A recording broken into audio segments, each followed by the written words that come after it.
Welcome to the Planning Commission meeting of August 24th, 2023.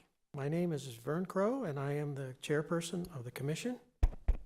The Planning Commission is a citizen body appointed by the City Council.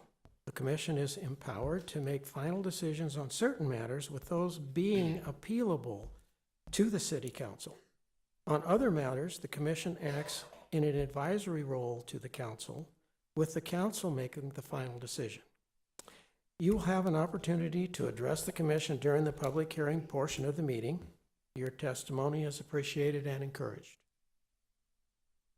The commission acts from a written agenda. You will need to fill out a yellow speaker card and give it to the city staff if you wish to speak on an item. Copies of the agenda and the speaker cards are located on the table just inside the main door to the council chambers, which we are not in.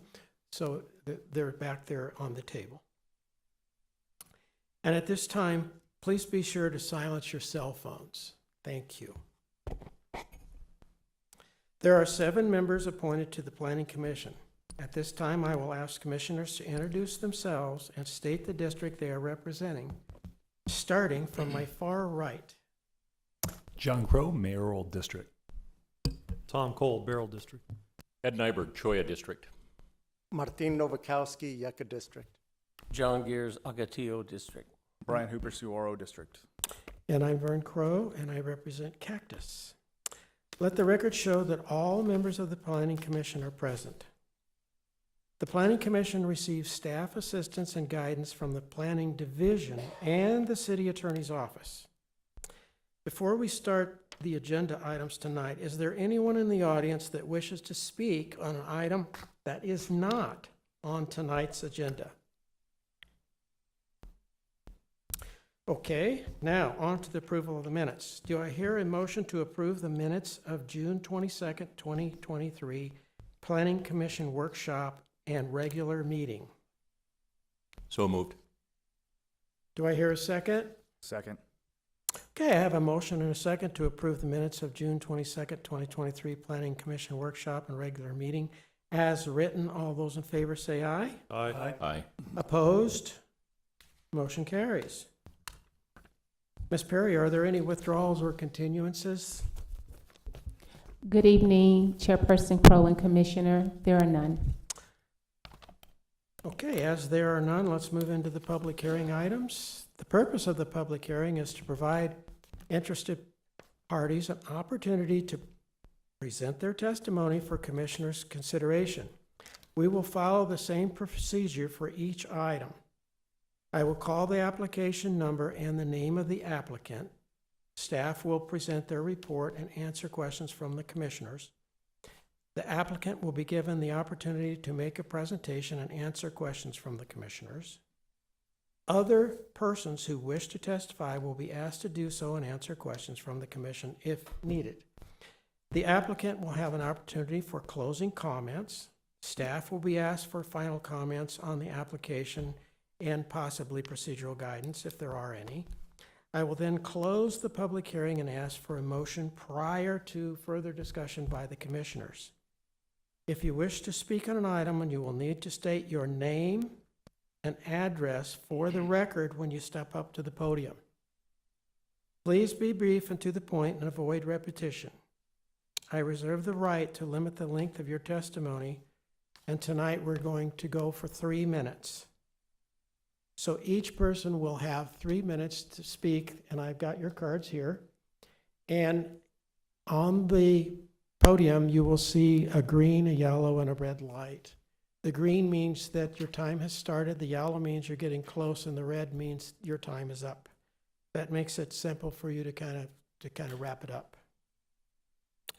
Large groups should designate a spokesperson, and ladies and gentlemen, applause and other disruptions which will delay the hearing will not be tolerated. We need to act like adults here. Large groups should designate that spokesperson, and it will save a lot of time, and they will get, if they're designated to speak for the whole group, they're obviously going to get more than 3 minutes. Okay, but that's not the case because I have speaker cards here. So we have 12 public items this evening, and our first agenda item is CUP 23-04. Mr. Lerma will present the case.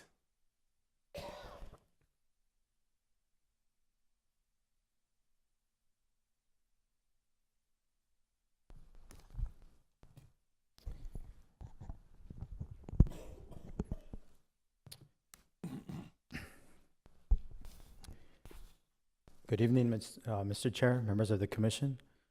Before you, you have a request. There we go.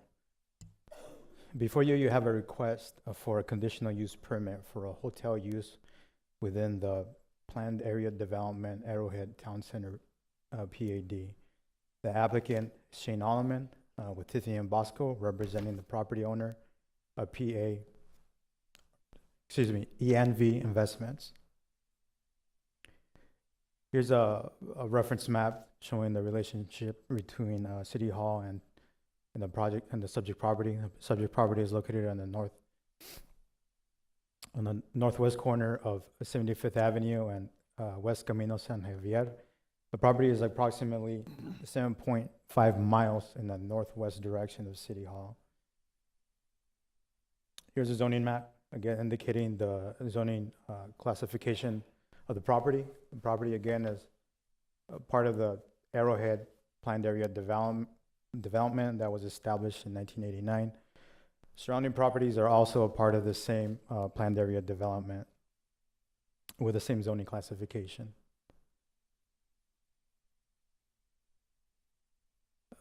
Subject property is a part of the Saguaro district. It's approximately 1.9 acres in size. And as you can see, it is currently vacant. The surrounding properties are that of a mixed use, either commercial or office type of use. The property to the north is an office building. Property to the south is a commercial shopping center. Property to the east and the west is a professional and medical office. The closest residential properties are directly northbound. The properties are part of the Secluded Acres residential subdivision that was established in 1968. Measuring from the north property line to the closest residential south property line, the distance is about 260 feet. Here's a street view along the Camino San Javier. The traffic sign that you see there is going to be the northeast corner of the subject property. This is just to show the existing conditions of the property.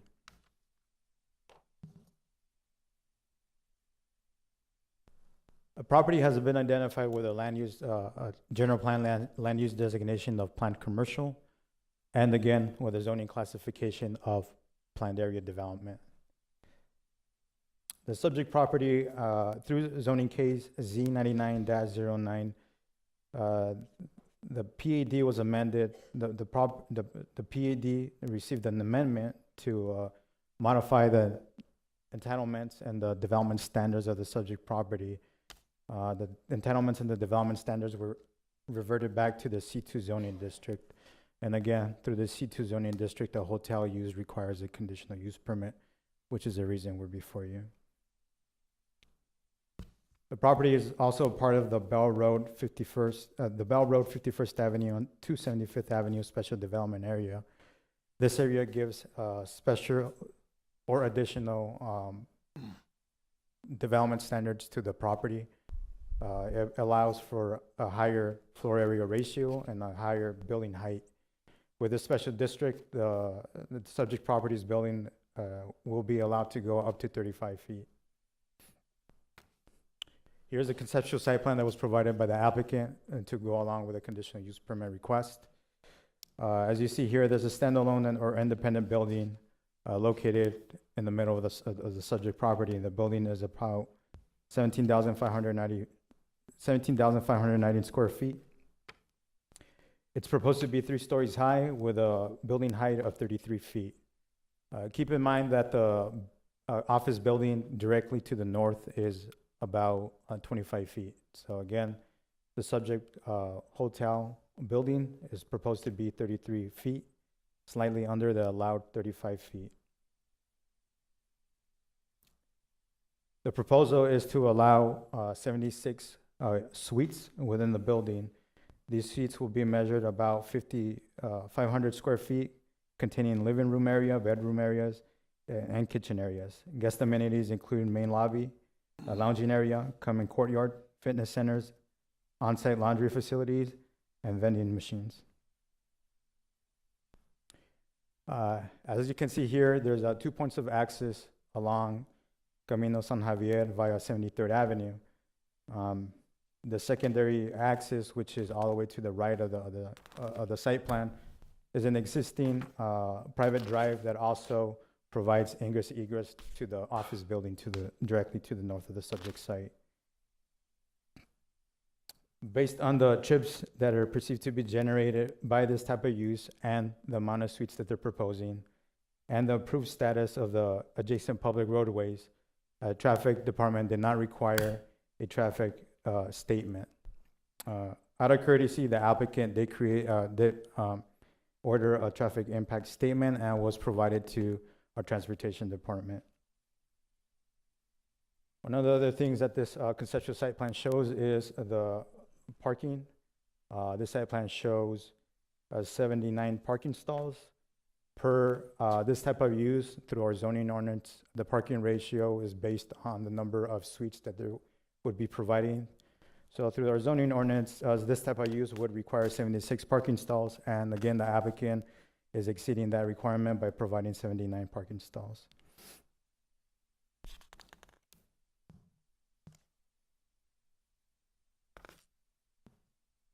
The applicant has completed their citizens outreach process, and as well as required notification process. The initial neighborhood meeting was conducted at April 26, 2023. There were 4 property owners who had attended said meeting and expressed concerns about privacy related to the hotel building and the location of such building.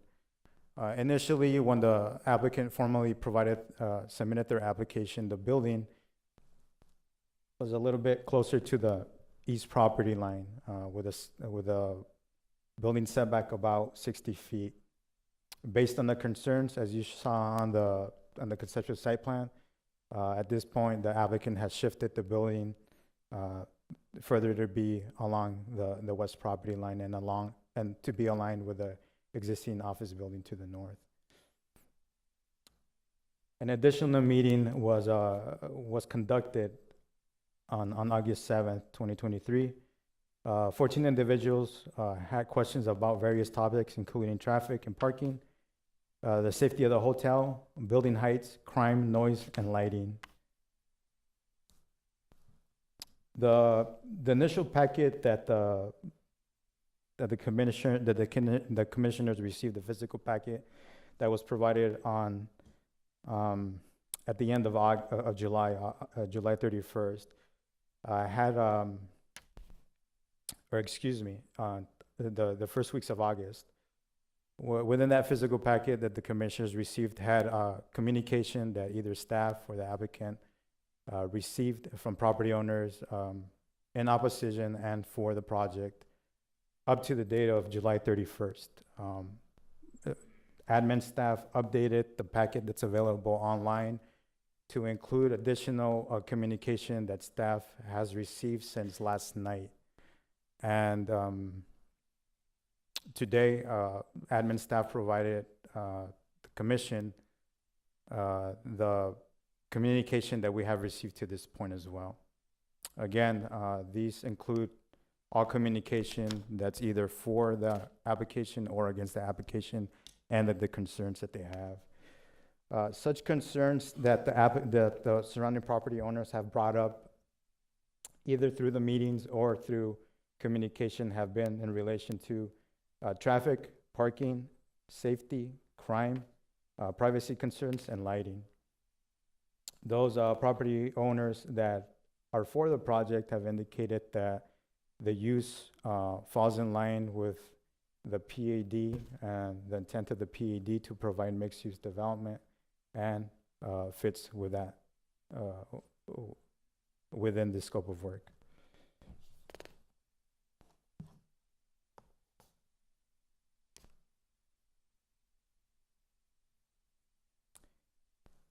Staff has concluded their analysis of this project and has concluded that the applicant meets the findings for the conditional use permit. The proposal falls in line and is consistent with the general plan land use designation of planned commercial. Per the general plan, planned commercial category is appropriate for large-scale master plan mixed-use development, offering a range of local and regional scale uses. With the Arrowhead PAD that was adopted in 1989, provided a large area mix of development totaling more than 500 acres and includes commercial, retail, office, business parks, and residential uses. The proposal fits with this intent of the approved PAD and the existing development pattern within that area. The use is also compatible with adjacent commercial and office uses. The existing office to the north will serve as a buffer. And again, the applicant has modified their site plan to shift the building from the east property line 125 feet to be more in line with the existing building to the north and serve as a buffer to the residents that are within secluded acres.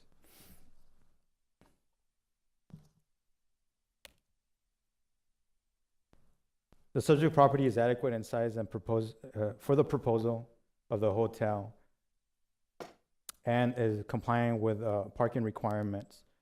The site plan that is before you is conceptual in nature, but is in general compliance with the required setbacks for the C2 zoning district, the landscape requirements, and buffering yards. Furthermore, the application will go through a design review where we will further look at the design details, and again look at all the other requirements that are in place for commercial properties.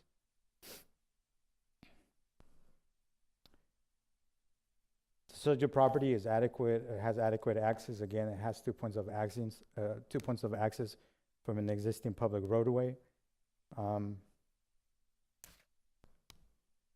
ADA compliant curb cut ramps will be required along at the northwest and northeast corner of 73rd Avenue and Camino San Javier to promote safety pedestrian movement at the intersection. The site layout demonstrates adequate circulation for guest emergency services and refuse vehicles.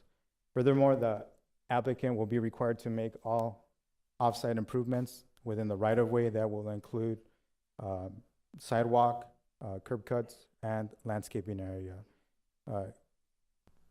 Keep in mind that the applicant is only required to make those off-site improvements within their property. I know that there's the adjacent property to the west doesn't have a sidewalk. The applicant is not going to be required to make those improvements solely within their property and the right-of-way that's in front of their property. Last finding. Applicable city departments have reviewed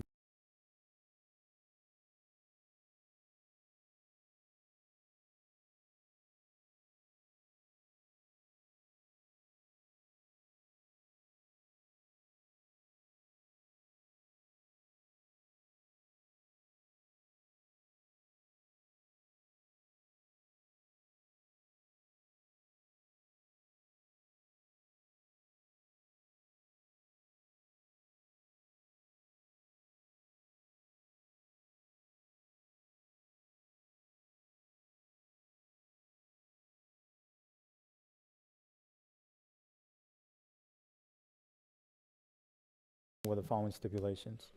Stipulation number 1, development shall be in substantial conformance with the project narrative, date stamped March 31st, 2023, and a conceptual site plan, date stamped May 18th, 2023. Stipulation number 2, the conditional use permit approval is specific to Modern Stay as described in the project narrative. Just a little bit more information on this stipulation. Typically, the conditional use permits are for the property itself. In this case, that's not the case. The conditional use permit is specifically for Modern Stay.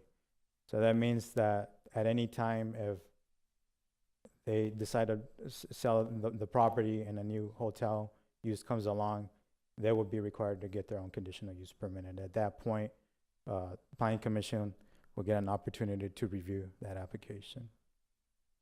Stipulation number 3, the east wall of the hotel building shall be set back approximately 125 feet from the property line boundary for the purpose of the shift of the hotel building behind the existing building to the north. Stipulation number 4, sorry about that. Stipulation number 4, the developer shall install exterior privacy screening over the windows of the 3rd floor, 4 rooms on the north face of the building with potential sightline to the residential use to the north, if sightline exists for those rooms. And stipulation number 5, the developer shall work with the City of Glendale Police Department to register with the City Watch Program and register the hotel security cameras with the Real-Time Crime Center, RTCC program. Mr. Chair, members of the commission, this concludes my presentation. Commissioners?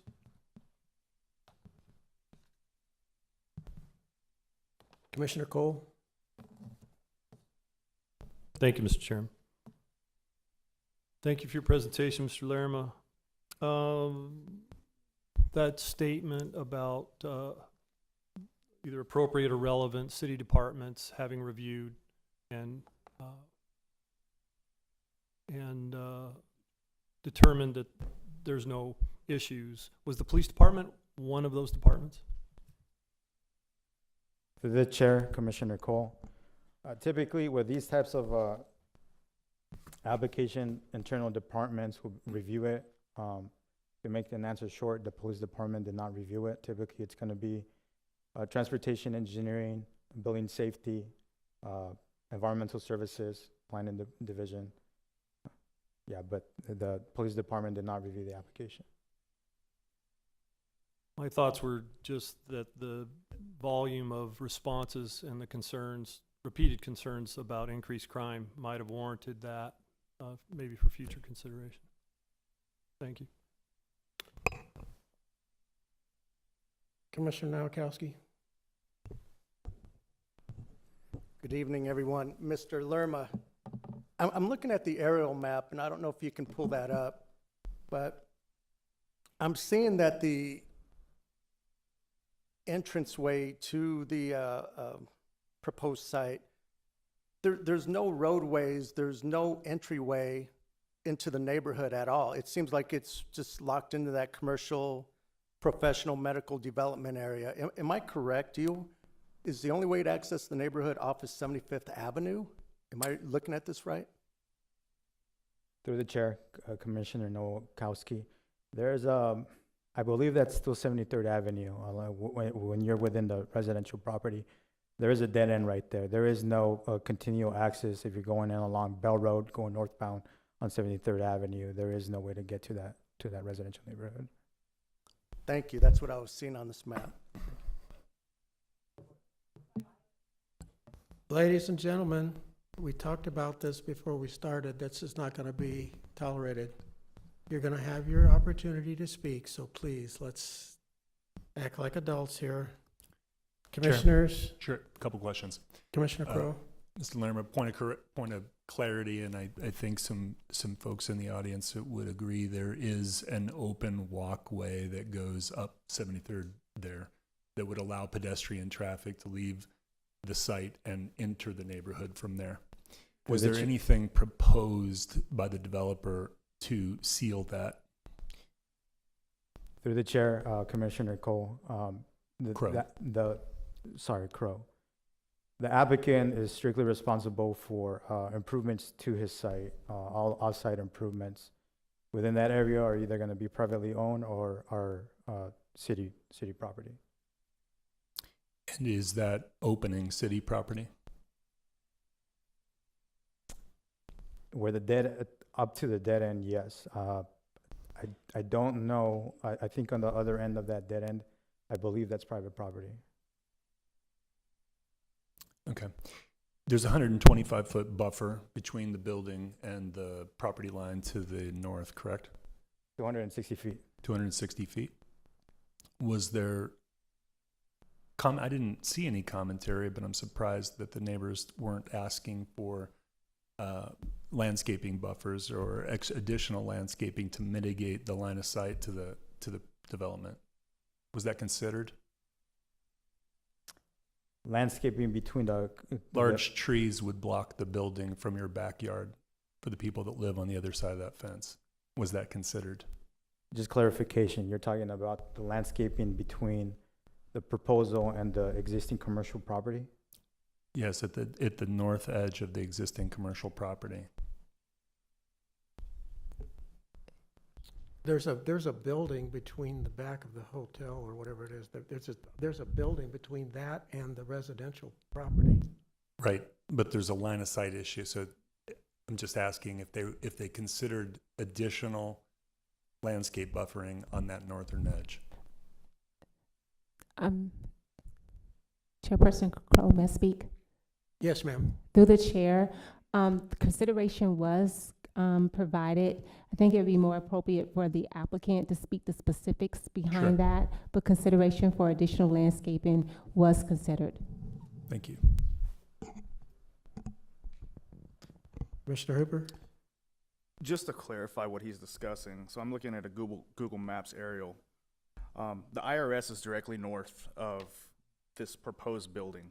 They've already adjusted so that the sight lines aren't seen, or the building's not being able to see into people's backyards. There's one house in particular I think that would have the biggest issue, which would be 7305 West Angela. And even so, if you did the math, I don't think a third-story building, given the parking structures, landscaping, and everything that's there, is going to be much of a barrier, or you know what I mean, where he's not going to be able to see into the people's backyard. And even so, they could, in theory, put in some tall ficus trees or something that would serve as a barrier so that those third-story rooms wouldn't be able to see down into these neighborhoods. And as far as that walkway goes, I see what everybody's discussing there. There's already not a problem with people walking through the neighborhood there? Okay. Well, that's all I have. Chairman, Commissioner Gears?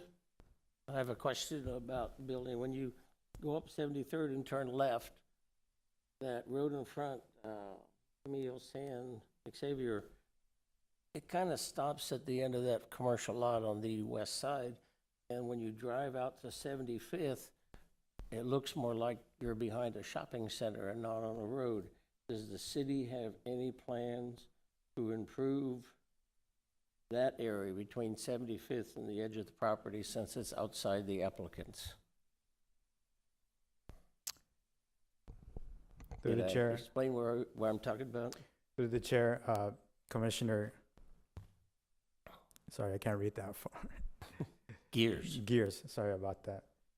Just to clarify, you're asking about improvements along the southeast property line, along The south, Camino San Javier? southwest. Camino Xavier kind of ends there, and then it's not really a road. I drove it yesterday.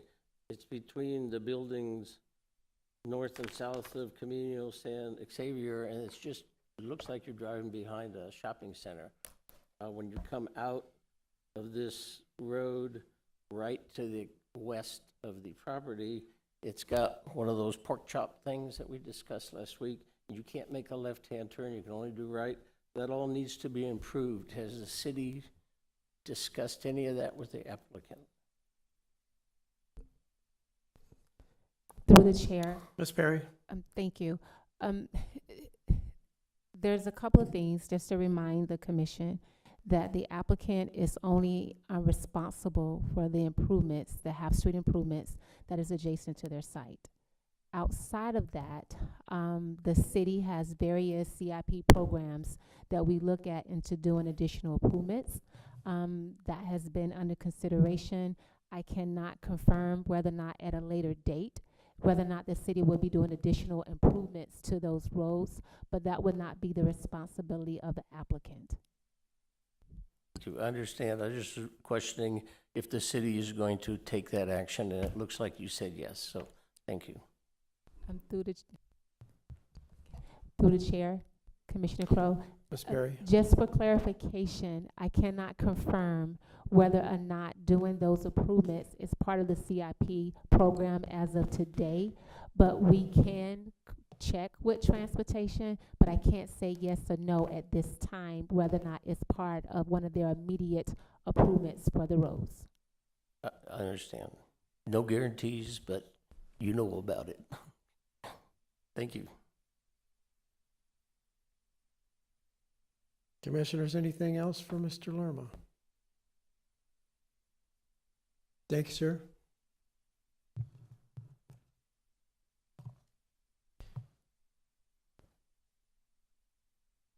Would the applicant or applicant's representative please come forward, state your name for the record, and make your presentation, please?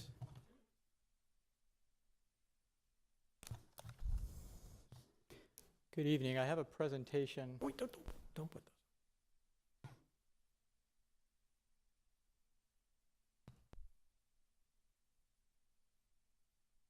It needs to be loaded up. Or is it just after this one, Alex? Okay. Yeah, while we're waiting for that, we can go ahead and get started. I know you've got a long agenda, so appreciate the opportunity to be here. For the record, my name is Shane Alleman with Tiffany and Bosco, 2525 East Camelback Road in Phoenix. Also with me is Mike Dimsky, who's the franchisee, as well as Morgan Sickles, an executive with Stay APT Suites. So hopefully we have the force and the team to answer any questions that you might have tonight. We're grateful to be here tonight. This has been a long process, and the proposed conditional use permit before you represents the culmination of a lot of preparations over the past several months, including discussing and reviewing the site with city staff, as well as listening to and addressing public concerns. We greatly appreciate the efforts and the time that's put forth by staff into what we feel has turned out to be a well-planned, well-thought-out, and much-needed hotel in the Arrowhead Town Center area. And we know that this development proposal will significantly add to the aesthetic and economic value of this area and be a quality community asset for many years to come. I wanted to first give a brief introduction, just focusing on the zoning analysis and CUP. I know that Alex did a great job, so I just wanted to add some additional points if I could. And then Mr. Dimsky, the franchisee, will continue by providing additional information on the proposed hotel use in support of the CUP. So I know I believe we've seen this map. This is, to give some context, the Arrowhead Town Center PAD that was approved back in 1989. And really the intent of that PAD was to have 500 acres that was developed as a robust mixture of a variety of commercial uses as well as high-density residential uses. Hotels are also allowed under the C2, but they do require a CUP. But over the years, several hotels have developed in the PAD area, including the Residence Inn, La Quinta Inn, and the Spring Hill Suites. So the addition of the Stay APT Suites will bring the first hotel to the area over 25 years, and the demand is very high for these types of uses. So I know Alex reviewed these, and I just wanted to review some of these things and give some points. You know, we understand there's been a lot of opposition to this, a lot of, in our position, a lot of misconceptions about who Stay APT is and what kind of use that they're bringing. And we agree with the city staff statement in your staff report, which states that, quote, there are frequent misconceptions as to the nature of the proposed extended stay hotel, suggesting it to be a budget hotel, which we are not. Other misconceptions include the type of use itself, some citizens believing a multifamily residential project is proposed. Many concerns involve broader social issues not considered in routine land use planning analysis, including transiency, drug activity, and human trafficking. Staff analysis of the CUP falls into the 5 conditional use permits finding identified in the zoning ordinance. And we believe that to be true, that there's been a lot of misconceptions. And so what we're providing to you hopefully is a lot of information, detailed information to help show you the quality of Stay APT and what type of hotel use they will be.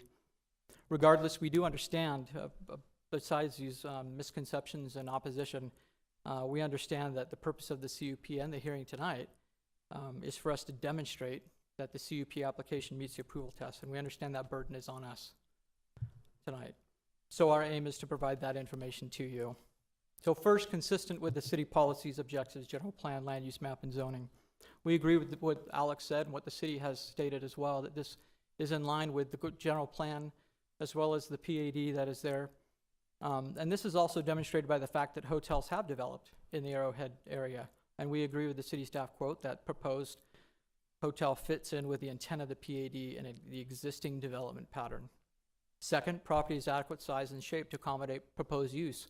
We did, as you've seen tonight, propose a plan, we had a preliminary review of that with all of the city departments, including city transportation department. We weren't required to have a traffic statement, but we did submit that. We do have that information to you, and after transportation reviewed that, there were no issues with traffic, no issues with having to do additional off-site improvements besides what we have to do directly adjacent to our property. We've also provided additional parking spaces above the requirement and accommodating that issue.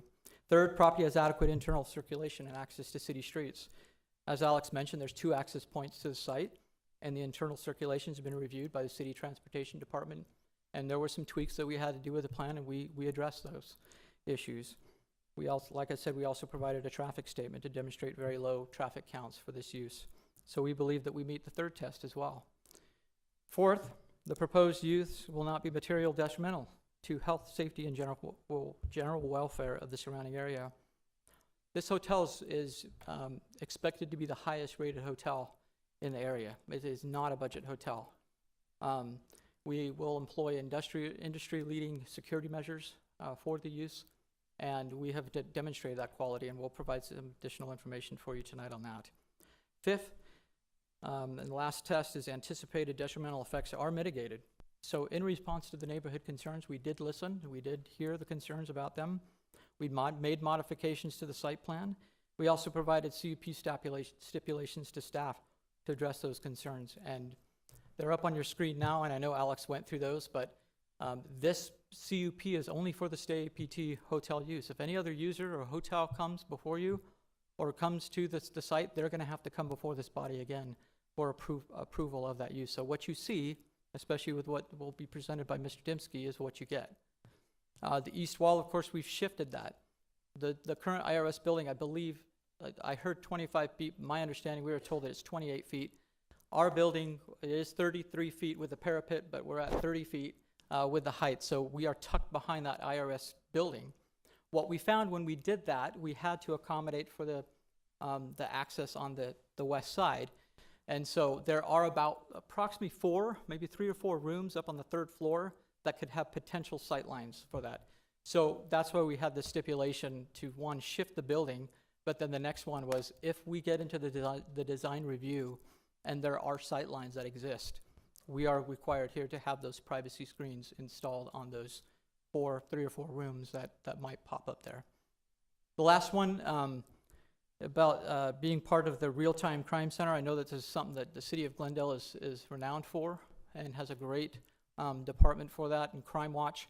We don't believe that this is necessary for the use because of the low crime that is anticipated for this use. However, we're willing to do this, and if it increases the safety of our property as well as the surrounding neighborhood and the other businesses, then why not have that stipulation? So we've included that one as well. So with that, we appreciate your time, and I'm going to turn some time over to Mr. Dembski to kind of explain the hotel use, to give you some more information and background on why we believe this is a quality hotel use that the city of Glendale will be proud of.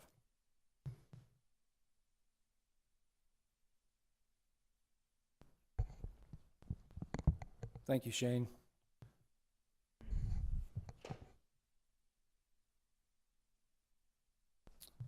Good evening. My name is Mike Dembski, and I'm a Stay APT Suites hotel franchisee. I'm married with 5 kids and 2 grandchildren. I have a career in finance and invest my savings in real estate. I'm not raising capital to build this hotel, and I'm not spending someone else's money. I worked hard for 35 years, and I'm running the hotel with my own personal savings. So needless to say, I'm heavily invested and closely involved in the business. Stay APT is a national franchise that has better guest rooms than many high-end hotel brands. So that attracts leisure travelers, professionals, healthcare providers, military personnel, and families that are relocating to the area. And those individuals support our local hospitals, military bases, businesses, and the community as a whole. Stay APT is not a budget hotel. We have high-quality finishes, industry-leading security, low crime. Shows a large center island with granite countertops, a full-size dishwasher, and bright lighting. The image on the right shows the furniture look vanity in the bathroom, the granite counters, and the modern fixtures. Every suite has a separate bedroom with a walk-in closet, a second wall-mounted smart television, dedicated workspace with privacy from the rest of the room, and natural lighting in the bedroom. So that's a little bit about the interior of the building. The facility has an upscale exterior, neutral colors, and industry-leading security. The building itself is a 24-hour secure facility. You have to have a key to even get in the building. We have a general manager also living on site, providing additional oversight. Those are two security measures that very few hotels have. We have also have cameras throughout the facility, and we'll connect them to the Glendale Police Department. There is a private and secure community courtyard with natural greenery, soft seating, a built-in grill station, and a fire pit. So that's a little bit about the facility itself.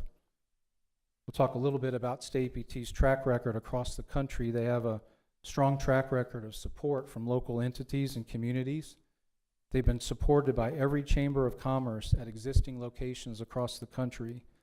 Key clients include healthcare providers such as Prisma Health and Atrium Health, corporations such as BMW, Volkswagen, and Floor Daniel, universities such as Southern Adventist and Wingate University, and this is just a small sample of that support. We are calling on and experiencing the same strong support from Glendale entities. This includes Abrazo Health, the Children's Hospital, both Banner Boswell and Banner Thunderbird, Luke Air Force Base, We Serve Realtors, Midwestern University, Arizona Christian, and many others, and the Glendale Chamber fully supports the project.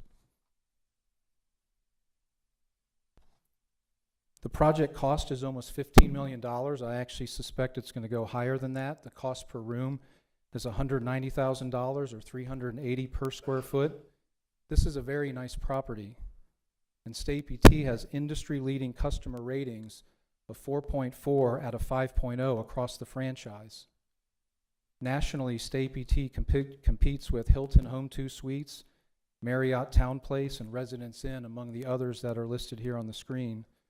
The hotel brands with larger rooms are the fastest growing brands in the hospitality industry. That includes us with Stay APT, Home 2. They've been expanding rapidly across the Phoenix metro. The Marriott Town Place, Choice Everhome is another one with larger rooms. There was one recently approved here in Glendale. And Hilton is bringing another large room hotel franchise to market called LiveSmart. It's how people want to travel now. They want the comforts of home and the added space while traveling for work and leisure. The local comparable hotels include the Hampton, the Holiday Inn, the Comfort Suites, the Residence Inn, and the Spring Hill Suites. Those comparable hotels have an average rating of 4.1 and collected an average daily rate of $166 over the past 12 months. Stay APT has higher quality rooms than those comparable hotels and higher brand ratings and can charge a premium and be very competitive with them. With an average brand rating of 4.4, I expect Stay APT Glendale to be the highest rated hotel in the entire submarket. Stay APT is not a budget hotel, and it's not Extended Stay America as we've been compared with. The challenge with budget hotels is real, but it's unrelated to this project, and the following slides have a comparison of Stay APT with these types of hotels, and there's an enormous difference in the quality, the security, the facility cost, the customer pricing, and the resulting guest profile and guest experience. Our floor plan has all one-bedroom suites versus efficiency rooms at the economy hotels. Our room size is 500 square feet, which is a whopping 67% larger than the economy hotels at 300 square feet. That extra 200 square feet at $380 per square foot is an extra cost of $75,000 for every room. We have a separate living room, a full-size kitchen and full-size appliances, large center island and bright lighting, and a dedicated work area in the bedroom. The economy hotels have none of that. We have windows in both the living area and the bedroom, which creates very bright natural lighting throughout versus dark hotel rooms at the economy and frankly at most other hotel rooms that are non-economy. We have quiet central air conditioning versus those T-pack window units in other types of hotels. As we saw with the images before, our finishes are high-end and modern versus economy and dated finishes at the economy hotels. We mentioned the industry-leading security measures of having a general manager living on site as well as having a 24-hour secure facility, and that has led to low crime compared to economy hotels, which have 350% higher crime statistics than Stay APT. We'll go through those in just one second.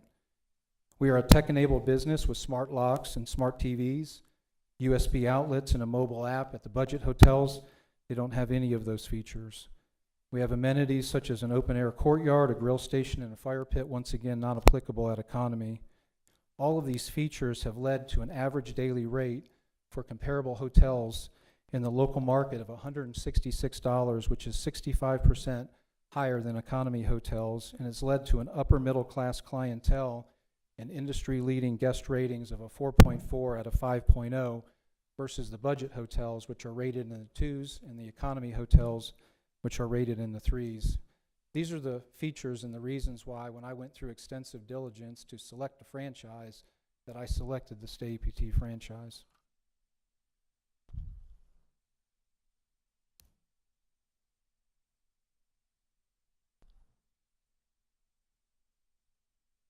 The Extended Stay America across the street from us, that is abbreviated ESA, we've had some incorrect comparisons to them, has a cramped, low-quality room with only 300 square feet. There's no separate bedroom, living area, or workspace. It has budget finishes and decor. At Stay APT, we have spacious, high-quality 500 square foot rooms, a separate bedroom, separate living area, and workspace with a large center island and bright lighting, and modern finishes and decor. The ESA kitchen has white appliances, cheap laminate countertops, cheap white cabinets, and only a two-burner cooktop, and there's no dishwasher. Stay APT, on the other hand, has full-size stainless appliances, a dishwasher, granite countertops, and island seating with bright lighting. There's a really stark contrast here. The ESA has no separate living area, just a small pleather seat next to the bed. There is no dedicated workspace, just a cheap desk next to the kitchen.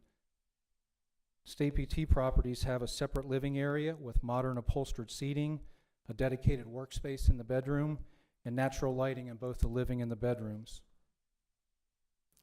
The ESA has a cheap countertop in the bathroom, old shiny textured walls, a cheap towel rack with budget finishes and dated colors.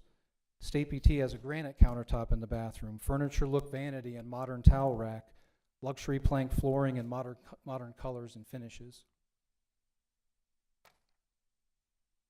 The ESA has no community courtyard, no soft seating, no grill station, no fire pit, no general manager living on site, and has open public access to the rooms. Stay APT, on the other hand, has a private, secure, open-air exterior community courtyard. It's beautiful and the guests love it. There is natural greenery, soft seating, a built-in grill station, and a fire pit. All of these features, including Stay APT's security, the quality, and the customer base, has led to a history of low crime, with only 5 police reports per year on average at locations across the franchise. That is very similar results as the Residence Inn in Glendale, which is one of our local comparable hotels. On the other hand, the Extended Stay America in Glendale and the one in Peoria, both of which are economy hotels, have 350% higher crime rates. We are not comparable to those hotels. It's not even close. Page 22 has an aerial view of the Arrowhead Commercial District, and the yellow box is the location of our building.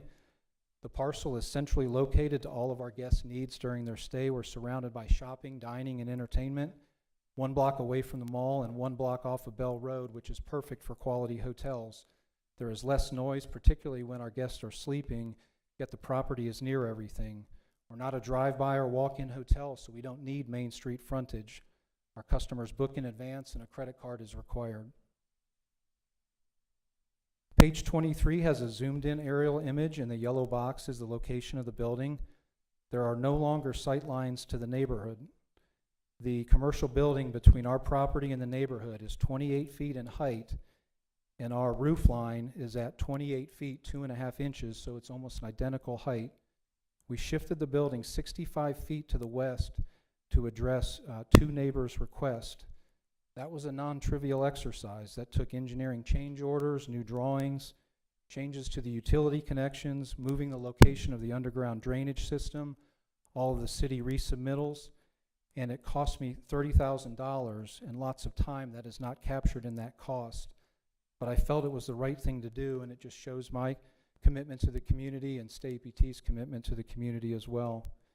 We offered to install metal privacy screens covering the windows of the 4 remaining rooms that would have potential sight lines if they even exist. We also offered the homeowner of the 1 remaining home to plant trees in their backyard, and their preference was to have the metal privacy screens on the building, so we went with that path instead, and that was one of the stipulations. The privacy screens, along with shifting the building, eliminates all sight lines to the neighborhood. Other community questions were raised and are addressed here. The parcel allows C2 general commercial zoning, and hotel use is permitted. We're not requesting rezoning or any variances. The property is not zoned as a business park or light commercial. The building is fully compliant with the North Valley Specific Area Plan and the Arrowhead Pad. Regarding property values, community investment increases them, and the existing hotels in the submarket are all over 23 years old. The State APT employees and my family have tremendous pride of ownership, and I'm putting my money where my mouth is with a $15 million investment in the community out of my personal savings. I work remotely and will be living at the hotel for extended periods. We have the tightest security in the industry. We're not housing transients, squatters, or government individuals. 75% of State APT guests stay less than 30 days, and the rest are on project travel for work. State APT has never had to evict a guest and has a history of low crime, as we previously presented. We have plenty of parking, and there is no need for the guest to drive over a half a mile away to park in the neighborhood. There are no longer sight lines to the neighborhood. We moved the building and volunteered to put privacy screens up to eliminate them. So just wanted to thank you for allowing me to share highlights of our family business, and I know that the hotel will add a lot of value to the community. Commissioners, any questions? Chair. Commissioner Cole? You gave some good statistics about the extended stay across the street. What is the ADR across the street? The ADR of the economy hotels in the area, which include 5 properties, it would be that Extended Stay America, the one in Peoria, and then the 3 other economy hotels in the area.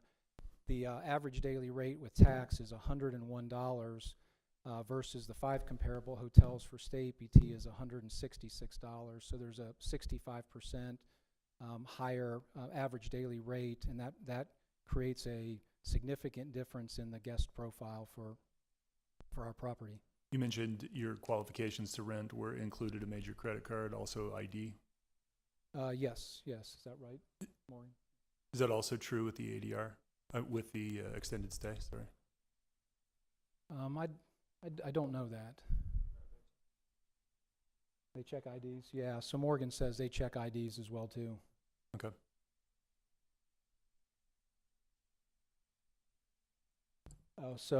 Morgan, who is the EVP of Strategy and Corporate Development at State APT in their national office, says they accept cash, which we don't, and they may not check ID. It's just a different, type of, guest profile. So to make sure I've got this correct, your property will require a major credit card and ID.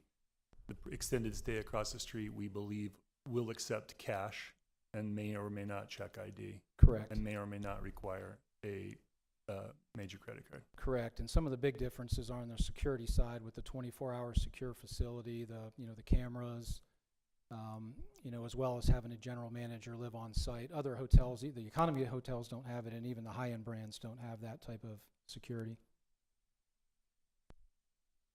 Thank you, Chair. Chairman? Commissioner Gears. Thank you very much for your presentation. I want to talk to you about two subjects, the privacy screens. Please try to explain what they look like, how they're installed, how high up the window do they go, and they're just for the third floor? Yeah, so we would install the privacy screen. There's a possibility that there would be a handful of rooms on the third floor that would have sight lines to the neighborhood. There may not be. You know, the closest home to us, I know previously was mentioned the distance to the property line, but the distance from our building to the actual closest home is 440 feet, and there's trees, there's a carport, there's an 8-foot brick wall between us and them. But regardless, to take out any of the ambiguity, we made a decision to go ahead and shift the building and either plant trees or, you know, put those private security screens in. And what they are is they are a complete metal screen that goes on the exterior of the building. They sit out like a couple feet from the building, so there's poles that stick out from the building that allows a little bit of light to come into the room, so you still have lighting in the room, but then there's a metal screen that doesn't allow visibility from the room, you know, beyond the 2 feet that the privacy screen comes from the building. The homeowner in that respective home is the one who pointed out those screens, and I worked with them to accept that stipulation. I volunteered planting trees in their backyard, and their preference was the privacy screens. So on the privacy screens, what about at night? Does it block the light coming out of that room? There would be very little light coming out of that room, but yes, it would be. It's a metal screen that that doesn't have visibility through it. Okay, and then on your crime report, you talked about Extended Stay America, the one on 7354 West Bell Road, having so much crime.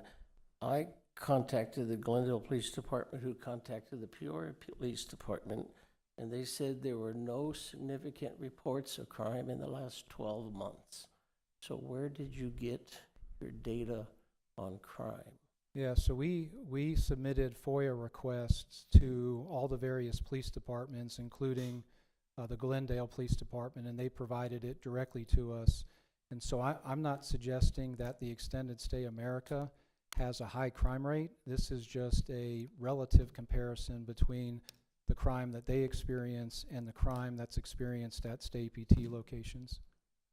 Okay, because I'm kind of getting the impression that there is very little crime at the Extended Stay at this particular site on Bell Road. Now maybe somewhere else, if it was closer to the freeway, but London Gold is right next to that place, and I've been doing business with them, and I haven't really heard of any homeless or drug dealers or anything hanging around that particular store. Yeah, I'm sorry. Yeah, as a business owner, I wasn't crazy about having to throw shade at another business, but we were put in that situation, based on some of the unfair comparisons to economy hotels. The Extended Stay America crime rate may be totally fine. It just relative to Stay PT experience, the Stay PT experience has been different. And where is your next closest Stay PT project?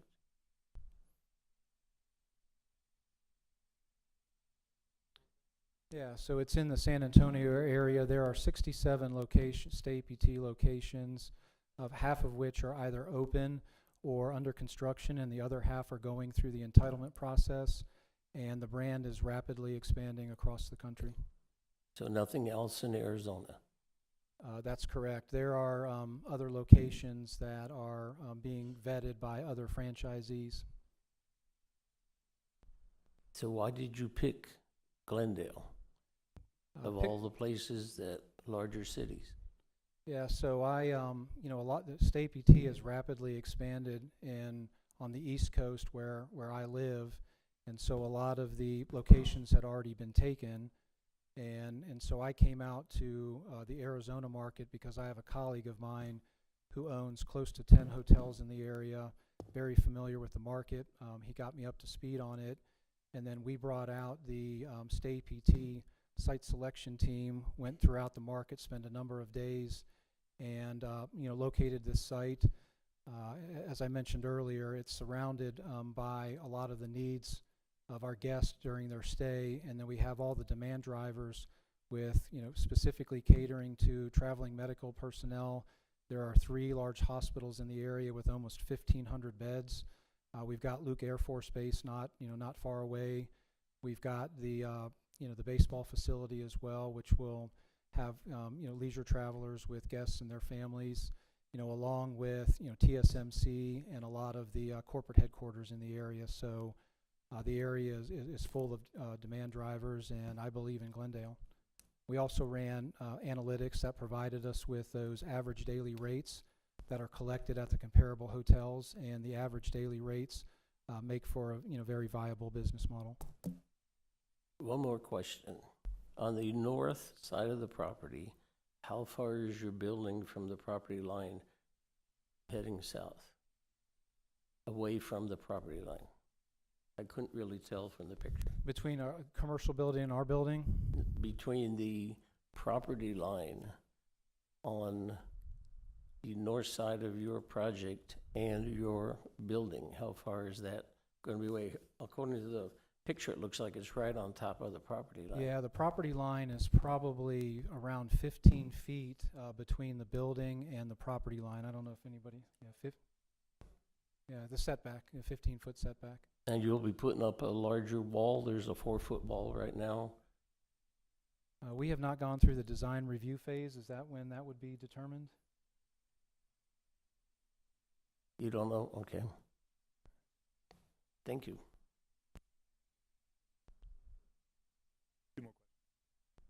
Commissioner Crowe?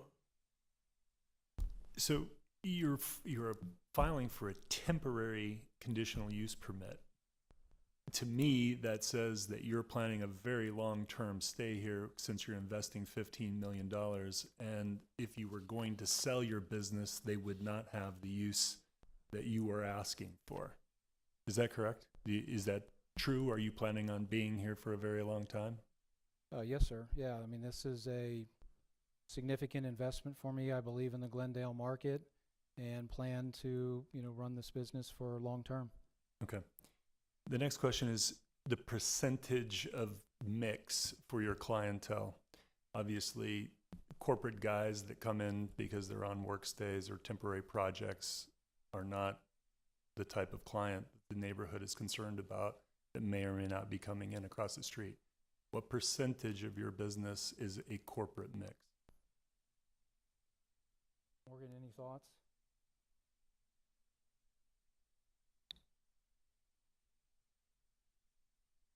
Hi, how are you? Hi. I'm Morgan Sickles with Stay PT. Thanks for being here, Mark. Yep, my pleasure. So we just opened our 15th location, and we currently have about 40% of our clientele is what we call business, corporate, project related. Another 20% or so is relocation, or somebody's renovating their house and they need a temporary place. And then the rest is a combination of leisure, government, and military. Okay. So 60% of your business is either homeowners who are temporarily relocated or business guys traveling in on short-term projects. That's is that fair correct. to say? Yeah, and the leisure in particular we track is about 30%. Leisure is vacationers. It is, but actually because of the nature of our product, a lot of our leisure is, traveling families for, sports tournaments and things like that. They want and need the extra space. That's no vacation. Yeah, exactly. But I think it's important to mention that, we don't have, because of our product and the model, we don't have people arriving at our hotel on a whim. They're not driving by saying, hey, we're going to stay there tonight. They're arriving via GPS, right? They've they've planned their stay, then, you know, they've researched it, they know why they're staying with us. Thank you. Yep, thank you. Commissioner Hooper? Have you done any analysis on what type of tax revenue this will bring in, at least on a yearly basis? We have not. We've had our hands full preparing for this meeting. I don't know how best to answer that question. All I can say is the state PT locations across the country have experienced strong occupancy and success across their, franchise financials. And then on average, how full is the hotel? Yeah, occupancy runs at about 70% across the hotel, 70 to 75%. Thank you. Commissioner Here's a Gears? question. And of that percentage, how many are late arrivals?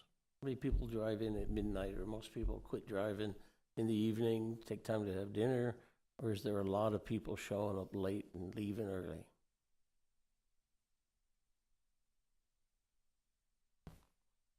This is a hypothetical. Sorry, but by and large, our guests follow a business timetable, meaning they're, you know, leaving around 7, 8 a.m. for work, and then they're coming back at 5, 6 p.m. They may go out for dinner, but because they're staying with us and they have a full kitchen, a lot of them choose to eat in. Thank you. Yep. Commissioner Cole? Thank you for your presentation, Mr. Dembski. I've heard a couple mentions of government. Does any of the state APT business model include Department of Economic Security, HUD agreements, relationships of that nature? Section 811? No. None whatsoever? Thank you.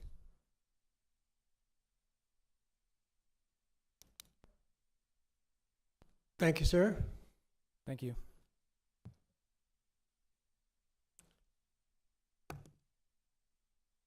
Okay, I have quite a few speaker cards, so we'll jump into that. And I have quite a few here that are opposed to the project that do not want to speak, but I would like to read them into the record so that it shows that they are opposed to the project. So the first one is, and please excuse me if I can't read your handwriting. The first one is Craig Jacobson, Cindy Jacobson,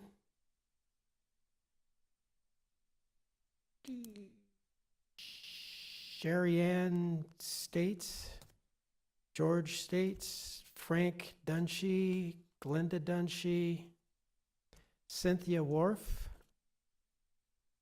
Laura Cavello, Linda Kesar, Dan Maresca, Raleigh Crandall, Connie Kaiser, Nancy Seifert, Susan Helwig, Joan Marshman, Gail DeWalt, I think, Michael Ruff, Arlene Dustin, Megan Webb, Rick Cross, Josie Martin, Nancy Dunshee, Daniel Dunshee, Pam Ray, Janine Wilson, Norman Dermroth, Paul Boyer, Larry Alexander, Sherry Alexander, April Young, Cheryl Bellamo, Dee Short, Steve Cowan, Cynthia Cowan, Susan Lindsay, Cecilia Ambrose, Paula Prather, Greg Cole, Robin Wilhelm, James Contreras, and Jessica Contreras. All of those are opposed to the project. And now we will start with the folks that would like to speak, and if we can remember that we do pay close attention to you folks, and we're glad you're here. That's what this forum is for. But try to, if you come up, let's try to hear something new. But I would like to start with Aaron Cole, and we're going to have 3 minutes. And there is a set of lights on the front of the podium. The green light means your time start, the yellow you're getting close, and the red is you're out of time. Mr. Chair, Commissioner Cole. just for the record, I'd like to document the fact that Aaron Cole did reach out to me, referred by a third party. And she did, once she articulated the nature of her concerns, I had forwarded her contact on to you as chair and on to staff. So I just, for the record, wanted to make sure we had that contact recorded. And I did receive that, and I did have some communication with Ms. Cole in regards to inviting her to our last meeting in case she wanted to speak on an item that wasn't on the agenda because it was continued. She gracefully declined to come to this meeting, which I also forwarded to staff. Ms. Cole. Ready? Okay.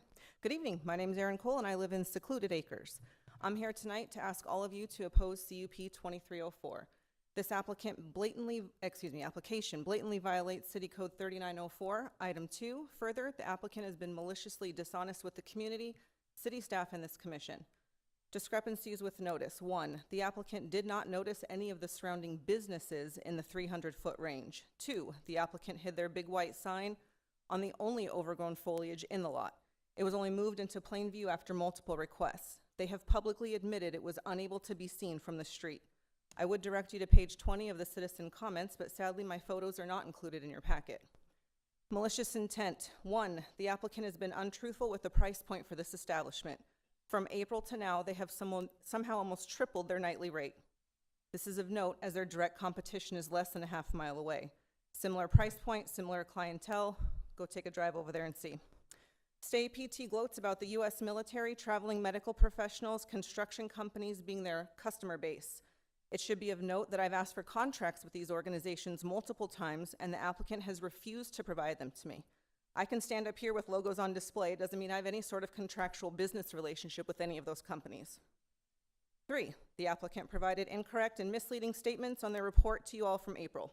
Did you guys know that? Did the city even tell you? Security. Stay PTs allows guests to reserve a room online with no photo ID. They brag about contactless check-in. Then they boast about a live-in manager, but a live-in manager doesn't manage anything. We've contacted multiple campuses, left messages if the mailbox wasn't full, and I want to note that not one campus has returned our calls. No one should be permitted to see in my backyard where my children and their friends play. No one should really be subjected to seeing me in a bathing suit, okay? No one should be permitted to see inside our homes. They may put privacy screens, they may. You were all provided packets from city staff. I would like to draw your attention to pages 205 to 209. I provided you all with minutes from Councilman Malnar's meeting and a list of references. I beg you all to click those hyperlinks. Did you know that cities and corporate hotel chains are being sued for crimes occurring inside the walls of hotels and extended stays? Did you know an attorney prepared a checklist for hotel travelers in an attempt to protect them from crime? Commissioners, as per City Code 3904, this will be detrimental and dangerous to my secluded neighborhood, inviting significant safety issues. They've been maliciously dishonest in their semantics and unverifiable statistics. The people here to oppose are not crazy. We don't need to calm down, and we're not wrong. We're homeowners, business owners, first responders, physicians, attorneys, veterans, and hardworking people, and these are our families. We deserve safety and privacy. I will close the same way I did at the community meeting. There are over 40 other pieces of vacant land for sale in Glendale. We're not opposed to Stay PT, we're opposed to it in our backyards. Please vote no.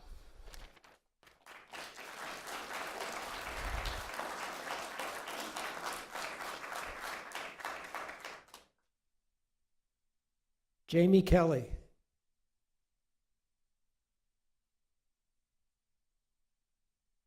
Mr. Chair,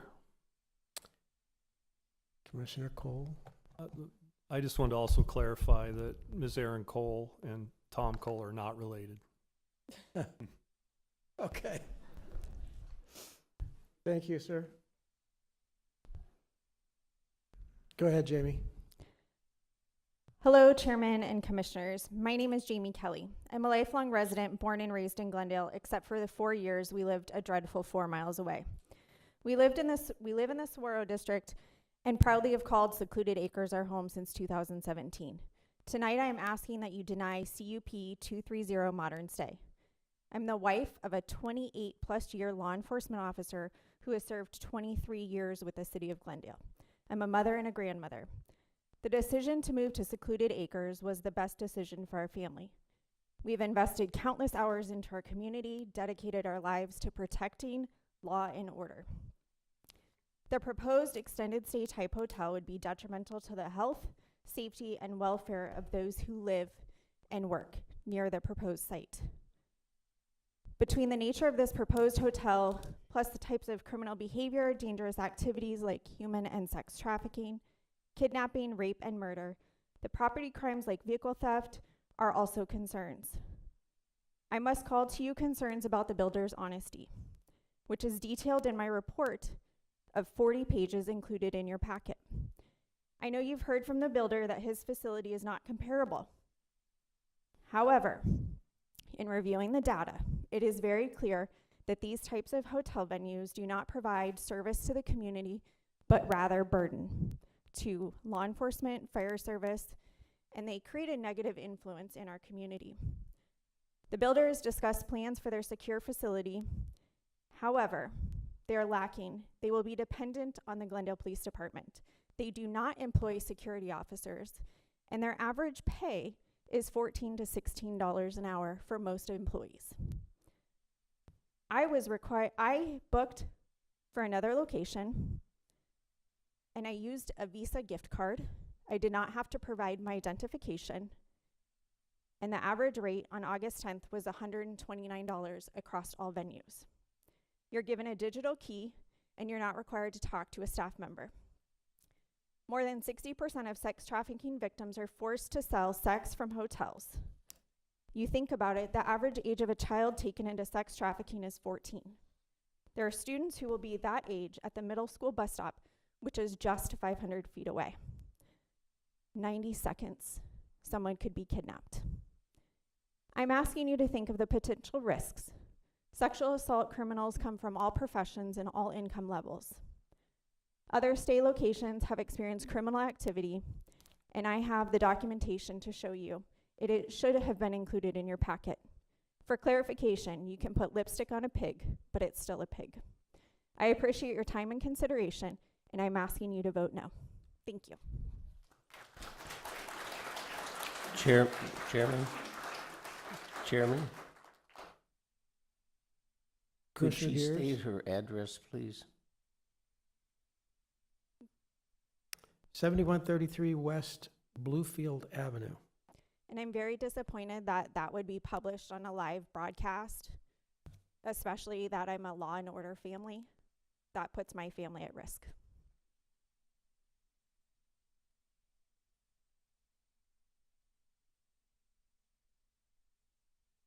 Bob Cole. Thank you, Bob. Bob is opposed. Mike Crawford.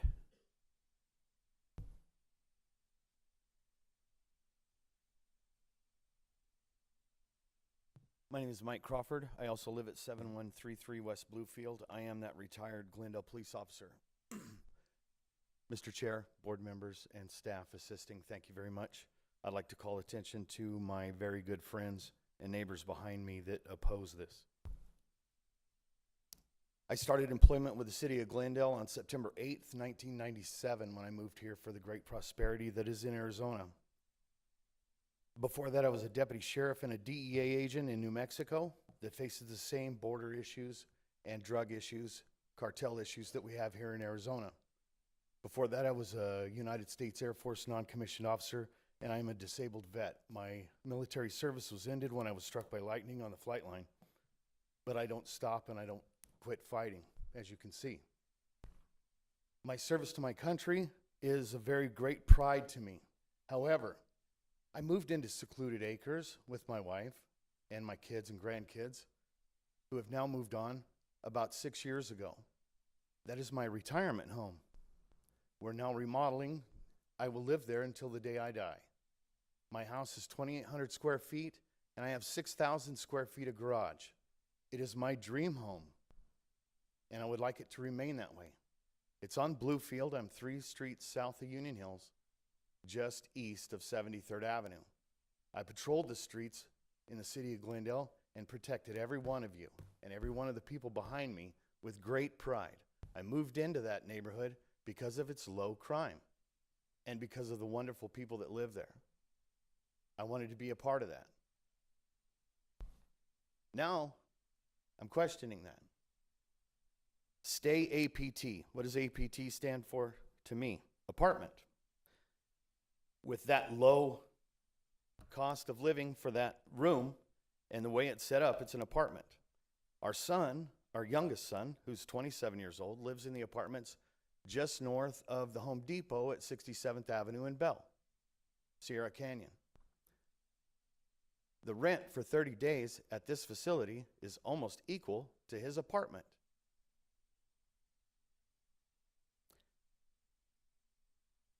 I have a problem with that because you don't have to check into this apartment with an ID. With my almost 3 decades of law enforcement experience, I deal with facts.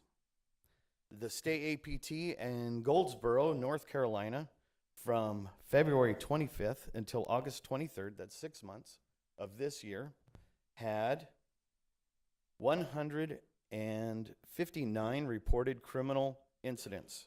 They ranged from the most, 50% of the calls were larceny, which is theft, vandalism, vehicle break-ins, assaults, burglaries, drug and alcohol-related calls, frauds, motor vehicle thefts, and robberies. The one in Montgomery, Alabama, had 36 reported incidents. Same thing. Frauds, motor vehicle thefts, robberies, and assaults. Check the crime in that half-a-mile area right now. It's 0. I want it to stay 0. That's my home. That's our home. This is Glendale. I take a lot of pride in that logo and what it stands for. We used to have the 3 pillars. You remember the 3 pillars? I wore them on my chest. I wore them on my arm for a long time, and they stood for a great thing: community, government, and what else? Local business, working in partnership, correct? Where's it gone? We need to focus on that. We need to stay working in partnership for the good of the community. God bless Glendale. God bless every one of you, and thank you for the time. My red light's on, sorry. I was looking at the clock and not the light. Thank you, Mike. Thank you for your service. Any questions? Thank you. You're good. Thanks, Mike. Todd Van Driel, I think.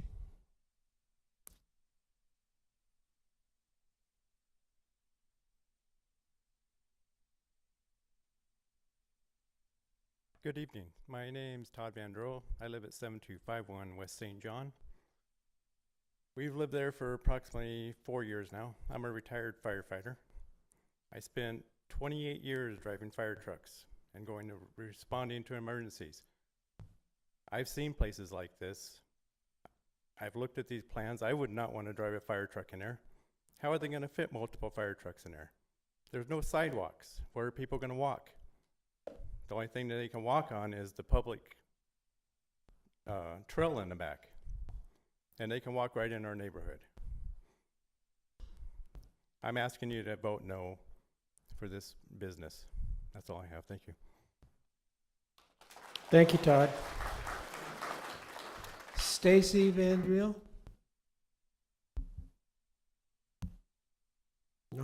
Okay. Oh, she's coming, okay.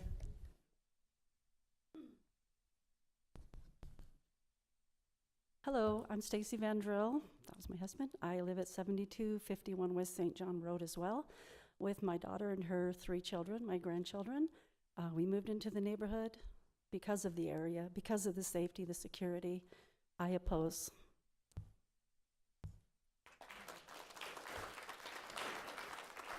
Tony,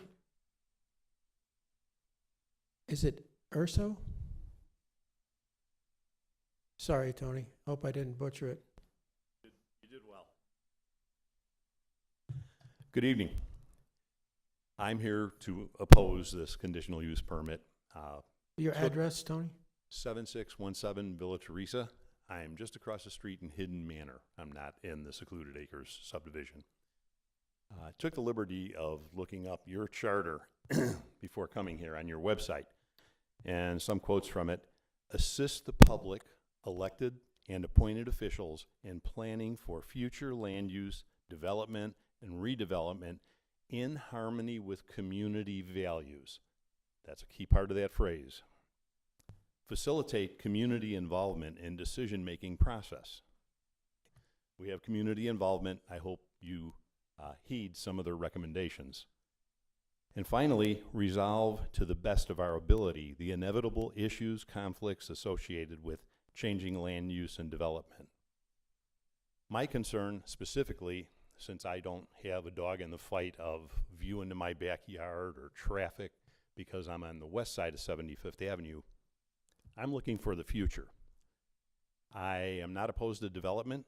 I moved in there before Glendale was there, where there were 4,000 acres of orange groves. The best hamburger in all of Arizona was at Bodine's on 83rd and Bell Road. Yep. But my concern today is what's going to happen with this hotel that faces the loading dock of Spencer's Appliances, the loading dock for the now empty Bed Bath & Beyond. It's not in the most prime location. Now, I take a look at what goes up today, what they're proposing. Sounds good, looks good. I was at the community meeting. I heard the presentation that Mike gave. My applause to him. I think it's a great building, but the problem is what happens tomorrow. And I just take you back to Metro Center, crown jewel, late 1970s, early 1980s, okay? Shopping centers are dying out. What happens to Stay APT if Arrowhead Shopping Mall starts to go down? Let me give you an example. If you go back to Metro Center, Hotel Westcourt was a premium hotel. Led Zeppelin was there. The NBA stars used to stay there all the time. There was a lounge that Led Zeppelin played in and the NBA stars frequented. The rate today for that same hotel, which is now a DoubleTree, is $104 a night. They cannot sustain a high rate. The lounge is closed. Led Zeppelin will never be seen there, not even on their final tour. So I ask you to consider that when you're looking at this use permit. And I thank you for your time. Thank you, sir.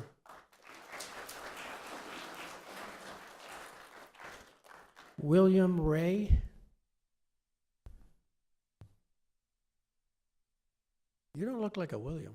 I am. I'm a she, he. No, actually, when you called my name, and I'm Pam Ray, and when you called my name and said I wouldn't be speaking, my head was going, wait, no, that's not. I'm speaking, William is not. But he votes no, too. Good evening, I'm Pam Ray. I live at 7305 West Angela Drive in Glendale. I am only 260 feet north of the property, directly behind the IRS. Mike said it was 400 or some feet with a 14-foot setback. We're actually at 274. I hope you had time to look at the opposition presentation we had in your packet. We agree with Jamie. The use of the bill will bring crime, negative effect on the health, safety, and general welfare of those of us living in the neighborhood. There's no use. It will have a negative impact on our neighborhood, our quality of life, and I can't tell you what it's done to my mental health already.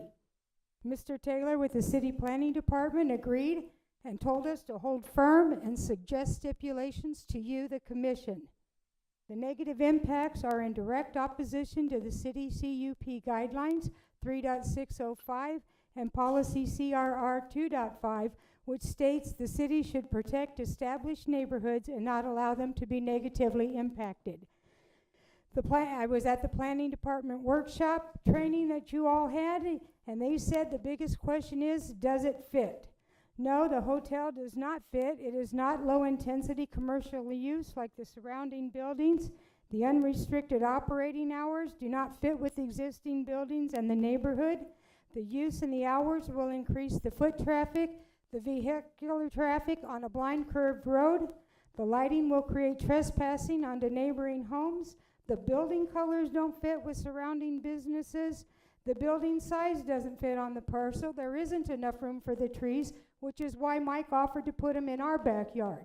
Problem is, I have power lines that I can't get around with, and that also puts the maintenance and the ongoing water in that problem on my court. While we were told by the applicant the IRS building is 28 feet in height and would be mostly blocked since they've moved it, the city planning department said it's about 25. We've measured it. It'll be about 23, and based on his feedback to us, that puts his 3-story building 10 feet higher than the IRS building. He did move it. I like that, but we actually asked him to flip it and move it more, and he said no, it wouldn't be too costly for him to do so. The height will overshadow and hide the IRS building. I already get people looking for it, and it'll be more difficult to find and decrease its potential viability in the future. The height will make the building viewable from neighboring homes, which would decrease property values and our ability to sell them. It will be an intrusion on our privacy and negatively impact our and our neighbors' privacy. The use, hours, and structure will negatively impact our property values and quality of life. I sure hope you vote no, but I'm also saying if you find the need to vote yes on this, we'd like to ask for additional stipulations and only allow the building to be 2-story high. We'd also like and that's not unreasonable. 7 of 15 of their properties that are in operation today are only 2-story. We'd like you to amend the exterior privacy stipulation to require them on all windows with views into residential yards, with the final determination of which windows requiring treatment to be made when actual views can be safely and accurately determined. We'd like to require the building colors to conform with the surrounding buildings in the business park. The facility in Alexandria, Virginia has colors that are suitable to our environment. Thank you very much for the opportunity to express my concerns and your considerations. Have a good evening. Thank you, Pam.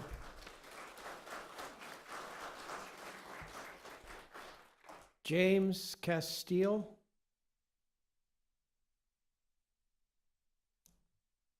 My name's James Castile. I'm a retired police officer, and I'm like that guy that, over there. I don't live in this neighborhood, but my friends do. Erin's one of my best friends, and I'm supporting her. I wouldn't want it built in my backyard. I am a Glendale resident. I live at 112 23rd North 63rd Drive, right here in Glendale, and these are my fellow citizens. And if we're going to do this to them, I would like to look you guys in the eye and say, where do you live? Where do you guys live? Would you like that in your backyard? And be honest, not one of you would. This guy lives back east. He don't even live here. That's disgusting. You shouldn't do this to these people.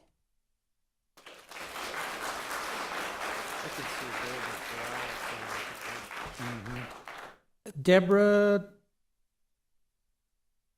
I'm not sure. Is it Jermoth? Did I get that right? Okay. You asked for something new earlier, so I'll try. I didn't come prepared to speak tonight. My name is Deborah Jermoth. I live at 7317 West Bluefield Avenue in Secluded Acres. I speak to you because I was also a commercial building owner right off of Campobello Drive. The traffic is a problem there. The streets are not owned by the city. They're not maintained well. I fear the amount of traffic that will come in off of 73rd or, what is it? Camino won't handle the volume. It's already difficult to get in and out of there. There's not a way to add an additional lane. So my concern is for all of the concerns that have been shared previously, but also the traffic concerns me terribly. I thank you for your presentation, and I ask that you vote no. Thank you, Deborah.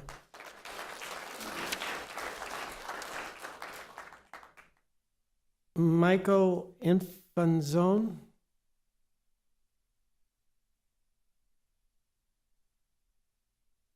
Close enough for government work. My name is Michael Infanzon. I live at 5220 West Northern. I don't live in secluded acres like a few of these others, but I am a Glendale resident. Just a full disclosure, I am a lobbyist. I am registered to lobby in 12 states, all 15 counties in Arizona, and over 100 municipalities. And I am here as a resident of Glendale. Two things. I'm the one who gave retired Officer Crawford those stats. 14 developments state APT has. They may have 70-something under plans. 14 are open.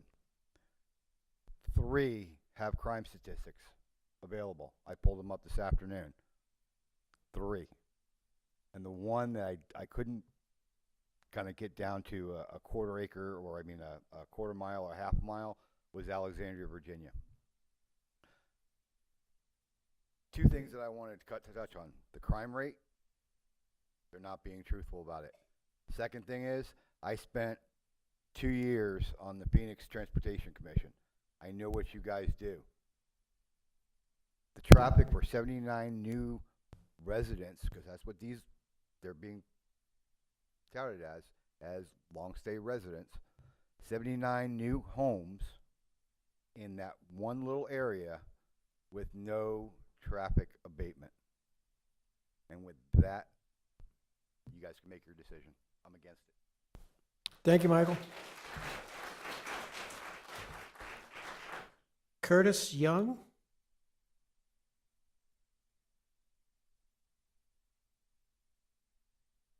Thank you, gentlemen. Appreciate it. I've been a Glendale resident for 44 years. I will not give you my address. My records are redacted for the safety of myself and my family. I have more questions for you guys to think about regarding this Stay Apt place of business. I know the city had made a stipulation for them to join the City Watch program. That's a voluntary program. That is people who are invested, live in the area, and maintain that program because they have liaisons between them and the police department. Who's going to manage that? Who's going to watch it? Nobody. So that's a moot point. The crime stats that he brought up, I'm curious how he did that without a building that doesn't even exist in that part. So how can you get crime stats for a hotel or Stay Apt apartment that's not even built yet? There's no crime there yet. So how is he comparing those stats to other locations in the area from other cities? Well, you got to show demographics. You got to go show population. I didn't see any of those stats in there. I know it was brought up earlier about the emergency services having access. How have we asked them how well they play with our local law enforcement when crimes do happen on the site and they have these cameras? Are they going to be defiant in providing evidence, providing the cameras access to it? Or are they going to play ball and let law enforcement continue their investigations? Because there's numerous businesses out there that have cameras, and I know this for a fact that they don't allow them access. So it takes longer to solve crimes and get criminals behind bars. They want to talk about the security of having the key codes and being a secure facility. There's secure facilities downtown, apartment buildings, where they have security people there. But how does that stop people from purchasing the apartment or the room and then renting it out to other people and having large parties and allowing them access to come in there? It's happened. Are they going to reach out to any of the crime-free multi-housing, other agencies in the area? look at their properties and see how well they can best fit. Well, it doesn't fit here, and you brought up the other hotels, but those don't back up to residential homes. They back up to the businesses. So just some things for you guys to consider and think about. I vote no on this. Do not have it here. Thank you. Barry Prather.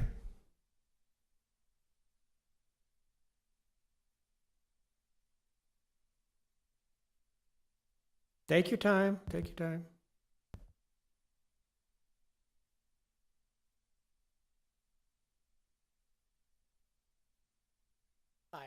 Hi, my name is Barry Prather. I live at 7319 West Angela Drive. I am actually directly behind the IRS building. One of my concerns, I want to thank Mr. Is it Gear? Gears. He did go and drive Camino San de Xavier. I walked it. If you actually look, he talked about the pork chop, that little entrance that goes into the IRS and comes back out. If you go right west of that, you got this dog leg. And the thing of it is, that street does not have sidewalks, does not have lighting, and if you look at that dog leg curb, it has been broken into over 40 sections from tire hits. Phoenix is a wonderful city, Glendale is a wonderful city and everything else. People are visiting here mainly in the wintertime. Somebody's gonna look up there and go, oh, Cafe Zupa is just a quarter-mile away. Pita Jungle's right over there. Arrowhead Mall's right over there. They're gonna wanna walk. They're going to walk right out the street of the thing. They're going to walk up to that sidewalk. As soon as they go west, there's not a single sidewalk. There's not a single light. You're forced to walk actually on the surface of the street. I know he asked if the city of Glendale was looking at doing improvements and everything else. Unfortunately, in the area, if you actually pull up the map, right where that dog leg is, you'd have to tear down a building to actually put a sidewalk in there. On top of that, there actually are quite a bit of utilities right in that area, so you'd end up ripping up utilities. You'd also have to rip a bunch of trees up and everything else. So I kind of find it a little bit hard to believe that the city of Glendale is sitting here saying they're going to look at that in the future when they don't even know the building's right in the way. My uncle was killed by a hit-and-run driver in Phoenix. Nobody was ever charged in his crime. I don't want to see another family have to go through that. It's not a friendly thing. And I'll tell you one thing. I put that in my letter. I have photos of that curb and everything else. That curb has never been repaired. There's even a block wall behind our house that's a city built and everything else. I've lived there for 7 years. There's literally a 2-foot by 3-foot hole that has been punched in that fence. It's never been repaired. I kind of worry that Glendale does not take care of things like this. And the thing of it is, even if they promise to do it, I don't think it's going to get done in my heart. And I just really go, how many people have to get hit or hurt to pay for this hotel? You're jeopardizing 250 plus homes for one hotel. These are homes that can't be easily replaced. We're not living like in homes in like Metro Center. There are 15, ow, ow, oh. My pacemaker just went off.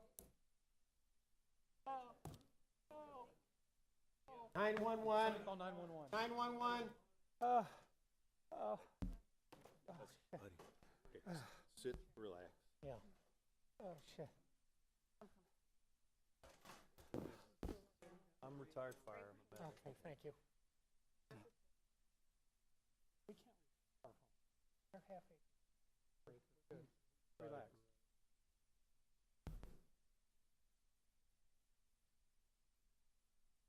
We got you. Relax. Oh, I just had my pacemaker replaced. It's both. It's a defibrillator. What? Yeah. It never went off before.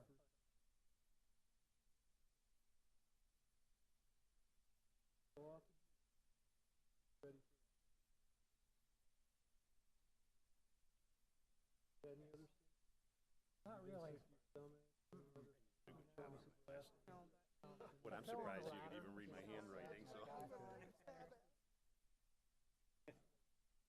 They've got you on Coumadin or Symptomatic? They've got me on. I will. Xarelto for the blood thinner and all of that. Yeah. I'm going to ask you some dumb questions. Sure thing. You know where you are right now? City Council. I just wanted to make sure. Yeah. My name is Barry Prather. Hold up how many fingers you want me to see. You know what day of the week it is? It's Thursday. Okay. All stuff I just have to Yeah. So, yeah, I would imagine the crew will be here pretty fast. I think the best thing to do is take some nice home. Happens again, now you know what it feels like. Yeah, I was like, So it wow, won't okay, be that, as big a shock. no, it's gonna be a big, I guess pun intended. I yeah, apologize exactly. for that. They're on the way. So, just said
American hero.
Right?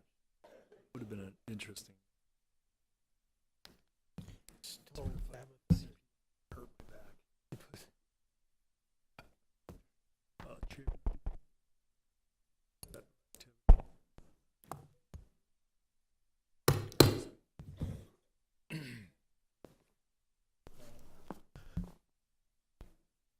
Well, we'll get started again. Wow. Boy, that was a little scary. We will start up with Arlene Dunstan.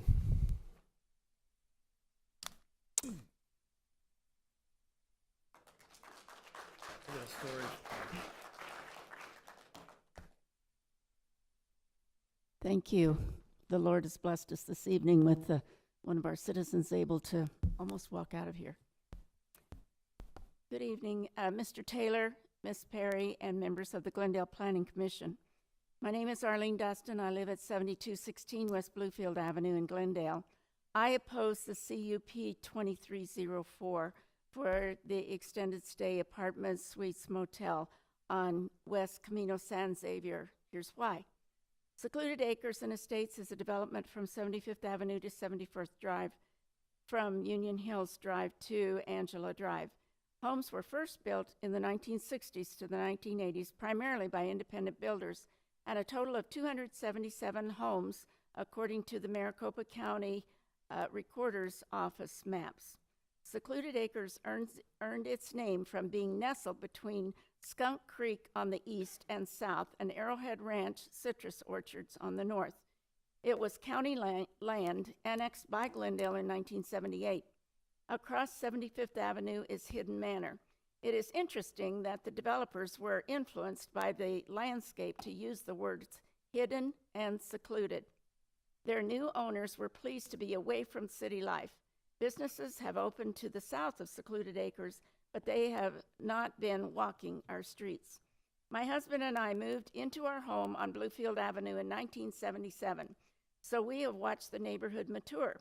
When we moved here, there were school children in nearly every home, and the closest elementary school was Park Meadows at 35th Avenue and Beardsley Road. Children played in the streets from morning until night. School bus stops were on every major corner. Over the years, the numbers of school children declined, and now homes are reselling to young families with children, so children are again playing in the streets. I served on the Deer Valley Unified School District Board for 16 years, then on a local Deer Valley Charter School Board for 22 years. I have been in tune with the needs of young families. The values of the residents in Secluded Acres include independence and helping one another. We are here to support each other in keeping Secluded Acres safe from the outside world. Extended stay motels tend to bring drug users, prostitution, human trafficking, migratory individuals, and families with no plans to put down roots. My concern is that they will creep into the neighborhood uninvited at all hours of the day and night. Traffic will be increased. Travelers will be driving through 73rd Avenue and not able to find their way to the motel. Our families will not feel safe. I ask you to abandon the plan to allow extended stay APT motel at 73rd Avenue and Camino San Xavier Drive. An office building would be a better use of the land. Additionally, I have concerns related to safety. Experience shows that hospitals see increased prostitution and drug cases when extended stay. Oh, I'm out of time. The red light's going. You can I'm just sorry. wrap it up. Anyway, Harvey. my concerns have to do with safety regarding illegal actions, and that Glendale Police would need to be called more often. Traffic has been mentioned by all of the traffic that's would be additional, and no sidewalks. And by design, in secluded acres, there are no sidewalks. The location is not a good location, as has been discussed. There's a greater chance of car wrecks, thus Glendale Police would have more calls. And the lighting in secluded acres is a low light area. We have few street lights. I remember when they first put in the first street lights. Oh, what a change it made. We could now see, and we really didn't care to see because we had our own house lights. Planners will have a challenge regarding directional lighting. And then there's increased noise, as has been mentioned, because a lot of the people who will be residing there are will be driving trucks for construction. Thank you very much for listening. Thank you.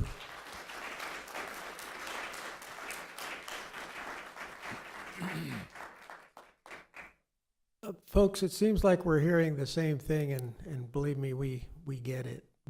And I know it's hard to come up with something new, but we just keep hearing the same thing. Stephen Eldridge.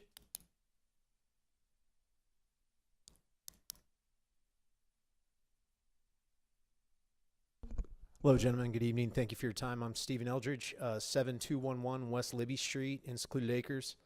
I'm here tonight. I'm against this, but I'm guessing that it's going to go through, so I'm more here for the contingency of what happens when it does. The data that they're presenting, the inaugural Stay APT has been open less than 2 years at this point, and in a completely different part of the country. So any data that they're throwing at you, it's apples and oranges. We're a completely different state, completely different demographics, so it's going to be new. So I'm not going to sit here and tell you what's going to happen because I don't know, and neither do they really.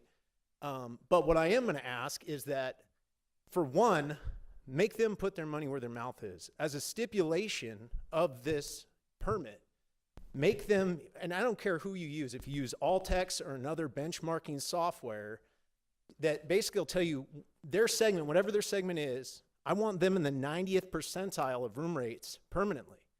And I want that as a stipulation of this permit, because we all know one thing everybody can agree on is that price point dictates the customer. That is what dictates the customer. So if the price point stays up, the customers stay the same, and they have to keep their hotel up in order to get those customers. So it does a lot. So if they stay in the 90th percentile of comparable hotels and their rates stay there, we'll all stay happy. And if staff can review those rates either monthly or at least quarterly, if they drop below that, they get a warning and then they get their permit revoked and they can't operate. That's what I propose. The second thing, if this goes in, we need a gate and a fence at 73rd Avenue that either these guys got to pay for or the city of Glendale has to pay for. And we all need a way to still access that trailhead, whether it's by keypad, by a key that we all get. But we need access to the trailhead and we need a blockade there, because let's think about this. 76 units, 79 parking spaces. You get a contractor coming in out of town, brings all his tools and his crew cab pickup, and he blocks 12 spaces. Where are those people going to park? They're going to park at the end of 73rd, and they're going to walk around the corner, and bam, now they're in our neighborhood. So we need a gate and a fence. Third thing, it would be easier to do a blanket variance on all the properties on the north end to raise their masonry an acceptable level to block any eye access, and even the properties that aren't going to be a sightline issue, if they just don't want heads bobbing over their wall for the new people that are coming, even if they're responsible people and they're going for walks in the morning, They may want to walk down that trail. Maybe they want their wall higher.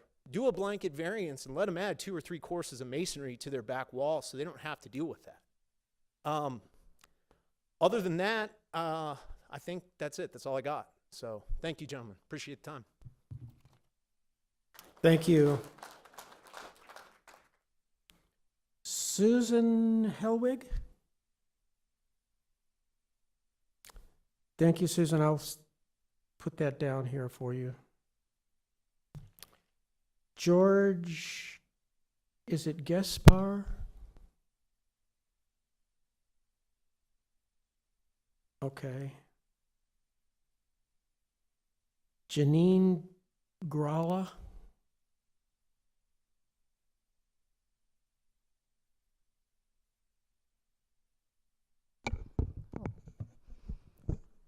Chairman, Commissioners, my name is Janine Gralla-Maresca. I live at 7302 West Angela Drive, right across the street from Pam, so I'm about 270 feet from the plan. And I oppose it, obviously. I want to say that I underscore everything that's been shared. I don't know that I can really bring anything new. But what I want to call out, though, is a couple of pieces of information that were shared in the presentation about the operating hours.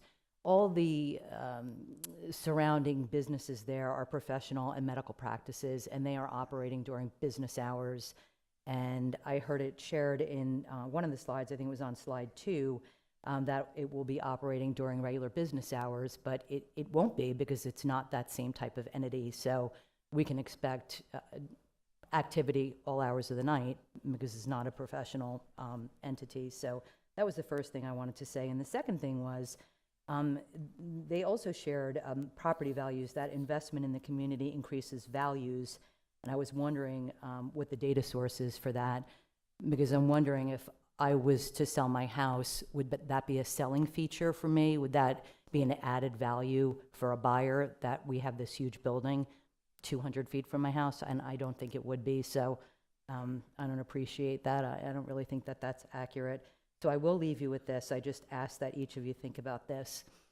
If you and your families were to live 200 feet from this building, would you feel that it would add to the quality of your life or the value of your neighborhood and your community?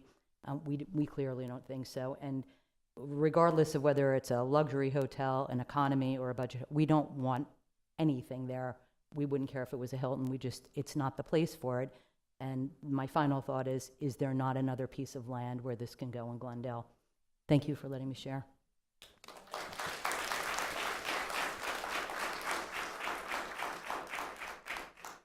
Gary Carlston?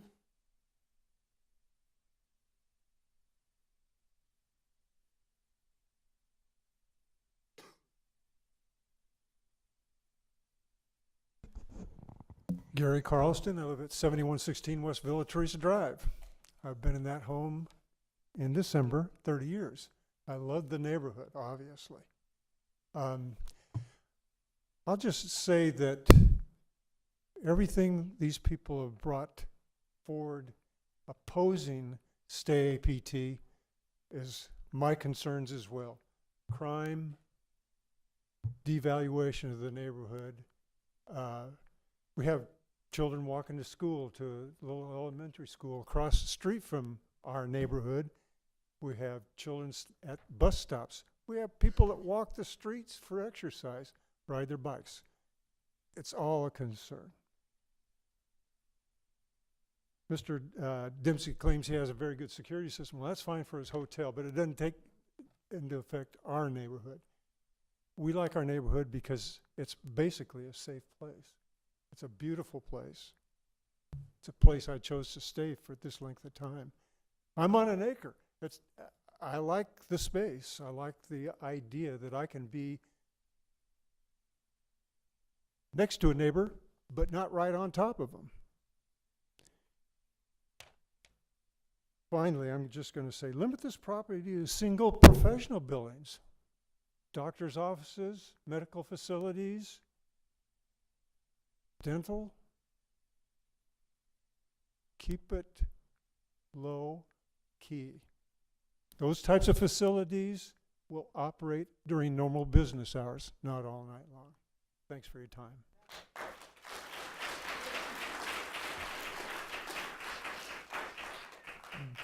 Debbie Carlston?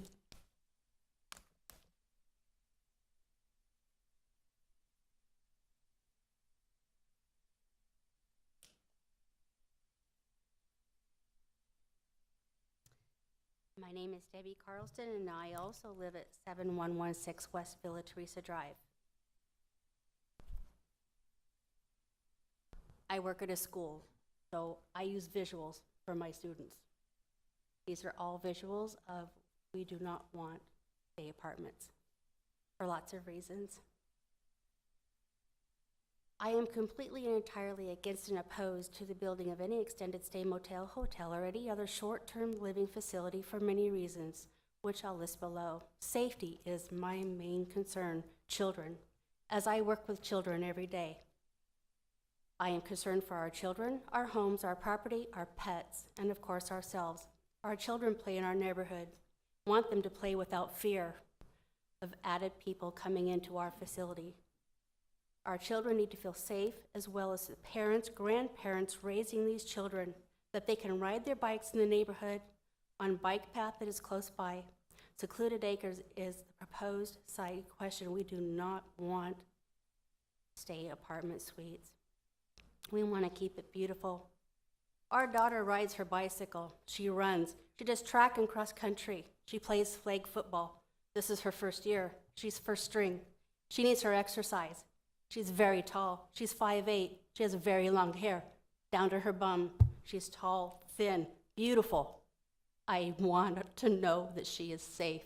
When she runs in the neighborhood, she gets up 4 in the morning to do these things and to get to track and football. And I want to know that my daughter's safe. I want to feel safe when I want to ride my bike or go walking. Our home is located next to the Warsh, which is a concrete wall at 6 feet tall, but it will make it very accessible for any stay apartment resident to come right down that wash and into our yards, and enter our yards if they see anything that interests them. Our home, theft, vandalism, trash, if they walk our neighborhoods, drinking, eating, smoking, talking on their phones, taking a walk, if they come through. Our pets, if they're going to choose to walk their pets in our neighborhood, whether they're on or off a leash, our pets may be challenged, possibly getting hurt. As we had heard in our last meeting, that there was not a designated pet area set for the estate apartment suites. Our property values, you've heard this already, but as my husband explained, we live on a 1 acre lot. That is our financial retirement. That's an investment. He's making an investment, but he's not looking out for the rest of us. Privacy, we live here because we're in secluded views. I see the red mark.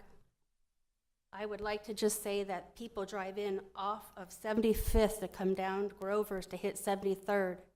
We're going to see many more people going that way. If he says they're going to go to Midwestern and Phoenix Children's Hospital, they cut through. Then they go very fast. Finally, I am totally opposed to the building of the stay apartments facility in our secluded acres.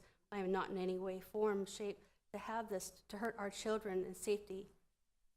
Please, Commission, please relocate them, not in our backyards. Location, location, location. Think of our children. Thank you.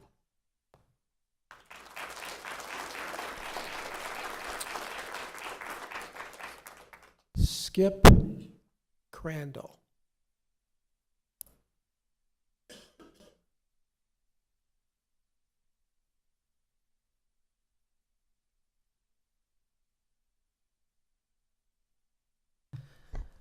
Good evening. My name is Skip Crandall at 7331 West Angela Drive. I'm a 19-year resident of Secluded Acres. It's kind of tough to go late when everyone is gone and try to cut out a lot of what you prepared to talk about, so I'll try to keep it short here. Some folks have talked about that dead end and the access into the neighborhood and that there's a trail there. That's an equestrian trail as well as a walking trail. So if someone recommended a gate be built, it's going to have to be an awful big one. It's the wrong land use. That's my opinion and the rest of the group. So that's the land use piece. But we haven't talked much about process. I don't think the commission has all the information needed to make the decision on the matter. I'm concerned to see that the staff recommendation to approve the CUP has occurred before our concerns are voiced tonight. So let's talk a little bit about the process that I've gone through and my neighbors. The citizen participation process referenced in the packet consisted of 3 residents being invited. And I was one of those residents. And we invited Ms. Cole to come with us. So in total, we had 4. So we had no clue what to expect. And we're given a sales pitch via Zoom, and right away we were against it and expressed a variety of concerns. This resulted in us get together and have an action plan. This resulted in a petition of over 650 signatures. Our councilman, Ray Malnar's office, was bombarded with hundreds of emails and phone calls to the point that he used city resources to hold a neighborhood meeting at the Aquatic Center. 150 Glendale residents showed up to the Aquatic Center, along with local media, and the developer gave his pitch just as he did tonight, same pitch, and the community was allowed to speak. It went very long, just like tonight. Not a single Glendale resident that spoke was in favor of the project, just like tonight. And we asked at the meeting, who's making the decision? And the answer was you, the commission. And so we wondered, what are we doing here when we aren't able to express our concerns to the people making the decision? So the councilman explained to us that that wasn't possible, that we could forward our emails through his office that would be provided to you. So over 230 emails were sent, and not included in this agenda packet as of 2 days ago. An email was sent by the city council assistant mayor acknowledging the emails had not been included but would be by yesterday morning, which I believe they were. And I'm assuming you all have not had the time to read the 230 emails that would be required to weigh into your decision. So I'd like you to think about what's best for the city and its residents and walk through this in your mind. The land sale is contingent on the CUP approval. If you approve the CUP tonight, the developer owns a lot worth over $1 million. And if this is approved, we will have no choice other than to hire our own counsel to litigate the decision. That means every step of the process that got us to this point will be gone through with a fine-tooth comb. This includes the breaches of protocol that we believe have already been publicly established, like the sign, etc. So let's say the Glendale citizens win. Then you've granted a permit that has triggered a land sale for a property that can have an extended stay that can't have an extended stay hotel built on it anymore, and this would open up liability of the city from the developer. So in summary, we request the CUP be denied. If not denied, then continued so the public's concerns about the development itself and breaches of protocol in the process can be further reviewed. Thank you.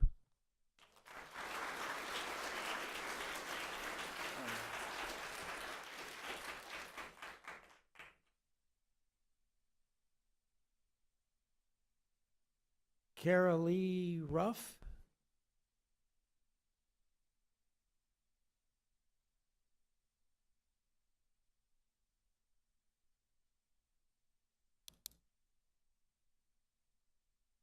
Good evening.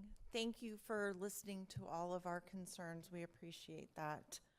I am an Arizona native, a Glendale High School alumni, and I have lived in the Secluded Acres for 21 years. We hear about the wonderful planning and how they have granite countertops and how they have 2 bedrooms and that he's invested his life savings into this apartment. I have invested my life savings into my house. Some of our neighbors have said that they are concerned with visual from the stay apartments. And when you talk about the IRS building, how the height of the IRS building, how many windows are on the 2nd floor? Does anyone know? Huh? None.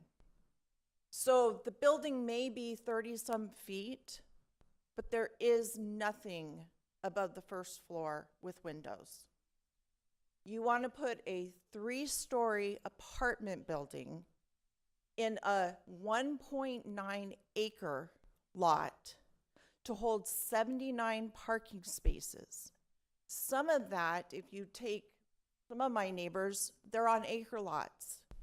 So they're going to take what 2 houses of what their property is, build it just across the wall, and have 78 parking spots.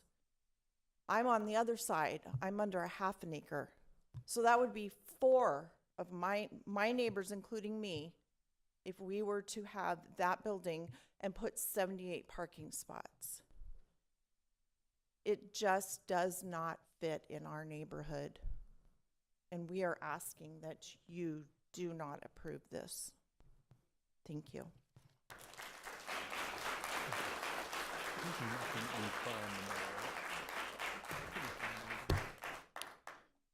Last but not least, Bill Gray.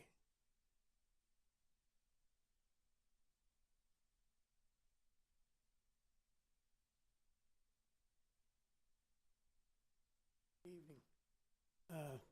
Bill Gray, 7222 West Libby. I live in Secluded Acres. I've been there 35 years plus. The orchards were there when we moved in. We bought it for a reason. Investment, which has been good. We bought it for privacy. And we sure didn't buy it for all the traffic that's going to roll through there. We shut down 73rd. They wanted to open it when they built the mall. We shut that down because they had that all set up to roll right through to the mall. That was a no-no. Well, right now, you're not even going to build a wall. You're not going to build any kind of gates. And it is horse privileges. So you might want to think about that. Plus, everybody back here has got a house there. It's an investment, you know. And you gotta think everybody wants to get the maximum on their investment. That's all we're asking. It doesn't really need to be there, period.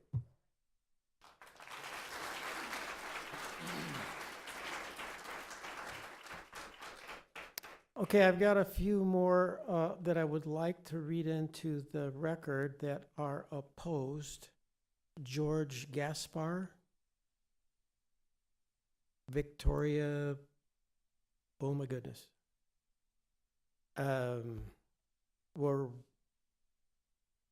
Jauregui. I'm sorry, but I'm not sure how to pronounce that. Aaron Getting, David Mendez, Ariana Mendez, Alina Johnson Bodine, Robin Giordano, and it looks like Marer Walsh. Those folks are also opposed.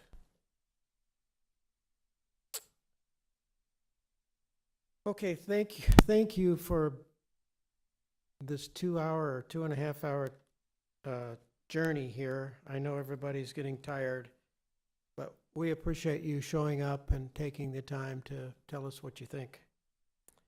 So in closing, would the applicant or applicant's representative like to make any closing remarks?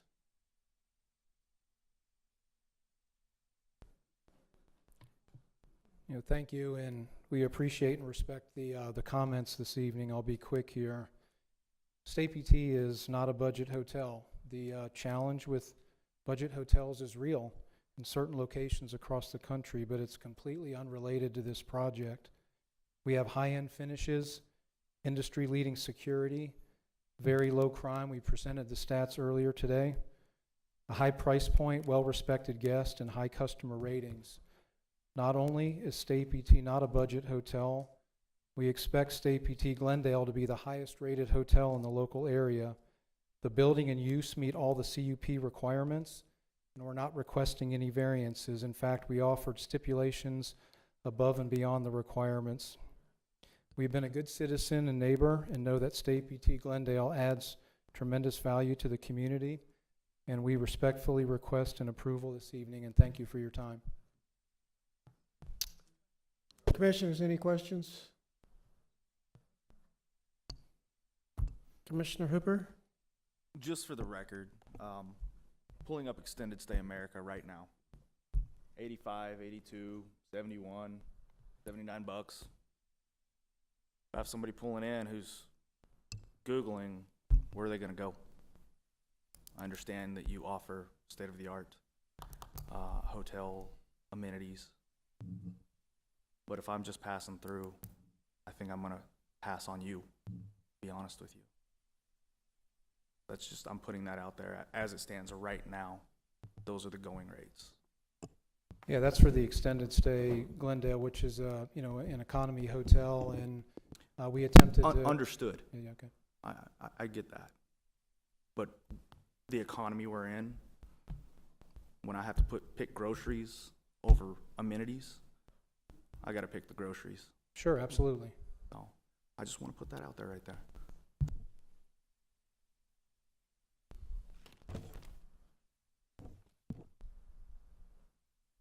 Thank you, sir. Thank you.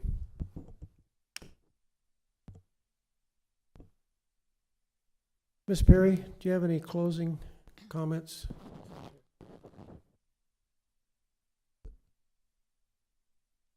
Ms. Perry, hang on a second. Commissioner Nowakowski? Thank you. There was a question. I just want clarification, and it involved public safety. That was with fire truck access into the property. I just want to hear from staff that the configuration of that parking lot, the entryway, has been studied for public safety for fire trucks, ambulance, police.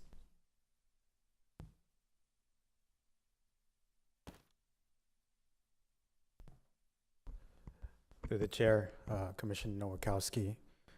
Keep in mind that this site plan is conceptual in nature. That's a review that'll be done through design review. For one of the requirements for design review, the applicant will need to provide a fire access plan. Fire department will review that and will ask for any modifications. Okay, thank you. And that is mandatory, correct? Through the chair, yes. Thank you. Mr. Chair? Mr. Commissioner Lerma? Cole? Sorry. Thank you. So theoretically, or hypothetically, the repositioning of the building might not meet the turning radius needs or some other factors for fire department response? Through the chair, Commissioner Cole. Again, this site plan is a conceptual nature. At this point, we're not reviewing all the requirements that are falling in line with the design review. As far as landscaping, as far as building setbacks, yeah, we have looked at that, but not for fire access and for fire turn lanes. Thank you for the clarification.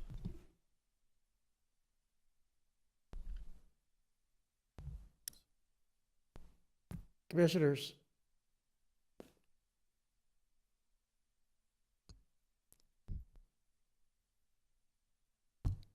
Commissioner Cole? Just point of order, sir. When you close the public meeting, then we will open for discussion.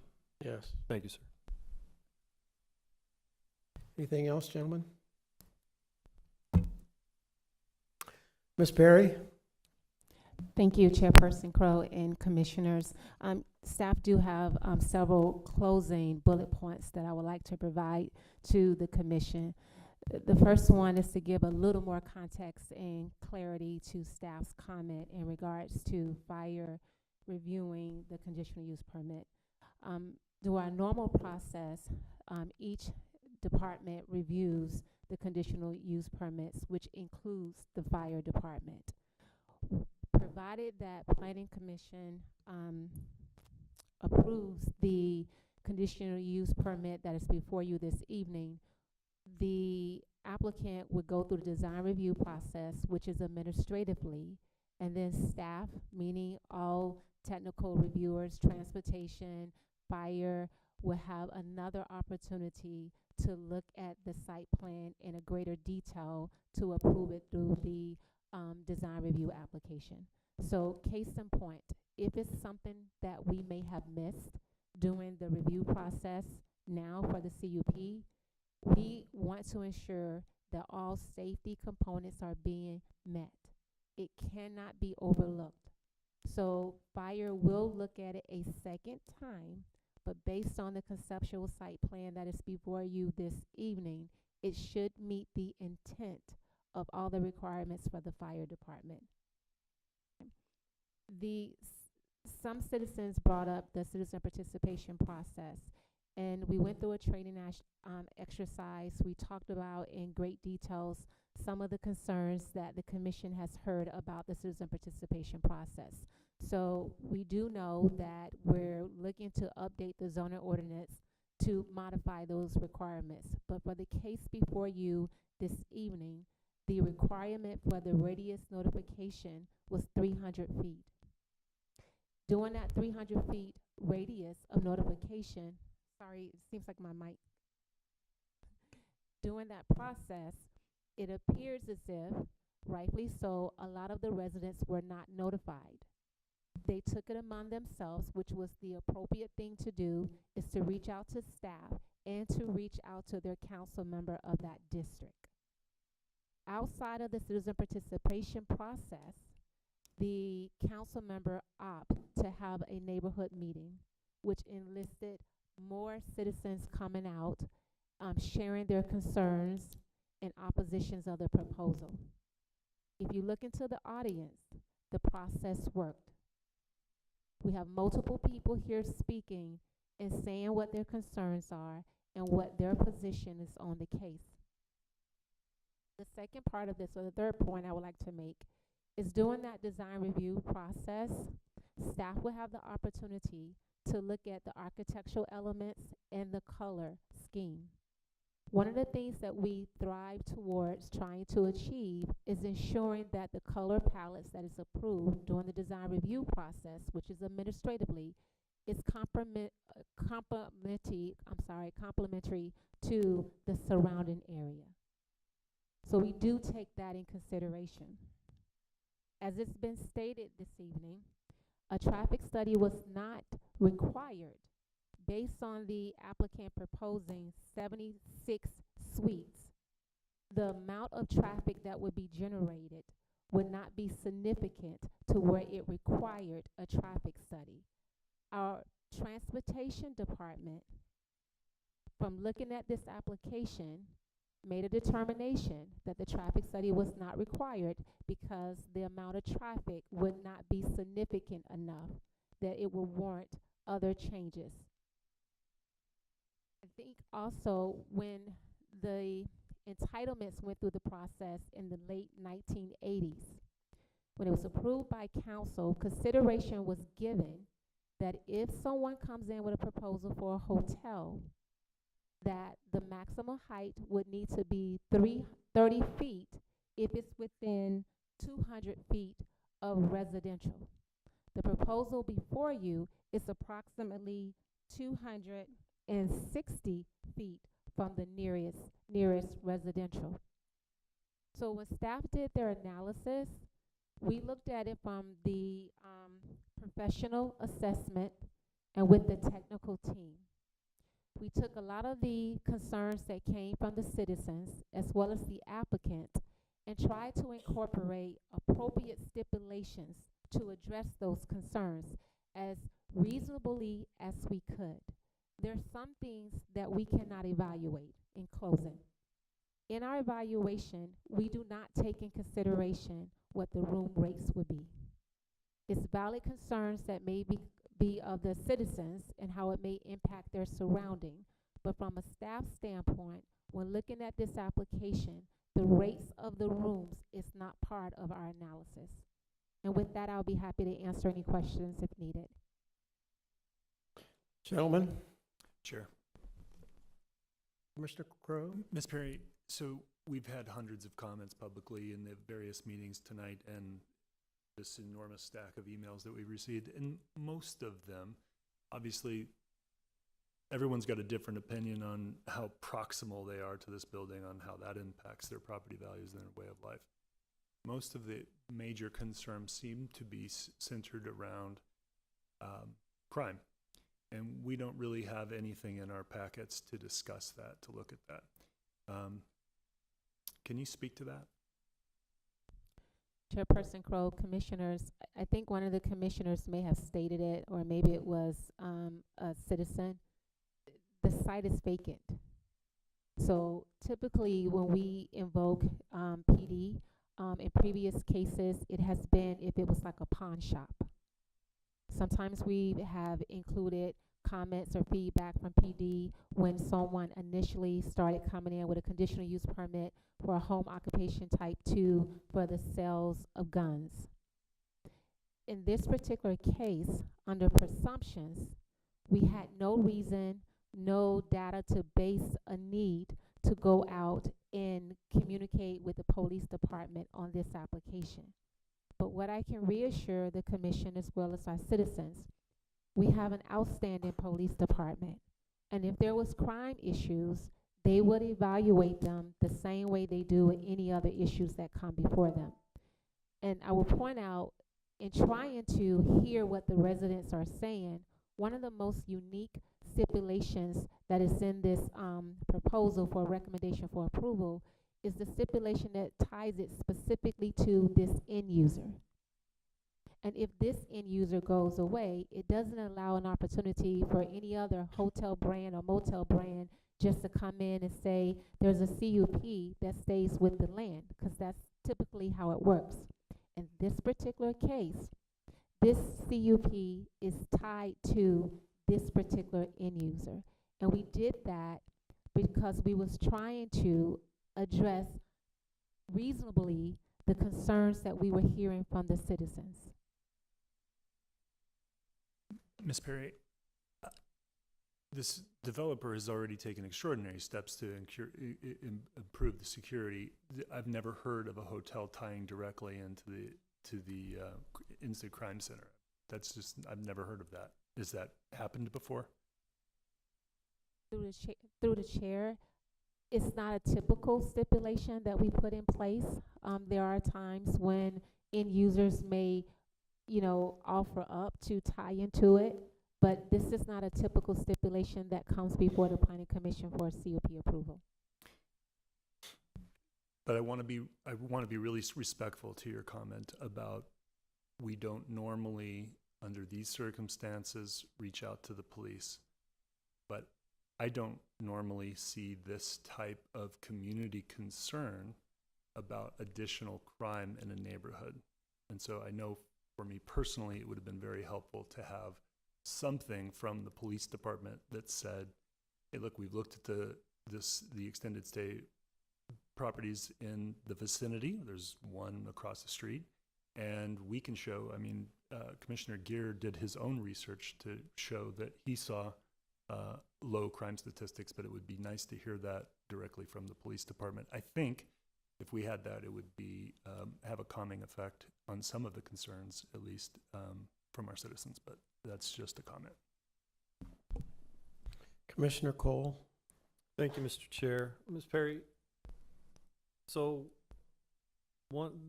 the key from the zoning ordinance that I'm kind of stuck on right now is the proposed use will not be materially detrimental to the health, safety, or general welfare of persons residing or working within the neighborhood, etc. We know from experience that there are uses that aren't consistent with, but just based on the operation, whatever the type of operation it is, aren't consistent with certain locations. And we draw assumptions for vape shops, tattoo parlors, etc. Is it fair and reasonable for us to consider the concerns about crime in and around hotels as that potential detriment to health and safety? Is that a reasonable extrapolation of the ordinance for us?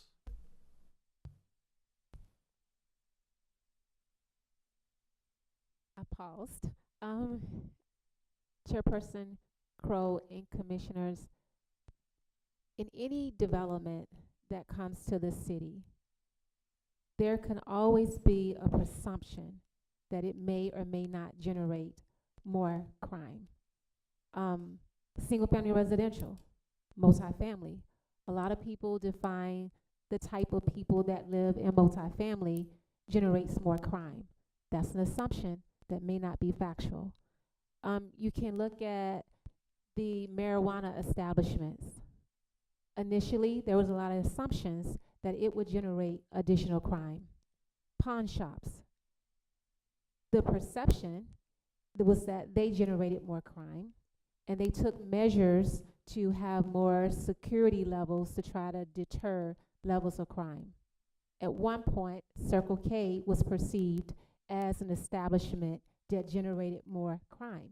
So I cannot tell the Planning Commission that you shouldn't evaluate that, because those are the comments that came from the citizens, and that is reasonable concerns from the citizens. But I also believe that the commission have to take into consideration that those are presumptions. They're not necessarily factual. It could happen, it may not happen, but here's why we have a police department. That's the best answer that I can provide in addressing crime issues. But if we go by any end user that comes in and say, okay, it may, or this could happen, well, will we have any other hotels? We address any issues the best we can as a city. Well, one of the things, Commissioner Cole, that Commissioner Gears did is he specifically asked Peoria and Glendale about any kind of response for crime at the other hotel that's in the close proximity, that is an extended stay hotel. And they said they had none over the last year. Both departments said that, for whatever that's worth. Commissioner Nowakowski? Thank you. Thank you, Mr. Chair. I got a question in regards to the height, 30 feet. I'm just trying to get my bearings straight. A typical two-story home being built in Glendale, my recollection is it's about 25 to 35 feet. Am I correct? Chairperson Crowe, commissioners, if I'm understanding the question, I will try to answer it this way. If it's a single-family residential development, there, in the development standards, the maximum height is 30 feet. Is taken in consideration if there's a possibility for like a two-story, and then you may have some architectural elements that goes along with that. Typically, a two-story is not reaching the maximum of 30 feet, obviously, but by our development standards, it does allow the maximum of 30 feet. All right, thank you for that. And then some clarification, just to educate me a little bit more. Commissioner Crowe mentioned earlier the developer or applicant has a temporary CUP. Can you explain that to me? And what effects that would have down the road? Is that prior to it being built, it would go away, or once it's built, is it still temporary CUP? I don't understand that. Chairperson, Yeah. Chairperson Crowe, Commissioner, it may have been misspoken. It's not a temporary use permit. It's actually a conditional use permit. And as a reminder, it stays with the land. And so this would be, if Planning Commission decides to approve it, then the only stipulation that would make a change is if this end user goes away, then the CUP will become null and void, and then a different end user for a hotel will have to come back before the Planning Commission for a CUP approval.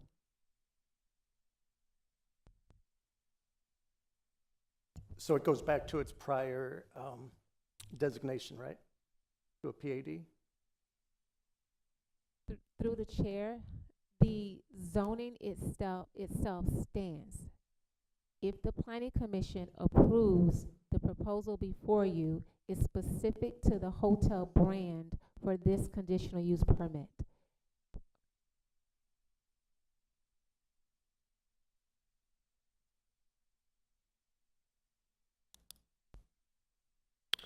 Okay, gentlemen, thank you.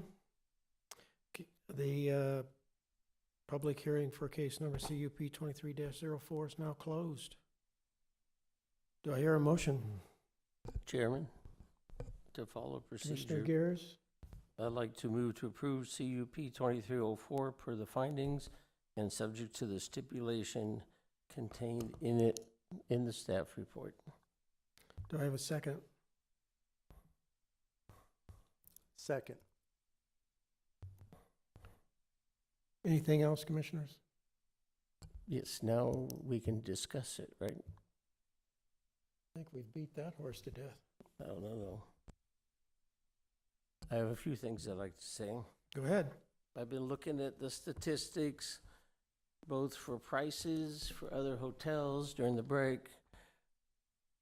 There seems to be inconsistency on both parties and the data that they have presented.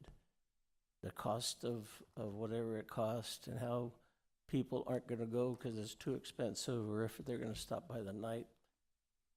There seems to be a lot of concern about this massive amount of crime. And I live in the barrio, and we have shootings quite often, but we don't ever see what people anticipate is going to be in this neighborhood because of this extended stay hotel. I don't know where they're getting these stats. We looked at the data that was presented. Most of them are from 43rd to I-17 in Phoenix. I didn't see a lot of crime down Bell Road. This is Arrowhead. I don't see evidence of homeless. I don't see evidence of people selling in the street anymore.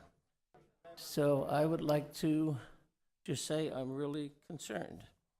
I'm also concerned about the road, San Xavier, and how bad it really is between 73rd and 75th. And that I haven't heard the city is really committed. You're going to look into it, I understand it. But the applicant has no responsibility for that part. And if you want someone to come in a neighborhood with potentially, at 60%, that's, 60 cars, maybe max. But still, if the city's not committed to do improvements, curbs and gutters and everything, and if they can't, that seems to be a problem to me. The presentations were nice. Like I said, there's conflicting data everywhere. So I'm not sure about whether this is really a good place at this time. And I don't know if it can be continued further or not, but those are my concerns.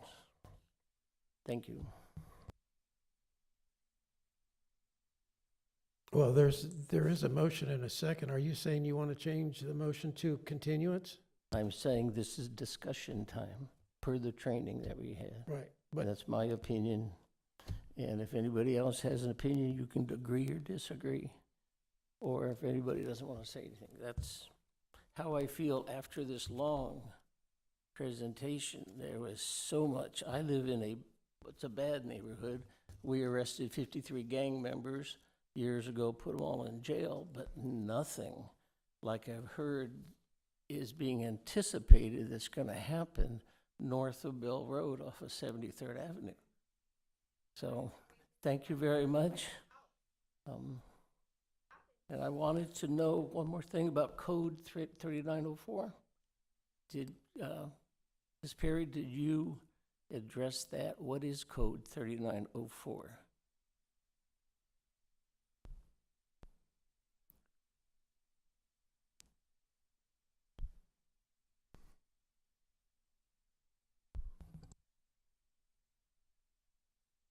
Acceptable for me to speak on that? Sure, if you've got an answer. My recollection is that pertains to the notices, and what the citizens were speaking of, if I'm remembering this correctly, has to do with when the site was posted for the public hearing. So when the site was posted for the public hearing, the feedback that we received from the citizens is that the posting was not in the most proper location that it can be most visible.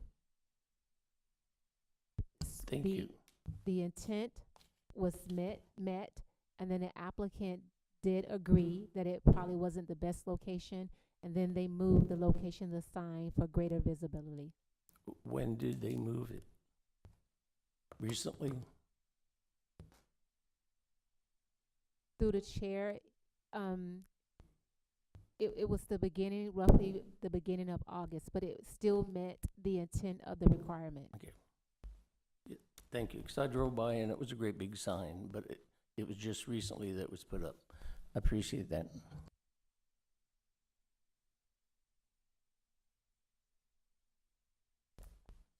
Commissioner Cole? Thank you, Mr. Chair, for discussion. I too am concerned about the crime statistics. We've had numbers quoted from multiple people advocating multiple sides of this discussion. What we don't, and I appreciate Commissioner Gear's efforts to do that on his own, which I personally don't feel like commissioners should have to take that responsibility on. I know we do due diligence and we do our own research, but the overwhelming concern from the citizens is the potential for a crime increase. And we don't have any professional assessment on that potential whatsoever. And that's troubling to me. I think the safety of the neighborhood is part of our purview, and I don't feel like I've got the proper analysis of potential crime to make a thoughtful vote. So I'm concerned, Mr. Chair.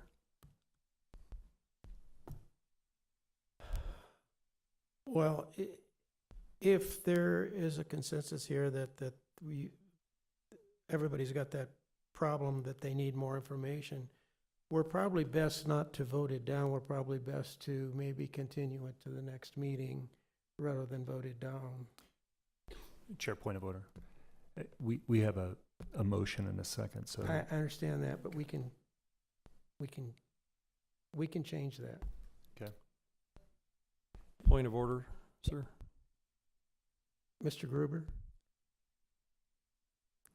We have a motion and a second, but if we want to change that, how would we do it? Let it die?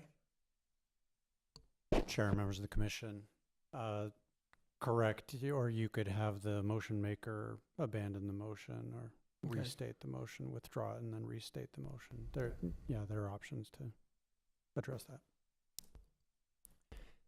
Who put the motion forward? Commissioner Gear. Mr. Gears. You want to withdraw that motion? I don't know what the official words are, but considering the chance we might have a different motion to change this, I will remove my request for the motion for CUPD 23-04. Mr. Gruber, are we good? Chair, members of the commission, yes, the floor is open now for another motion. Commissioners, what is your pleasure? Mr. Chair. Commissioner Cole? I move that we continue case CUP 23-04 pending further research on potential crime for an extended stay of this nature developed there, and would ask that staff reach out to the Glendale Police Department for such. Do I have a second? I'll second that. Okay, we have a motion and a second to postpone, table the item until when? The next meeting? Mr. Chair, yes, I would add to my motion that would be for the next regular meeting of the Glendale Planning Commission. Mr. Gruber, are we good?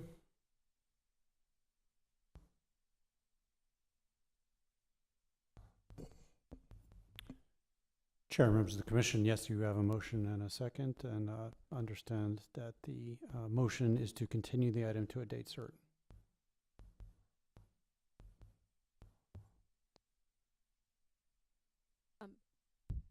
Chair, commissioners, just for clarification, if we table it, it's not to a date specific, as you are aware.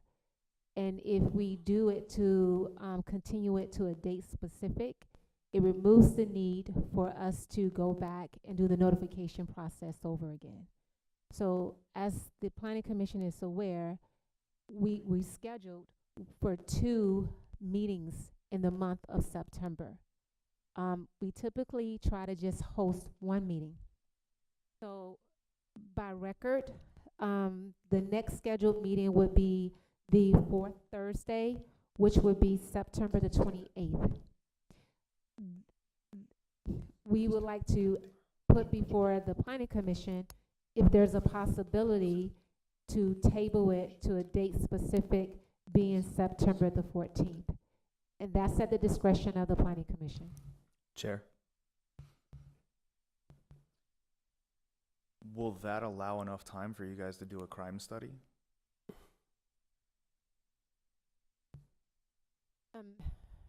Well, they're gonna get the information from the police department, so. Can we also include Peoria in that too, since it's an adjacent city?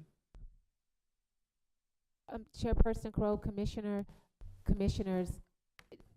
I believe that we will have enough time to do the additional research to potentially come back on September the 14th. Okay. The disclaimer of that is if we don't have the information from the police departments, then obviously we will have to ask for that continuance to move it to September the 28th. Yeah, that's understandable. Since you request information, they may or may not get it back to you in a timely manner. We get that.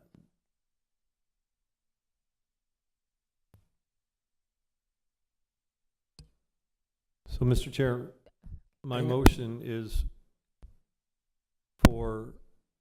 to continue this to the next regular meeting pending a crime report or some analysis from the Glendale Police Department. Is that adequate at this point? Is the term continue proper, or is it table proper?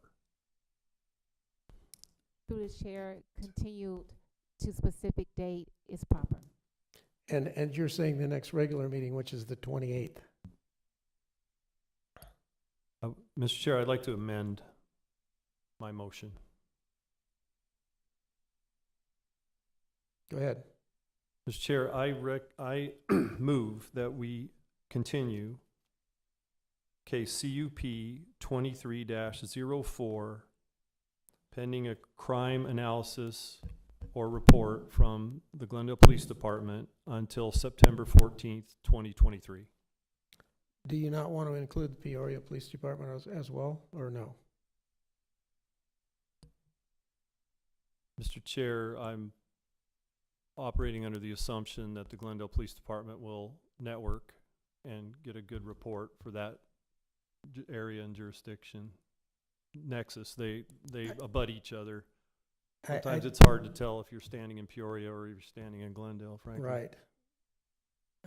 I think, Mr. Gruber, I think we probably should be specific on that.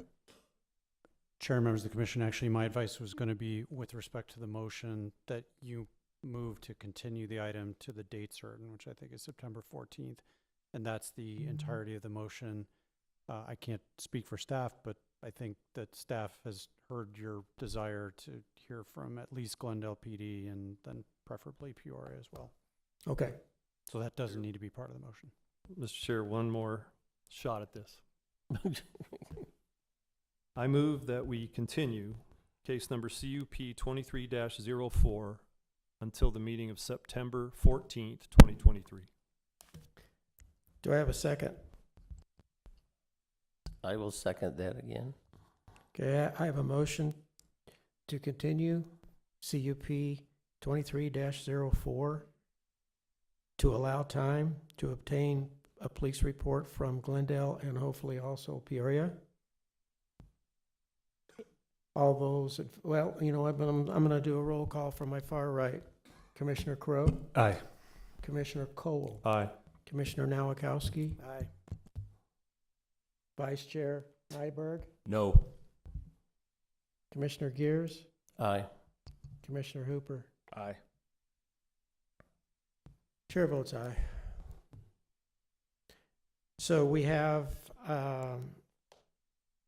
continued CUP 23-04 pending police reports to the meeting of September 14th. Thank you, ladies and gentlemen.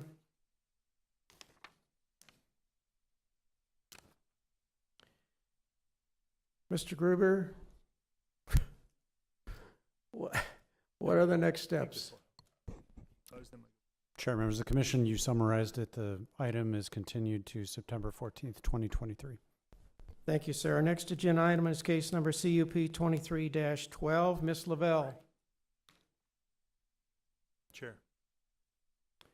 Ms. Lavelle, hang on just a minute, please. Can we grab a Let's take a 10-minute break. Thank you, Mr. Chair. We're gonna take a 10-minute break, Ms. Lavelle. Sorry.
Okay, we will continue on with our next agenda item, CUP 23-12. Ms. Lavelle?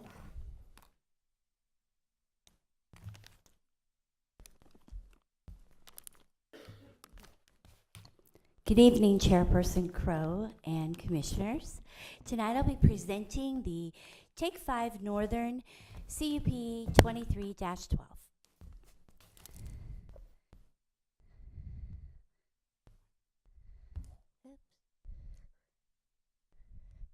This request is conditional use approval for the development of a minor auto repair facility, most specifically for an oil change facility, to include drive-through lanes. The applicant is Jesse Macias with M3 Design, representing Take 5 Retail. So this is a vicinity map showing the property in relation to City Hall.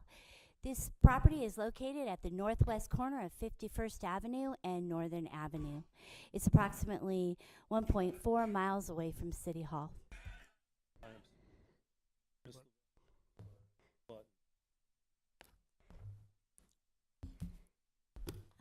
So this is the zoning map that shows the property in relation to other properties in the vicinity. As you can see, this is at the card corner of 51st Avenue and Northern Avenue, and it is wholly surrounded by commercial properties.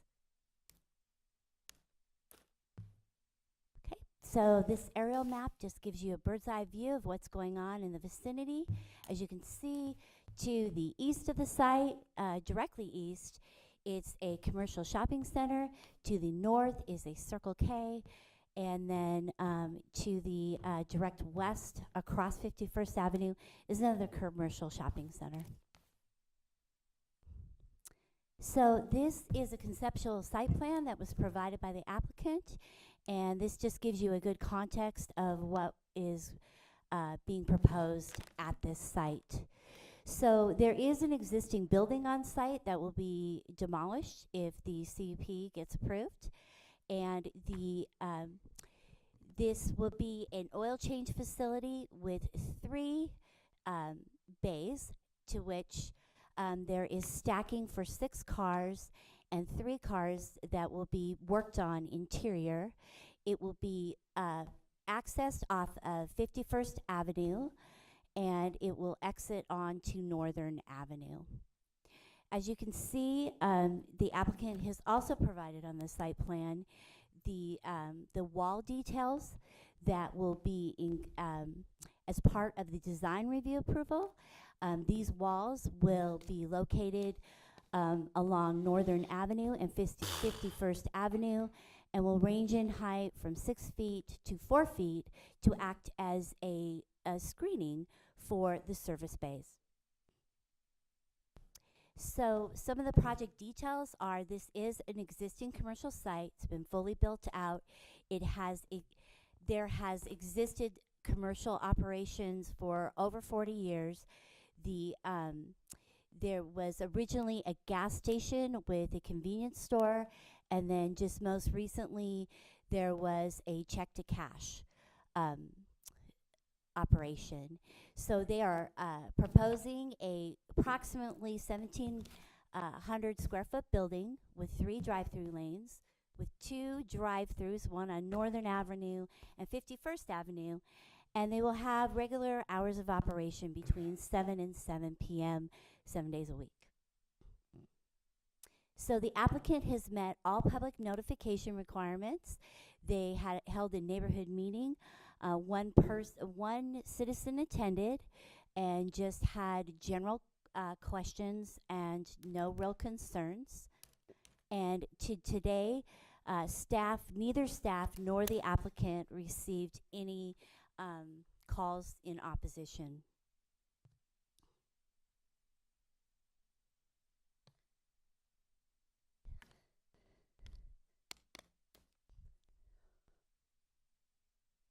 Staff has prepared their analysis per the findings for a conditional use permit. Staff has found that the proposed use is consistent with the Glendale Envision General Plan designation of planned commercial. for the planned commercial designation, provides for community retail development that's planned, constructed, and operated as a single entity. This site is fully contained. It has its own access points, internal circulation, provides for landscaping and for the appropriate amount of floor area ratio. So the use is not anticipated to be detrimental to the health or safety or the welfare of the city of Glendale or the neighborhood, because this site has actually existed as a commercial site for well over 40 years. And so this particular use will just enhance that corner on 51st and Northern.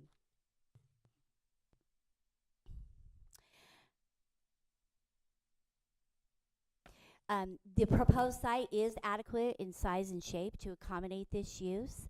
The departments have looked at the proposed site plan and the building setbacks, the landscape buffers, the amount of parking, and the circulation on site all meet with the zoning code requirements of the general plan, or I'm sorry, the general commercial zoning district.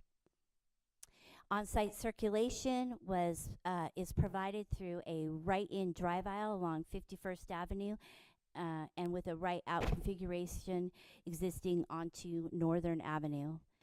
So the service bays are intended to be used as kind of a pull-through, drive-through, and they provide stacking for 6 vehicles at a time while 3 cars are being worked on.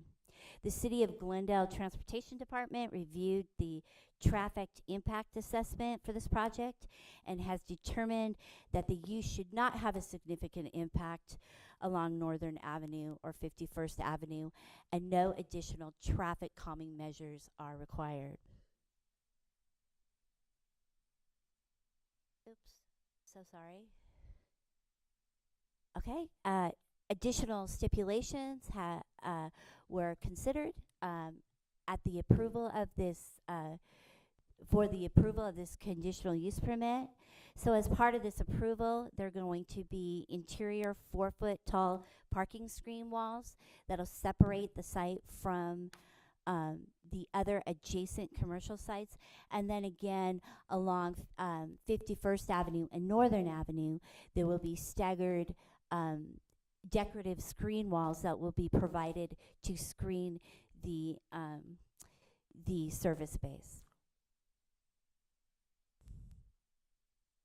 So this request appears to meet the required findings for a conditional use permit approval and should be approved subject to the following stipulation. Development shall be in substantial conformance with the site plan date stamped July 11th, 2023, and the project narrative date stamped March 10th, 2023, subject to design review approval.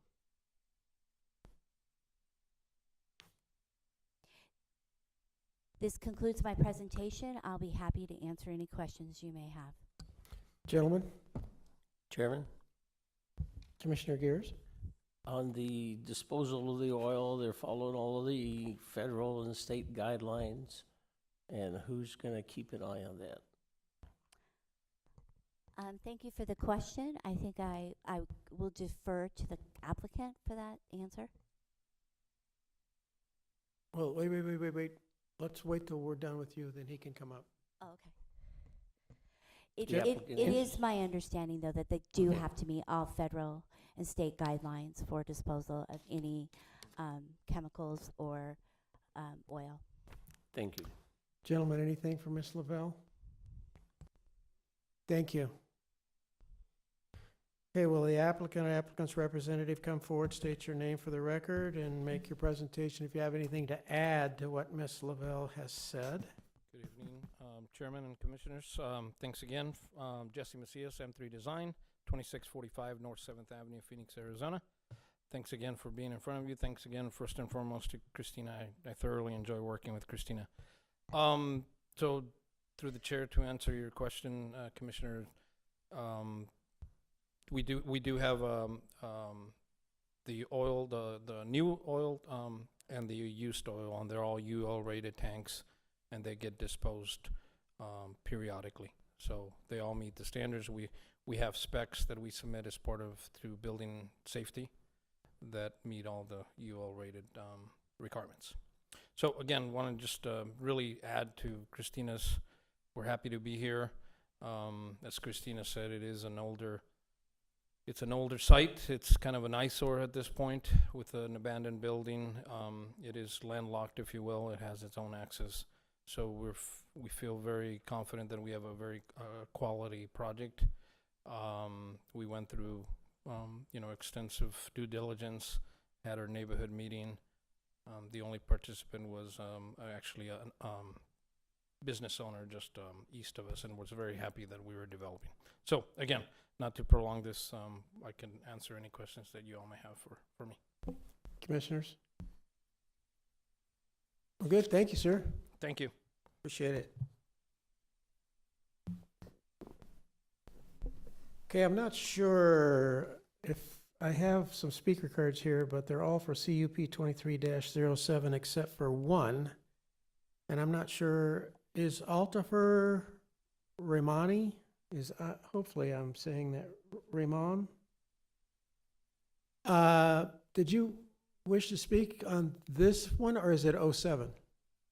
07, okay, thank you.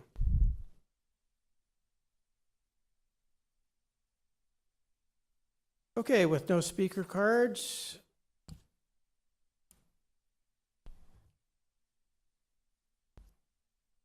Commissioners, are we done?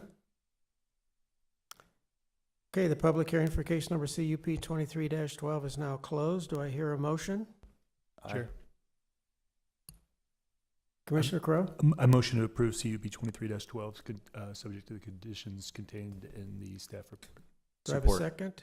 Okay, I have a second. Any further discussion? Mr. Chair, just want to enthusiastically support this. I'm going to vote yes. This building's an eyesore. It's pretty close to my house, even though it's out of my district. And I'm happy that this corner is being developed. Thank you, sir.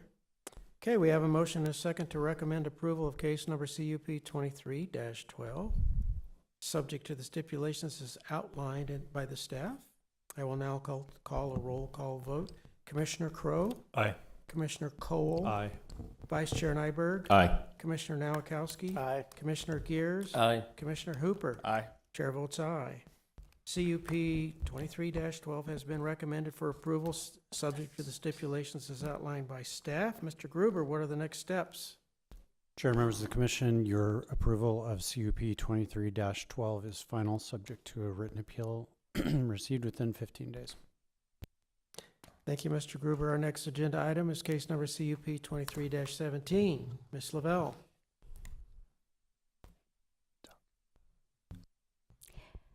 Tonight, we will be discussing the Dunkin' Donuts CUP 23-17.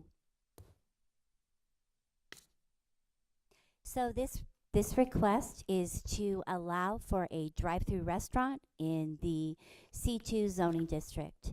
The applicant is Sean Barnfather with Bar Napkin. So this is a vicinity map showing the property in location in relation to City Hall. This is west of the northwest corner of 43rd Avenue and Glendale Avenue, and is approximately about a mile from City Hall. So as you can see with the zoning map, this property is zoned C2. It's along a commercial corridor along Glendale Avenue. It is surrounded by commercial properties, and then just adjacent to the north is R4 zoned properties. So here's an aerial map that just gives you context of what's going on in the area. As you can see, this is the site has been built out.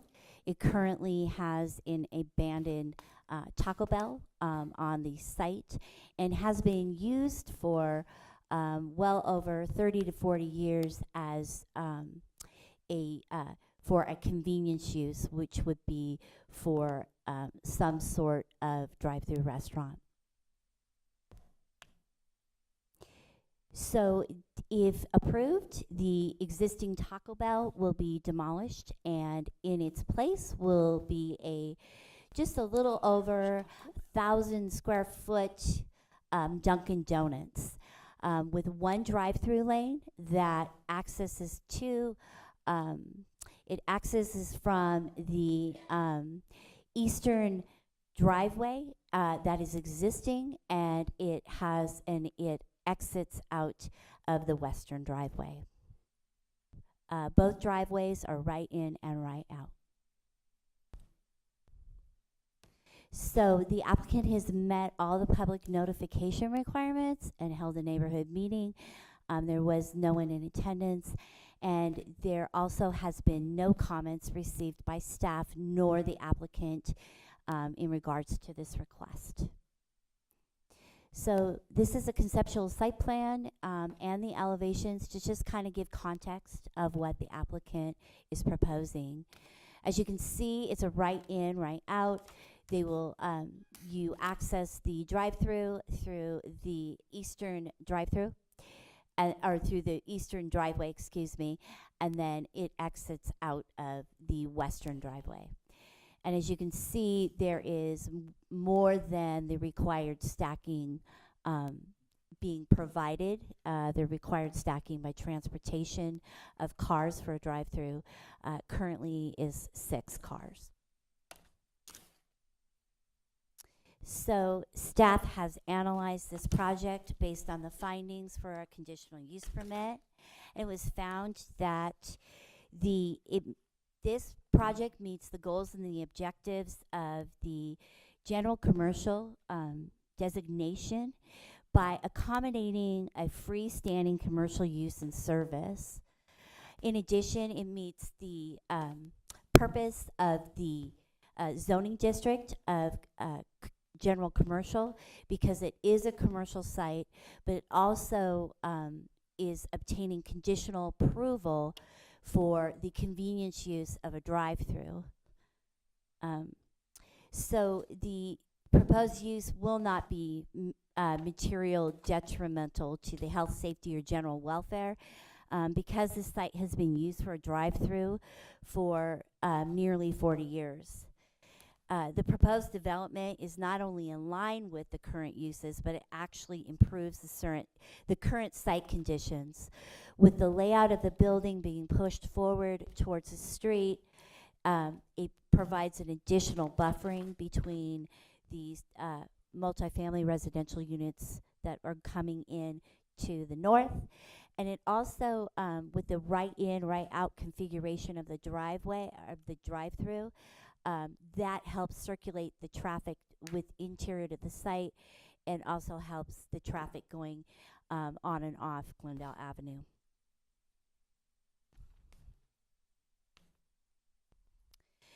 The proposed site is adequate in size and shape to accommodate the intended use. This use is no different than what has occurred in the past, and it has been evaluated by the different departments. The site plan was evaluated to make sure that building setbacks, landscape, parking, and circulation is adequate for the site. This site also has adequate access to the public streets and highways to carry this type and quantity of traffic. Again, this use is relatively the same as what has been going on in the past, and also it is moving on and off a major arterial road. Adequate conditions and stipulations have been incorporated into the approval. So this request appears to meet the required findings for conditional use permit approval and should be approved subject to the following stipulation. Development shall be in substantial conformance with the site plan and project narrative date stamped July 26, 2023, subject to design review approval.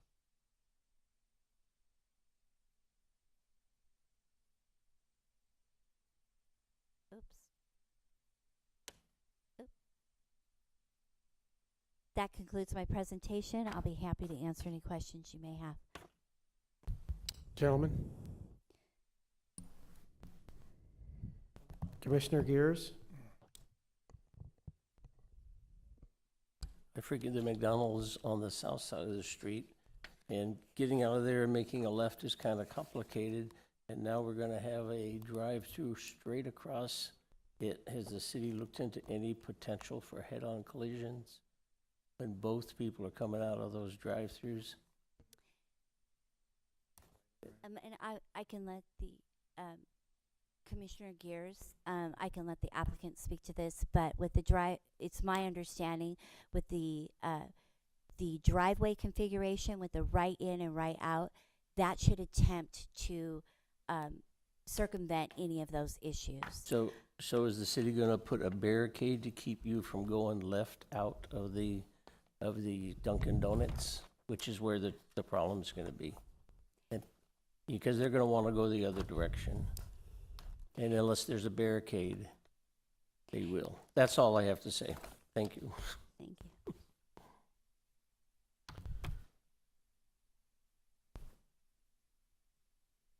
Thank you, Ms. LaBelle.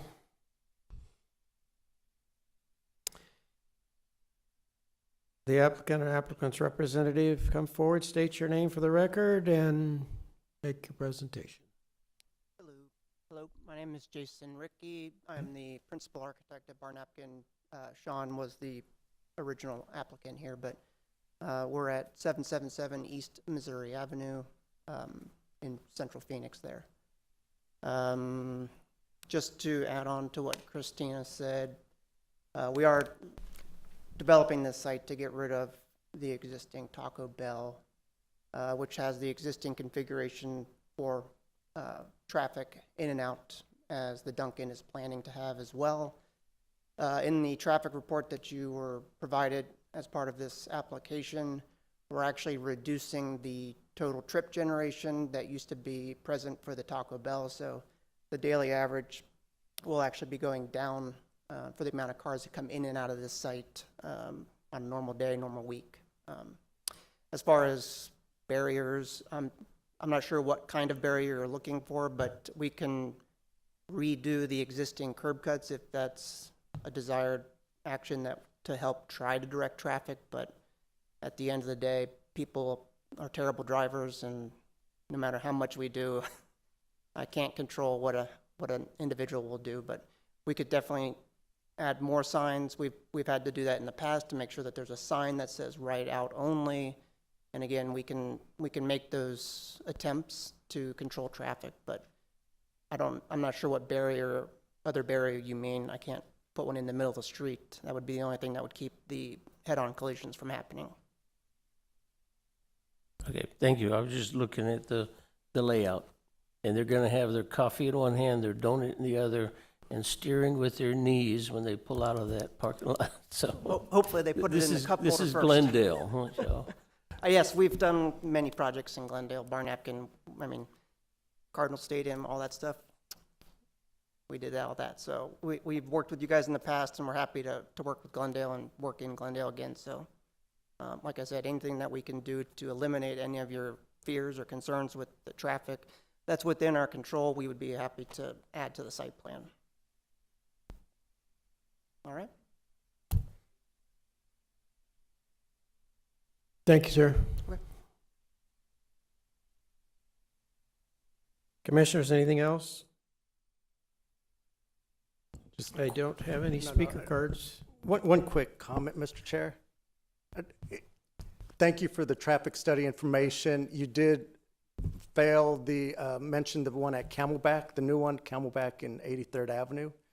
But that's cool. I don't need I don't need that. I appreciate seeing the numbers. And then I like in the traffic study how you identified Dunkin' Donuts as a coffee shop with a drive-through window. I noted. Reiterate, sorry. This is a drive-through only. There is no internal seating. I don't know if that was made clear from Christina's presentation. So I just wanted to verify or clarify that for you as well. Gentlemen, are we done? Thank you. The public hearing for case number CUP 23-17 is now closed. Do I hear a motion? Chair, Commissioner Hooper? I move to approve CUP 23-17 per the findings and the subject to the stipulation contained in the staff report. Second. Any further comments, gentlemen? Okay, we have a motion and a second to recommend approval of case number CUP 23-17, subject to the stipulations as outlined by staff. I will conduct a roll call vote. Commissioner Crowe? Aye. Commissioner Cole? Aye. Vice Chair Nyberg? Aye. Commissioner Nowakowski? Aye. Commissioner Gears? Aye. Commissioner Hooper? Aye. Chair votes aye. Case number CUP 23-17 has been recommended for approval, subject to stipulations as outlined by staff. Mr. Gruber, what are the next steps? Chair, members of the commission, your action with respect to CUP 23-17 is final, subject to a written appeal received within 15 days. Thank you, sir. Our next agenda item is case number CUP 23-14. Mr. Lerma.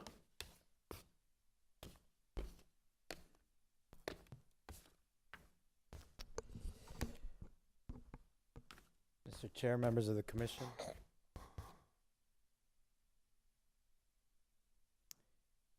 Before you have a request for a conditional use permit within the C2 zoning district. The request is for a fuel center.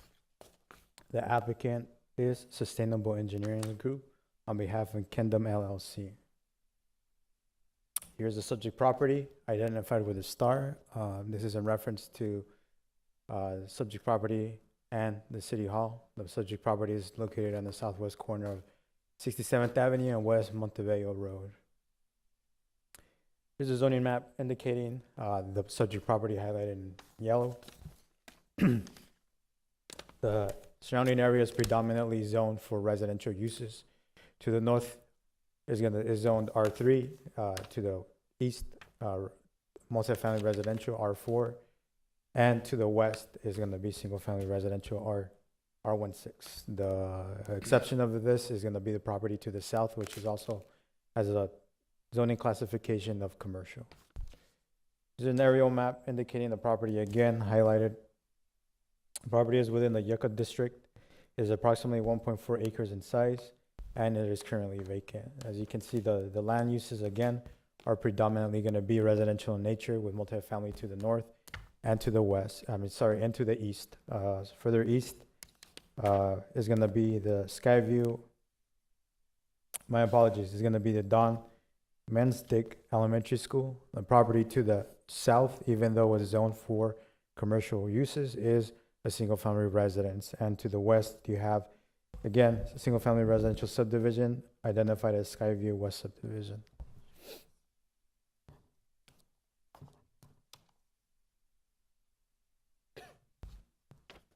Property has a land use designation of medium-density residential up to 5 units per the acre.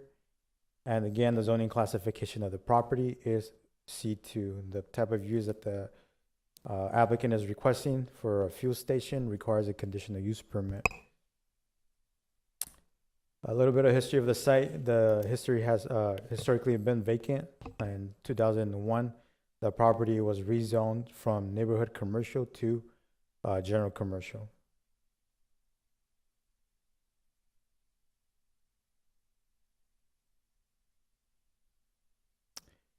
Here's the image to the image on top is a street view of looking at the property from Montebello Avenue along the northern property line. The image to the bottom is a street view looking at the property from 67th Avenue along the east property line. This is just to show the existing conditions of the site.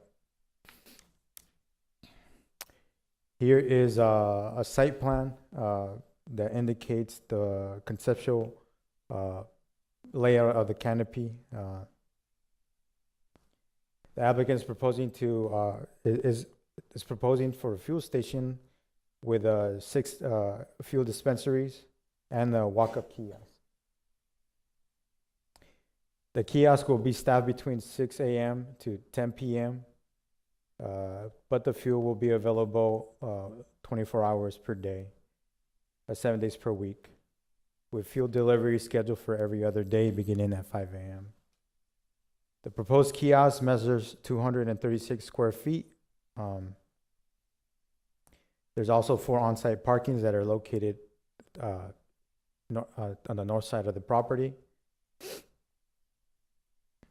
The canopy itself is going to be 4,200 square feet with a height of 19 feet, well under the allowed 30 feet height within the commercial district.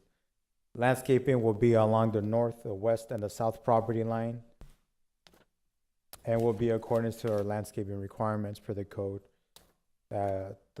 The site also indicates 30% of the site will be landscaped, that far exceeds our requirement that is 20%. Said access is going to be along 67th Avenue. There's 2 points of access. Both of them are going to be along 67th Avenue. As part of the recommendation, there's going to be a stipulation that's going to reflect the zoning case for 2001, which indicated 22 feet of right-of-way dedication along 67th Avenue. And again, that stipulation is going to be reflected upon this recommendation.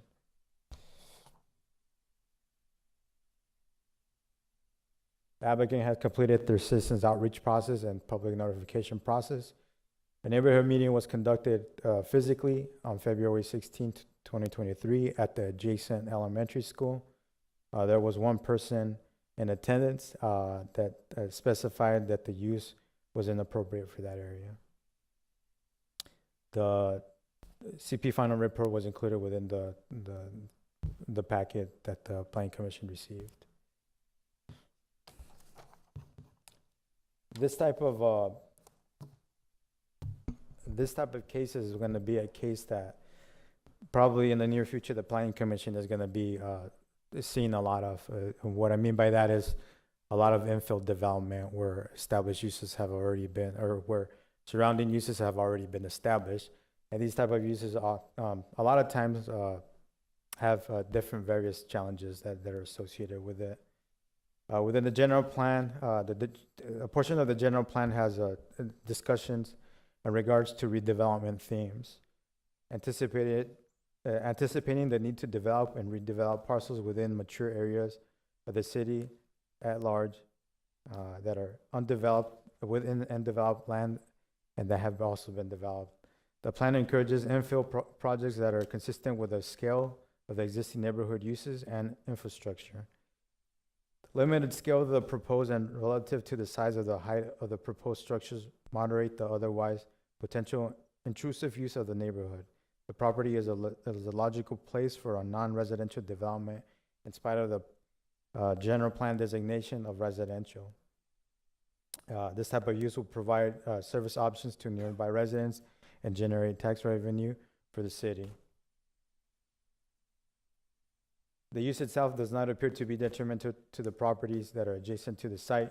Commercial uses are routinely located within major intersections, as is the case for this project, occasionally filling in adjacent to existing or future residential development.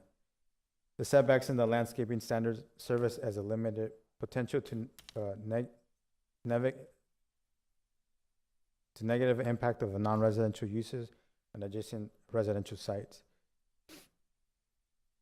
As Glendale has continued to develop, particularly in recent years, many former vacant parcels and varying sizes have been developed in residential and non-residential infill projects. This type of use might present potential inconveniences to the nearby residents on the site, which include 24-hour lighting, vehicle noise, vibrations, and fuel odors. Through site design review, which is going to be the next step of the process, staff will be looking at restriction of source of lighting on site. One of the things that we look at through design review is that the light that is projected on site stays on site. That also that the lighting that is being proposed meets with the dark sky ordinance that the city of Glendale has also established. The staff will also be looking at dense vegetation along the west property line and the south property line, which are going to be the properties that are going to be more affected, in order to mitigate the impact of such use.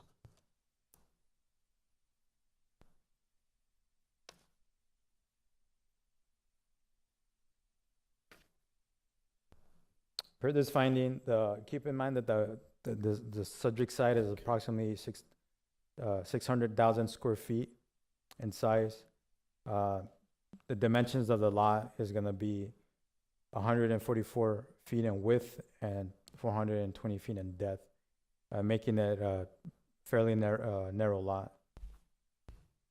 The restrictions of this zoning classification require the applicant, when adjacent to non-residential uses, have a setback of 15 feet. In this case, though, because the subject property is adjacent to residential uses, the C2 development standards require a 60-foot setback. In this case, there's single-family residence to the west and an established residence to the south, even though it's commercially zoned.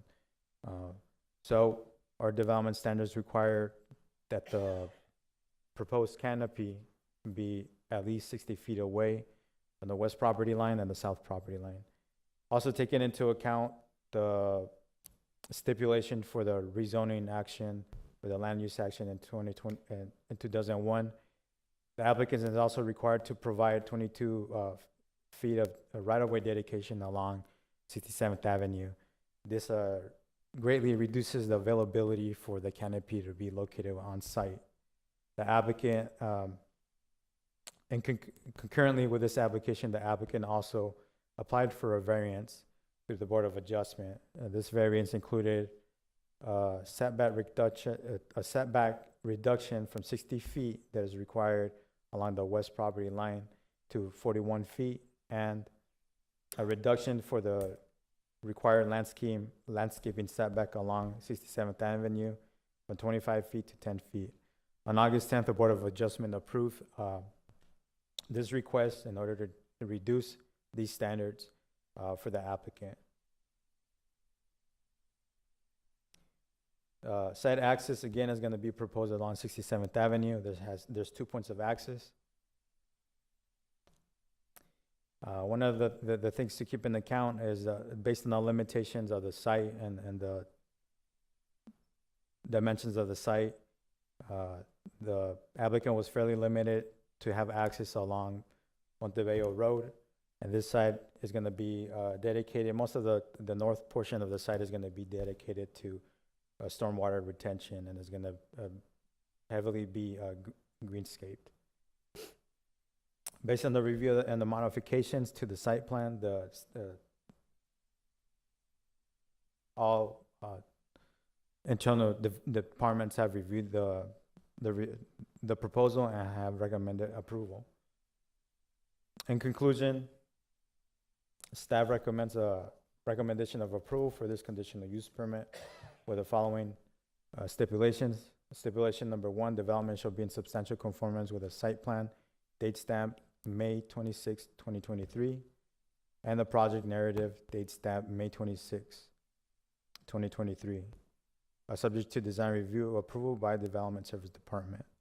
And stipulation number 2, again, which reflects the rezoning case of 2001, per zoning case Z0109, a 22 feet of public right-of-way should be dedicated along 67th Avenue.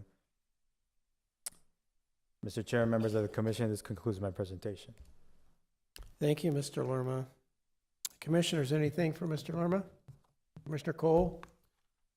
So thank you, Mr. Chair. Mr. Lerma, as mentioned, the Board of Adjustments already approved the variance from 60 to 41 feet.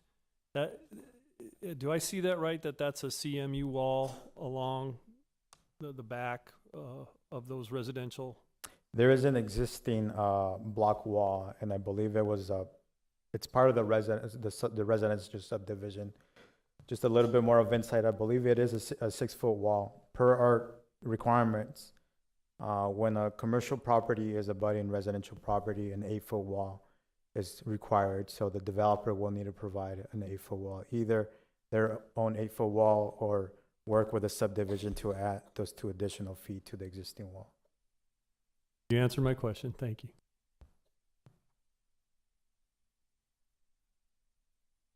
Thank you, Mr. Lerma.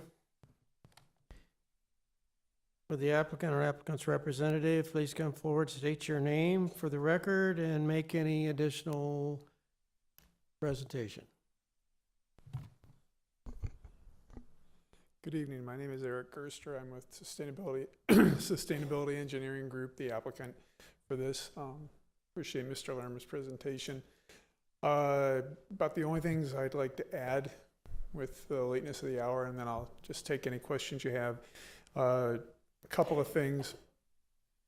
The lighting will be downward from the canopy. Bulbs are all recessed into the top of the canopy from the ceiling. It won't be visible from the outside. Right now, we're proposing not putting any signage up that will be lit except from the street side. Landscaping will be used to mitigate both the sound, buffer both sound and any noise, any lighting coming from that side. We have trees and a 15-foot landscape setback along the western edge where the residential property line is. Proposing right now to use trees that grow a larger canopy and grow relatively quickly. Environmentally, tanks and the pumps and everything will meet ADEQ standards, stage 1 vapor recovery, double wall tanks, etc. So other than that, I'll open that to any questions. Commissioners? You guys have been. Commissioner Gears? Thank you for telling that. Now, this is a Fry's fuel station in the middle of nowhere without a Fry's store miles away. And there's no convenience store attached to it. It's just the little guy that takes the cash. There is a kiosk in this, which is mostly used for security, sells no alcohol, just drinks on the outside, snack food. There is no room at the Fry's site to put the fuel station, if that makes sense to you. I have, I submitted a slide presentation. I can pull up a slide that demonstrates that, if need be. So where's the closest Fry's? It's north, I think it's a half mile. Okay. It's like the one on Mr. Chair, Dale Road. Mr. Gears, if you'll recognize me, the Fry's at 67th and Bethany. Okay, that's the one. Northwest corner. Thank So you. I think Montebello is the quarter mile, if I'm not mistaken. Yeah. And Okay. so it's a quarter mile north. And then the fuel tanks are where and the location? Fuel tanks are both underground on the north end of the canopy site. Okay. We've got 2 driveways there on 67th, and they'll be set so that the circulation can occur and the tanks can be filled without the trucks having to back up or impair traffic. They'll be able to loop through the parking lot. It's on the site plan too, if we need to pull I that think up. I saw that. And one more question is, when do fuel tanks typically deliver fuel? Are they going to be there at midnight loading up?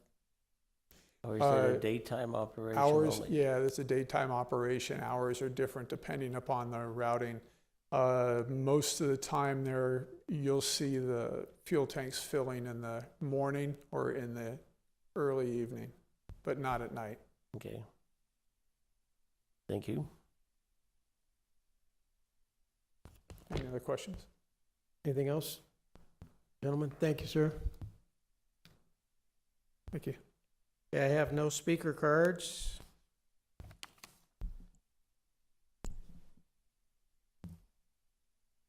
The public hearing for case number CUP 23-14 is now closed. Do I hear a motion? Mr. Chair, Commissioner Cole. I move to approve CUP 23-14 per the findings and subject to the stipulations contained in the staff report. Do I hear a second? Support. Second. I have a motion and a second. Are there any further comments or discussions from the commission? Mr. Chair. Commissioner Nowakowski? This still has to go through design review process, right? Is the applicant limited to only 6 fuel dispensaries after the approval? I was just curious because in my mind, this is an infill project, I know, but a lot of times the less gas pumps there are, the more backups there are.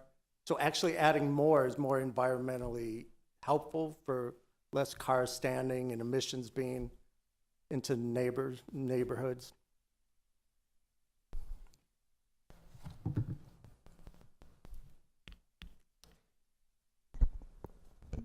Through the chair, Commissioner Nowakowski.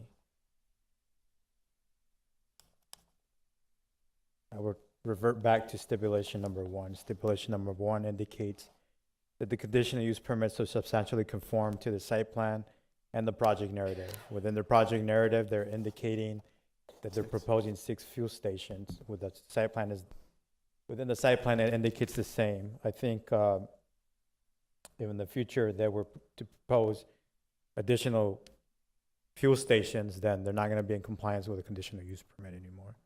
Okay, I understand that. And then you did mention the a kiosk. So I think the city does not get any revenue from a gas tax. It all goes to the state, if I'm correct. So I'm really more of a fan of convenience stores having this. But as far as an infill, I'm not opposed to the plans, but I'd like to see infill projects that actually bring more revenue possibilities to the city. Thank you. Gentlemen?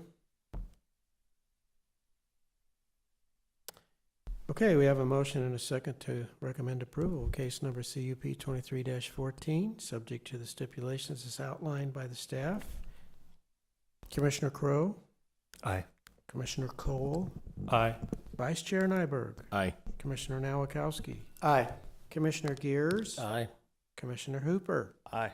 Chair votes aye. Case number CUP 23-14 has been recommended for approval, subject to the stipulations as outlined by staff. Mr. Gruber, what are the next steps? Chair, members of the commission, your action with respect to case number CUP 23-14 is final, subject to a written appeal received within 15 days.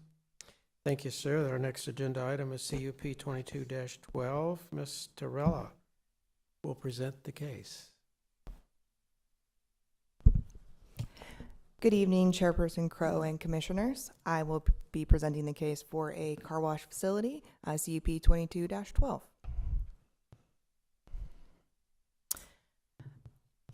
This is for the Planning Commission approval of the car wash facility with stipulations. The applicant is Alan Jacob and Nick Spallone with Car Wash Pro Designers, and the owner of the property is Khalid Jardak.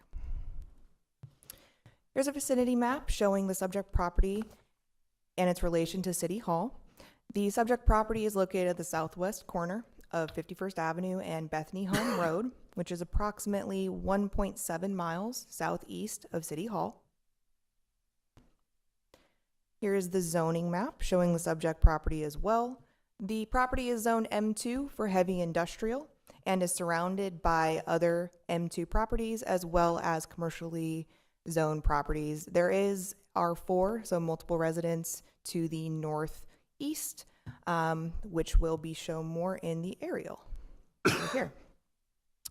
Here's an aerial image of the subject property, kind of illustrating those industrial and commercial uses surrounding it, as well as the R4 zoning district to the northeast, which is across Grand Avenue and also on the other side of that 51st Avenue overpass.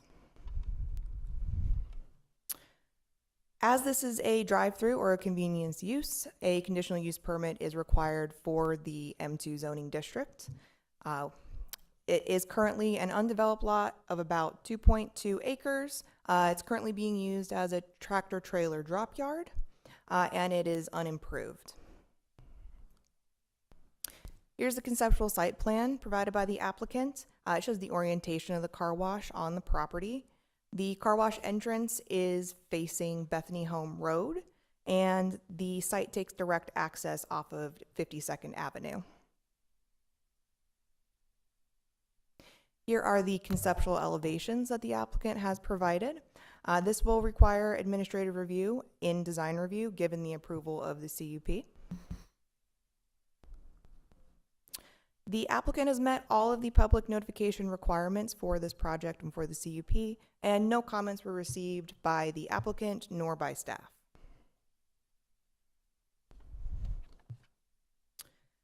In the findings and analysis for the CUP, I have found that it is consistent with the general plan in that although this is a convenience use located within the heavy industrial zoning district, In comparison to the other uses allowed in this zoning district, it's the least intense kind of use that could go in here.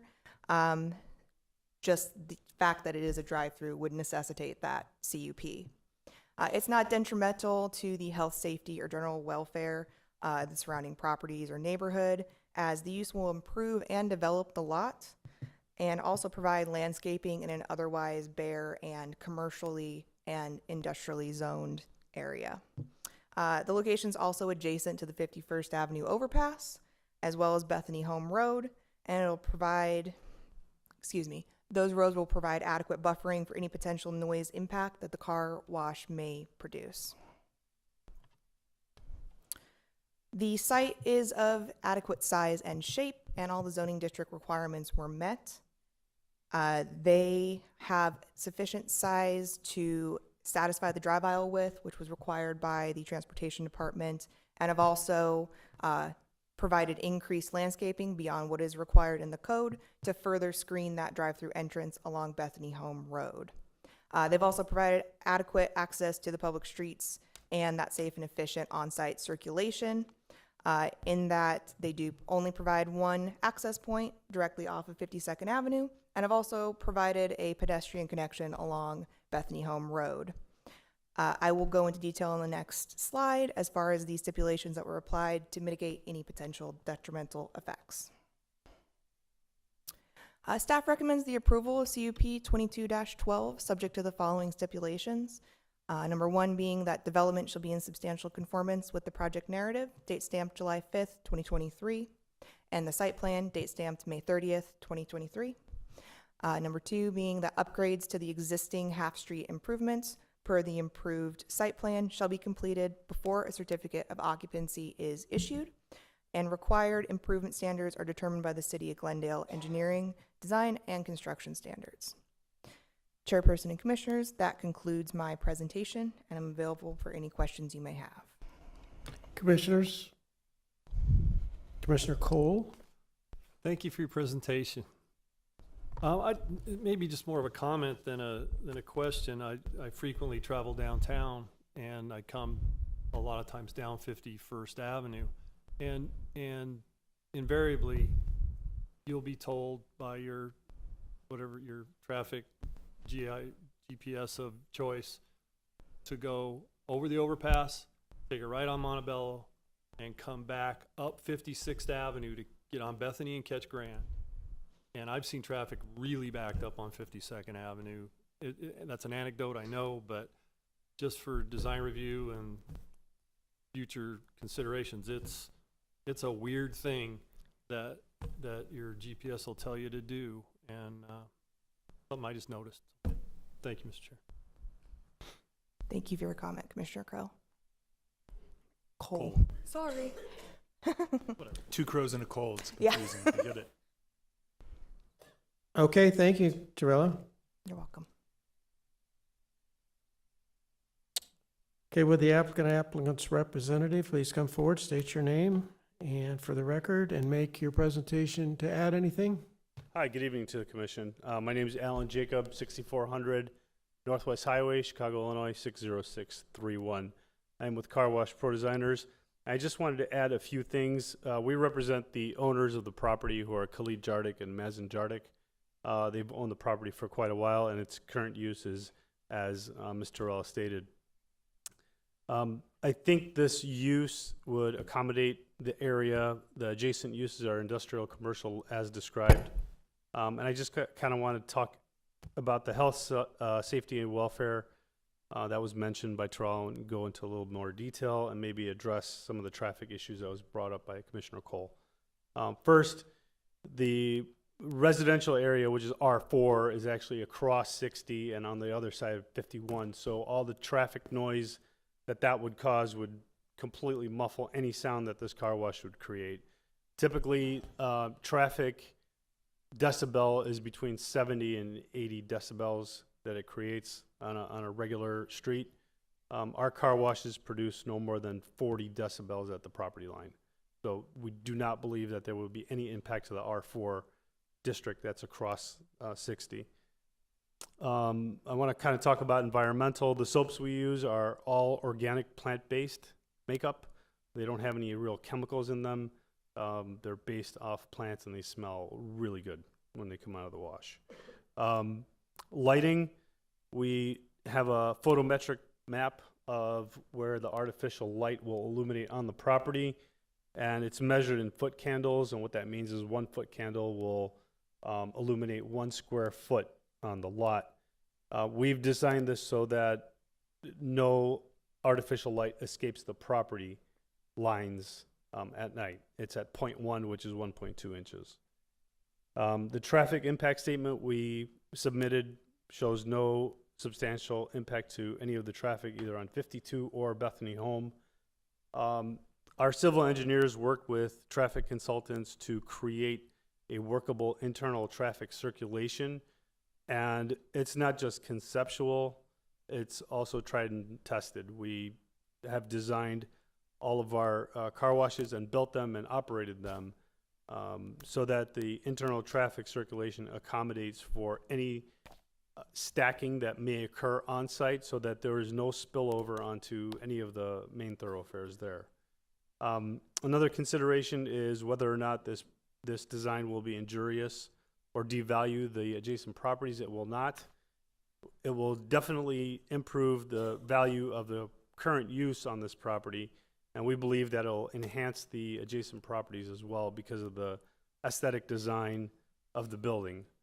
And finally, I just want to add, I know this is a convenience in an M2 district. I want to say that this will be the only express wash to offer a touchless option in the state of Arizona. And we would be proud to bring that here. What that means is a lot of car manufacturers, when they sell cars, they put on a ceramic coating which protects the paint of the car. And the first thing they tell them is do not put your car with a ceramic coating through a friction wash because it'll take it off.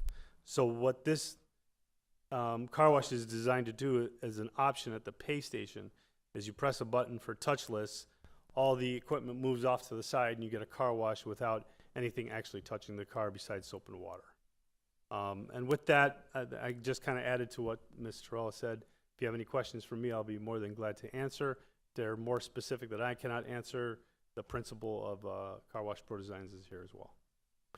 Commissioners? Thank you, sir. Thank you. Appreciate the presentation. I have received no speaker cards on this agenda item. The public hearing for case number CUP 22-12 is now closed. Do I hear a motion?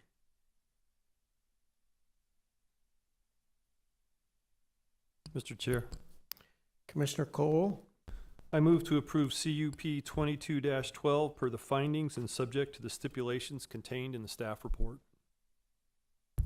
do I hear a second? I second it. Any further comments or discussions from the commissioners? I just want to add a comment that I didn't think this, Mr. Chair. Commissioner Nowakowski. This is an amazing project as far as sales tax revenue possibility. I didn't think anything could go in there, but you know, if it brings sales tax dollars and using up that space and having the entrance off 52nd Avenue is wonderful. So thank you for bringing this project forward.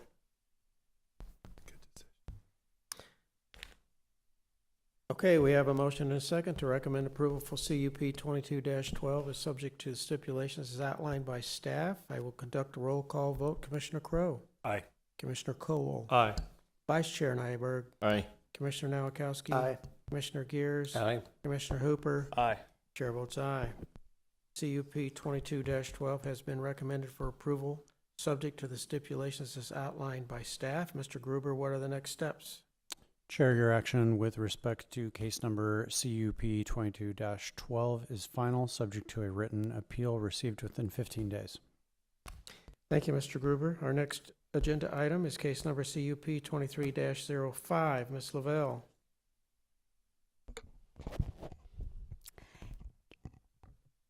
Good evening again, Chairperson Crowe and Commissioners.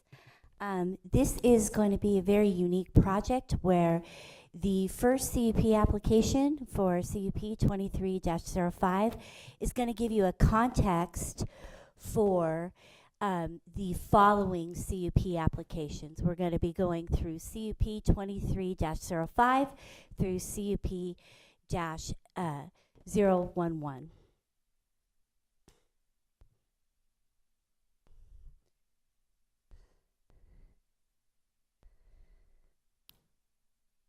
Go. Okay, so this application is for conditional use approval to allow a bank with a drive-through automatic teller machines. The applicant is Delaney McGroarty with Diversified Partners representing ACKA number 3 LLP. So this site is at the southeast corner of 91st Avenue and Cardinals Way. And here's a zoning map that shows the property in relation to what's going on around that. So this property is actually zoned PAD. It is part of the overall Stonehaven planned area development, and it is actually the commercial component to that Stonehaven development. This property is bounded to the north by Cardinals Way, to the west by 91st Avenue, and actually to the south by Montebello. Okay, so this is an aerial map that shows the approximate location of where the bank is going to be located on this site.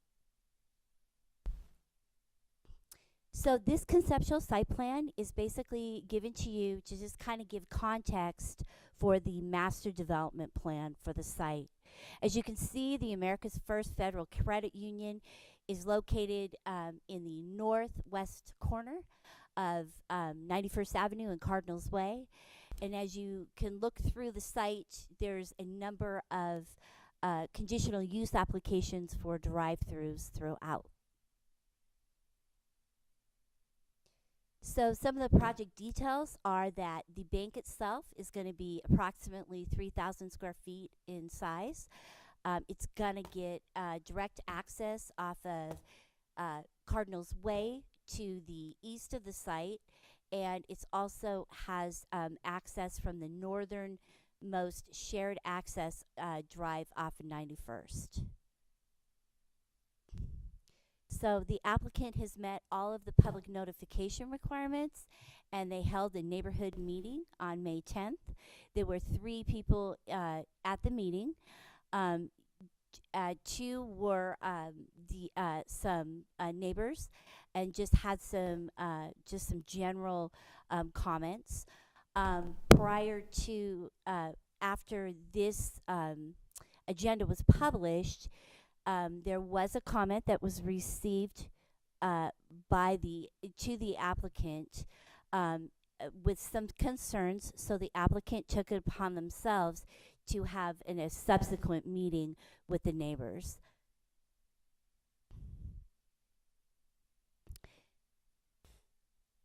So the staff has analyzed the project in regards to the findings for a conditional use permit. So this application is consistent with the planned commercial designation because it's actually part of an overall large-scale master development, which is actually encouraged by this designation. In addition, it is supported by the C2 uses that are allowed with this commercial component of the PAD. And these, the commercial activities, they were anticipated at the time of the approval.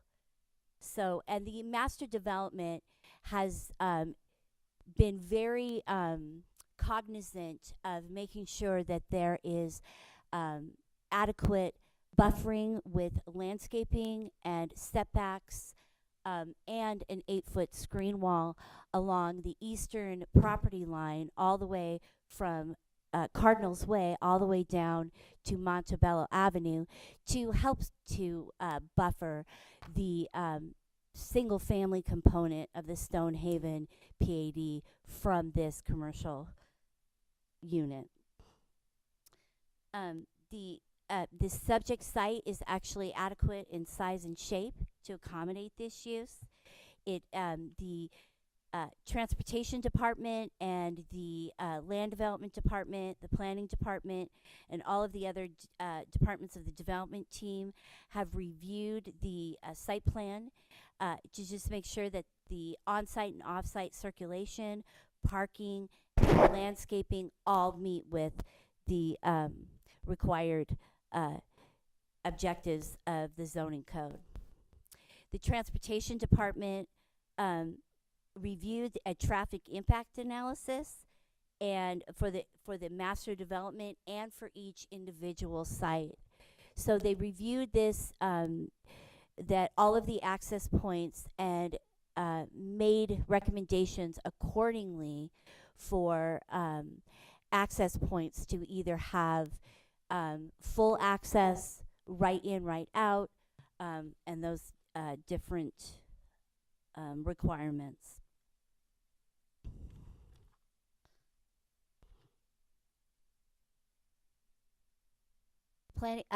Planning Commission approval should occur subject to the following stipulation. Development shall be in substantial conformance with the project overview site plan dated June 30th, 2023, and the project narrative dated June 18th, 2023, subject to design review approval by the Development Services Department and the Planning Department.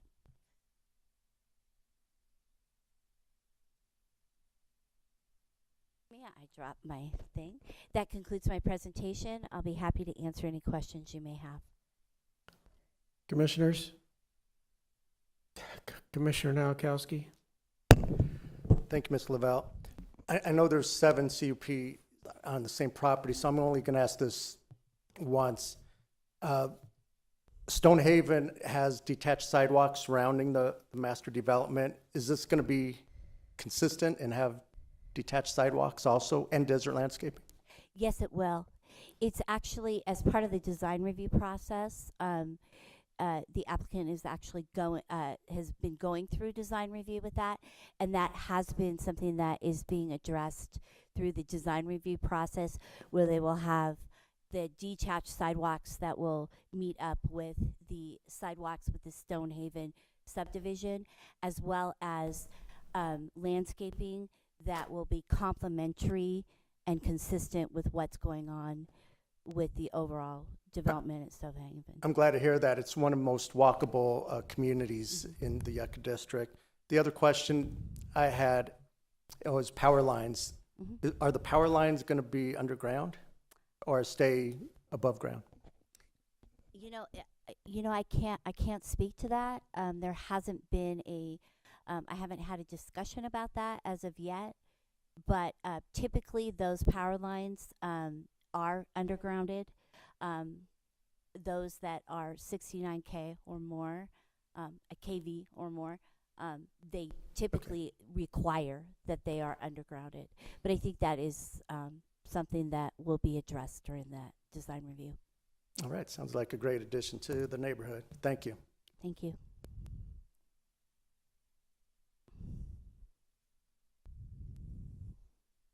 Okay, thank you, Ms. Lavelle. Will the applicant or applicant's representative please come forward, state your name for the record, and make your presentation with anything new.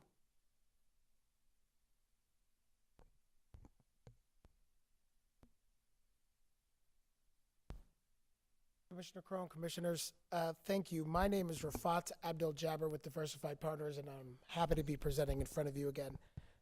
I will be very brief. You have all had a very long evening, and I thank you all for being here. I'd only like to address our findings from the neighborhood meetings that we had, which is primarily the right in, right out entrance on Montebello. There is a median running east on Montebello, meaning that if somebody were to enter the shopping center from Montebello, it would need to be one of the neighbors from the east side of the street. Nobody is going to travel east and then make a U-turn on Montebello. It'd be much easier to enter from 91st or Cardinals Way. With the traffic suggestions that the city has made, we have incorporated that right in and right out only.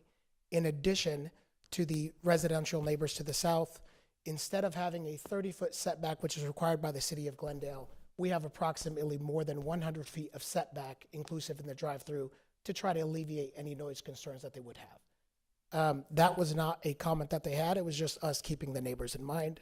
As you are all well aware, we have a long track record with the city of Glendale. We're very happy to be putting this project together again and happy to yet be bringing another successful project to the city. With that, I'll yield my time and happy to answer any questions. Commissioners? Thank you, sir. Appreciate it. Thank you. I do not have any speaker cards on this particular item. Therefore, the public hearing for case number CUP 23-05 is now closed. Do I hear a motion? Chairman, I move that CUP 23-5, I motion to move that CUP 23-05 per the findings of subject stipulation contained in this staff report. Thank you, Commissioner Gears. Is there a second? Second. Any further comments from the commissioners on CUP 23-05? Hearing none, we have a motion and a second to recommend approval for case number CUP 23-05, subject to the stipulations as outlined by the staff. I will conduct a roll call vote. Commissioner Crowe? Aye. Commissioner Cole? Aye. Vice Chair Nyberg? Aye. Commissioner Nowakowski? Aye. Commissioner Gears? Aye. Commissioner Hooper? Aye. Chair votes aye. Case number CUP 23-05 has been recommended for approval, subject to stipulations as outlined by staff. Mr. Gruber, what are the next steps? Chair and Commission, your approval of case number CUP 23-05 is final, subject to a written appeal received within 15 days. Thank you, Mr. Gruber. Our next agenda item is case number CUP 23-06. Ms. Lavelle again.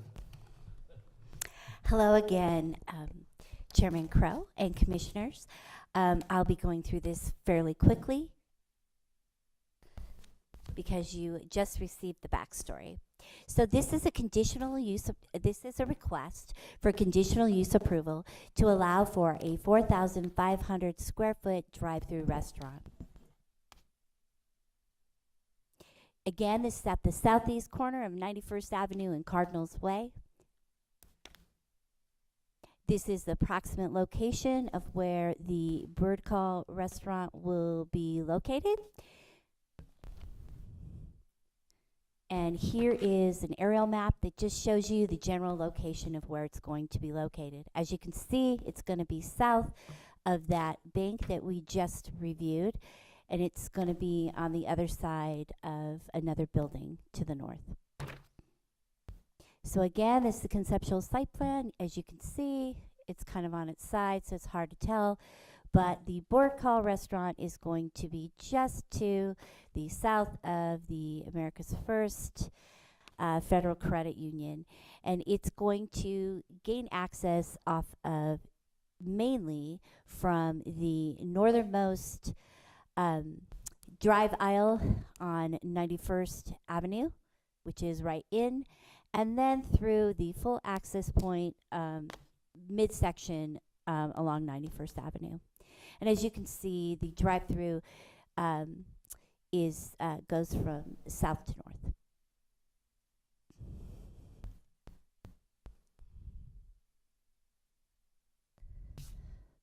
So sorry. Okay.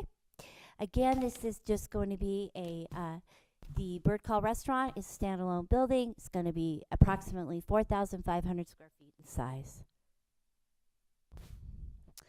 The applicant met all of their public notification requirements, and again, they had a neighborhood meeting where there were a couple of people showed up to just make some general comments, and then the applicant did have a subsequent meeting based on some comments that were made. So staff finds that this project is consistent with the general plan designation of planned commercial, and it's consistent with the zoning classification of planned area development and C2. It is not been found that this will be detrimental to the health, safety, or the general welfare of the neighbors in the vicinity. Because this was anticipated at the time of PAD approval, there is adequate access and circulation that has been reviewed by the Transportation Department and by all other departments. And there was a traffic impact study that was reviewed as well.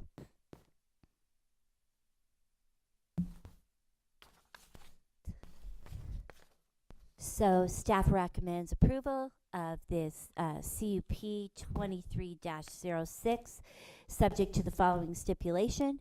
Development shall be in substantial conformance with the project overview site plan, date stamped June 30th, 2023, and the project narrative dated June 18th, 2023, subject to design review approval by the Development Services Department. That concludes my presentation. I'll be happy to answer any questions you may have. Commissioners, any question for Ms. Lavelle? Thank you. Would the applicant or applicant's representative please come forward, state your name for the record, and make your presentation?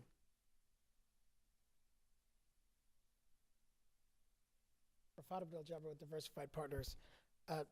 No formal presentation. We just also support our project and would humbly request your recommendation for approval to council. Thank you. Any questions, commissioners? Thank you, sir. Thank you.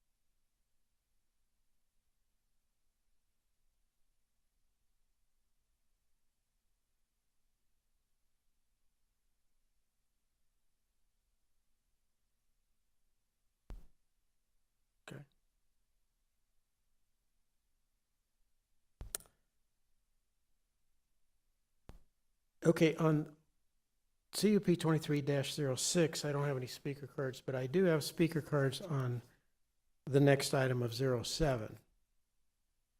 So, is that correct on the gentlemen that want to speak on 07, which is the next item?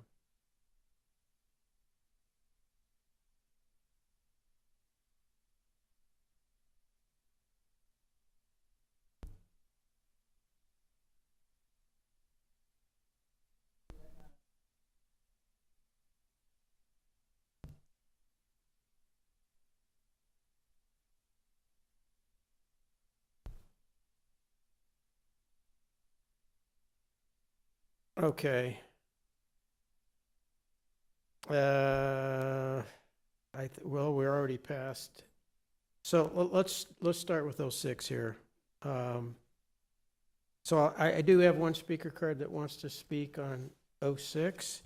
Now, the other speaker cards that I have are for 07. Is that correct?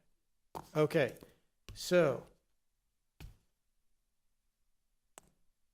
Altifer. And you'll have to help me with the last name. I can't read it. It's Raymond. Raymond? Raymond. That's better. Okay. So my name is Altifer Raymond. I reside at 8951 West Bethany, West Missouri Avenue. And I'm a resident of Stonehaven community. And I would be using the terms we and us because it's a community of more than over 1,000 houses, and we had different kind of meetings within ourselves to discuss about this particular business development. And we had a consensus, and they decided that we, four of us, would come and represent the community as such. So our concern is not on the business at large, But our concern is on the exit that is being planned, or the driveway that is being planned that comes out to the right in, right out on Montebello Avenue. And there are substantial facts why we believe that's going to be a problem for the neighborhood. It's very concerning for the traffic because the signal at Montebello and 91st Avenue is a very small signal, which means that it doesn't turn green very easily because of the low amount of traffic. So being right next to the stadium, we always have different kind of events going on, and then that impacts the traffic a lot. So what we think and anticipate is with the right in, right out, which means that anybody coming out of Montebello, which is our neighborhood people, we make a right into the business. But at the same time, when people exit out of the business using the right out, they would be coming into Montebello, and then that would create a bottleneck for us, especially the business at 2307, which is Burger Rush. So that's in drive-through, and then we have some parking spaces adjacent to the wall. So we believe that it's going to create a lot of bottleneck. And for us, we have school pickups, drops, and it's a single lane, just a left to 91st, and then a single lane straight across to Montebello. So that's going to be a bottleneck, as I said. And the greatest part of safety and security that I heard that was presented with no safety and security, but we think that we use the sidewalk for jogging with our kids. They bike. They don't go all the way to 91st Avenue, but we stay within the neighborhood. Now, every time I do that, I have to stop there, look for a car that might be coming out, and then proceed with my kids. So that's a safety concern that we think it's going to pose. So we don't oppose the business as such. It's the development of the community as such, but we oppose and we wish that that exit out of the business community to the Montebello Avenue should be closed, or there shouldn't be any exit out of the business lot to the Montebello Avenue. Thank you very much. Thank you. You got, commissioners have any questions for Mr. Raymond? Commissioner Nowakowski? No. No? Thank you, sir. Thank you very much.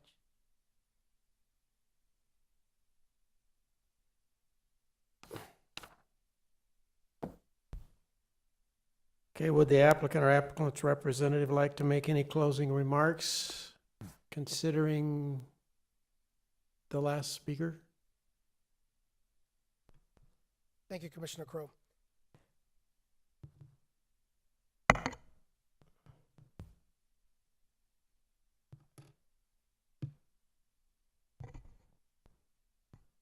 I'd like to thank Mr. Raymond for his comments this evening. As I outlined in the previous case, the right in, right out is a suggestion by the city, which we have adhered to with the median, that is seen by the city to be the safest way to build this commercial project while keeping its residents safe. When Stonehaven was zoned and ready for construction, this PAD was the commercial portion of it. This was to be the commercial site. This development is across the street from State Farm Stadium, which is the only professional NFL stadium that the state of Arizona has. They likely purchased those homes knowing that there would be traffic and any new development would bring traffic. This is the safest way to build a commercial center with a right in and right out. And I understand his concerns about jogging in the morning and children in the streets. There are traffic signals. I don't know the size of the traffic signals that he referenced. There are yield signs. There is a median in place. This is a safe development. It will be a safe street. And I thank him for his comments, but I still would humbly request that you recommend approval to council. Thank you. Commissioners, any further questions? I had a question. I was just. Commissioner Gears? I got Google Maps up here. And if you're heading north on 91st Avenue and you want to get into this new development, you'll probably turn on Montebello. You have to go down a half a block and make a U-turn up at 89th Lane. You don't anticipate a lot of traffic doing that. That's, you know, a quarter mile into the neighborhood to make U-turns because you have a right in and right out off of Montebello. No, Commissioner. We believe that if someone was traveling northbound on 91st Avenue, that they would use the entrance off of 91st Avenue that's in the, identified in the site plan. Okay, that's my concern. Thank you. Thank you. Commissioner Nowakowski? Just to clarify, how many entrances off 91st into this development are there? 3? That's what I counted, 3. That is correct, Commissioner. We have 3 entrances into the center, and the southern street of Montebello was aligned with the western portion of 91st and Cardinals Way, which aligned with Montebello on that street. So there wasn't any other sort of access point that we could have from there. Okay, maybe staff can answer this one. Was there consideration of an exit on Cardinals Way instead of Montebello? I don't know the answer to that.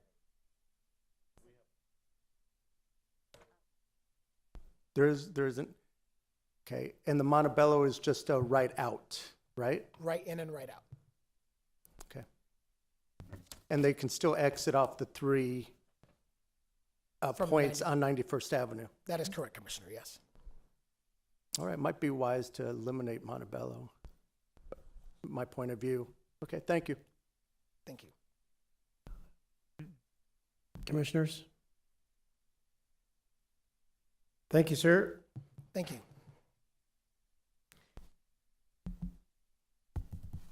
Okay, the public hearing for case number CUP 23-06 is now closed. Do I hear a motion? Sure. Commissioner Crowe. Motion to approve CUP 23-06, subject to staff's stipulations. Do I hear a second? Report. Any further comments or discussions regarding case number CUP 23-06?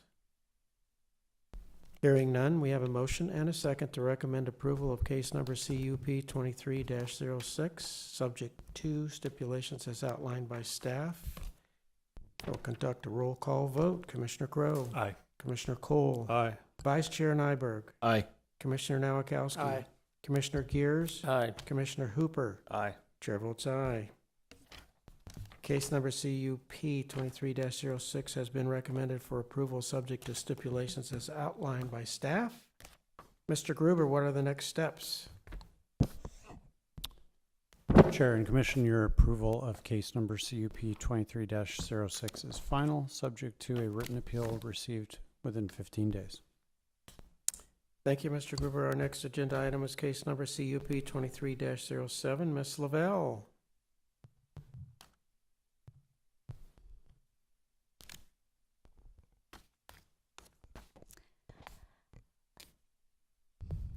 Okay, so this request for CUP 23-07 is for Burger Rush.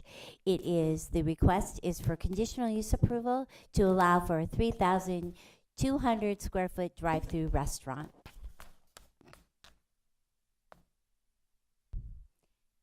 Okay, again, this is within the 91st Avenue and Cardinals Way master planned development. It's on within the Stonehaven PAD, and on the zoning map you can kind of see the general location of where the Burger Rush will be located. Okay, so again, this is a conceptual site plan. As you can see, this the Burger Rush is going to be at the very the southernmost portion of the site. It's going to gain access off of Montebello Avenue, and the southernmost access point off of 91st Avenue. Again, Montebello Avenue is the access there is a right in, right out only, and has a hard median.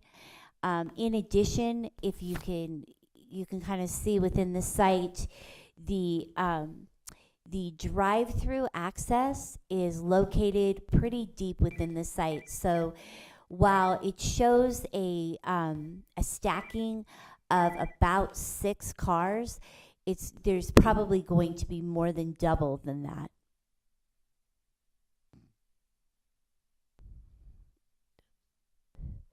Okay, so this is a little bit better context to see where it's located. This is, again, it's going to be approximately 3,200 square foot drive-through restaurant. It's a standalone restaurant, and it's tucked a little bit farther to the north up towards the building just adjacent to it to the north. So that provides an additional room for stacking of vehicles interior in the site. So again, the public involvement, the applicant met all public involvement requirements and held a neighborhood meeting.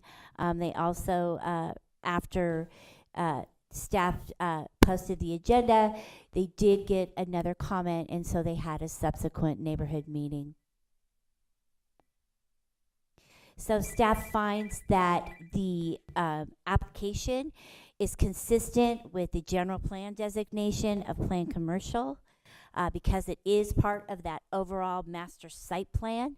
It's also consistent with the zoning classification of PAD, and that PAD utilizes the general commercial zoning district standards, which requires a CUP for a convenience use. It isn't anticipated that this will be detrimental to the health, safety, or general welfare of the city or the neighborhood. All staff has reviewed the site plan and the landscape plans and circulation, and it's been found that it's been developed in a safe and efficient way. There's adequate access and circulation for the site. It has 2 points of potential access and ingress and egress.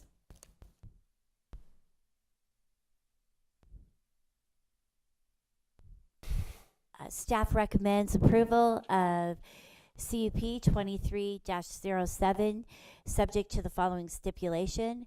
Development shall be in substantial conformance with the project overview site plan, date stamped June 30th, 2023, and the project narrative, date stamped June 18th, 2023, subject to design review approval by the Development Services Department.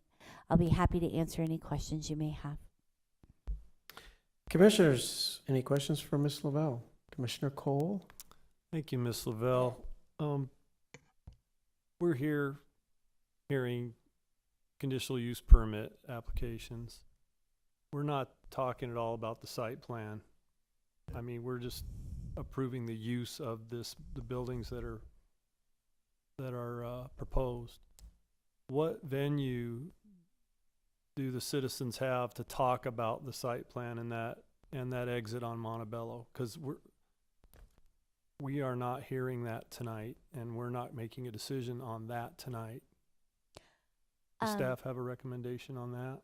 Yeah, through the chair, Commissioner Cole, as part of the review, we have reviewed the site plan. So the use itself is reviewed depending on any potential impacts that it may have for the neighborhood or for the city at large. That's why we have the findings. And so yes and no, you are approving the use, but the use also has an impact on potentially traffic, noise, smells, things like that. So in reality, you are approving that access off of Montebello per se. Thank you.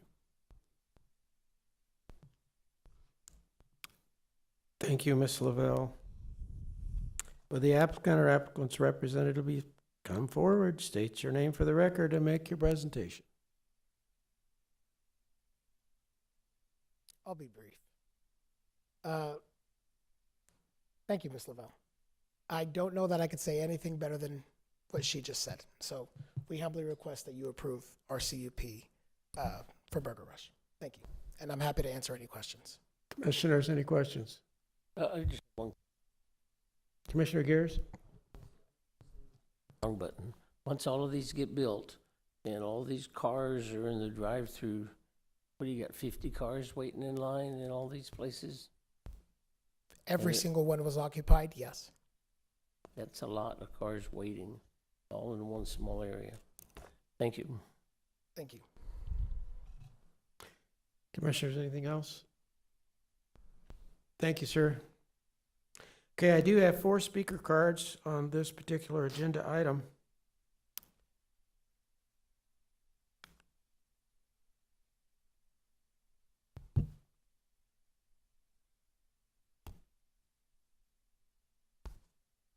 Well, you guys got me.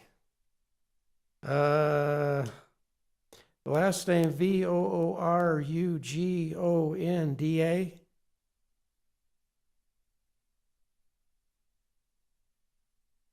You go by Raj?